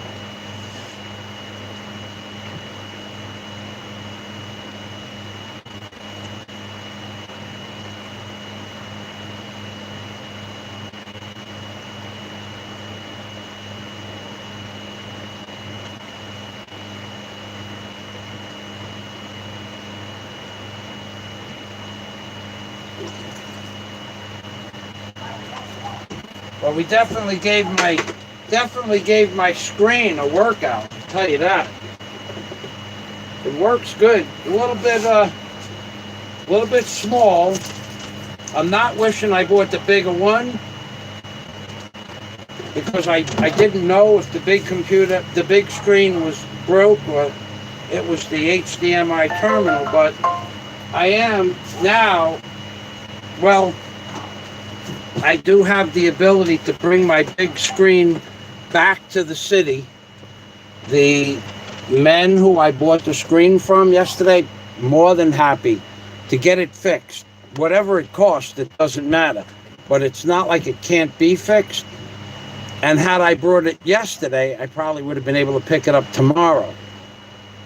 But getting it to the city is a little bit more, well, I just have to rent a tricycle. But now that I know for a fact, it might not be the screen itself. It might be the HDMI cable. I'm going to bring the computer to the city and see if they can check my HDMI cable from the place I bought the Asus screen. And they'll charge me for like something, check something like that. They might charge me 240 pesos, something like that, $5. And it only takes them, it takes them about, put it on the desk, hook up a screen to it like this, where they have it on the table, and hook up the cable, hook up the power, because I'll bring the power. I would say that from the time I start to the time I'm done paying, there's 10 or 12 minutes of time of their store time. And they'll charge like $205. So that's $20 an hour. That's cheap. A computer guy in America is going to charge you $50 to turn it on. So I'm good. I'm going to be bringing in my computer to check the HDMI. And if that's not the problem, then I'm bringing in the big screen.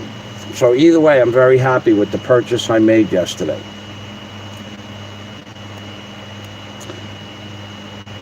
Yep. Okay. All right, Warren, we agree. Blue Rose, the computer guy, we all are pretty much in agreement with that. All right, then, I'm going to end the stream. Thank you very much. I'll let you know what the super chat was eventually. I know damn well it was more than 3,300 pesos, but I'll let you know what it was in a few days when it rolls over. Thanks for watching. God bless. And remember, if there was a Jesus, he is fucking you, baby. He's fucking you. He's letting the COVID thing destroy the whole economy of the entire world, and allowing the Bill Gateses and the Mark Zuckerbergs of the world, that he's allowing this shit to happen. And he's going to make it mandatory that you get vaccines, so you have to choose between Jesus and the beast. And you're not going to have a choice. You'll either die of starvation or not be able to fly or get a driver's license. Jesus loves you. He's fucking you proper. I'm being Permy from Michael Fazio in the Philippines, baby. Fucking you proper. That's right.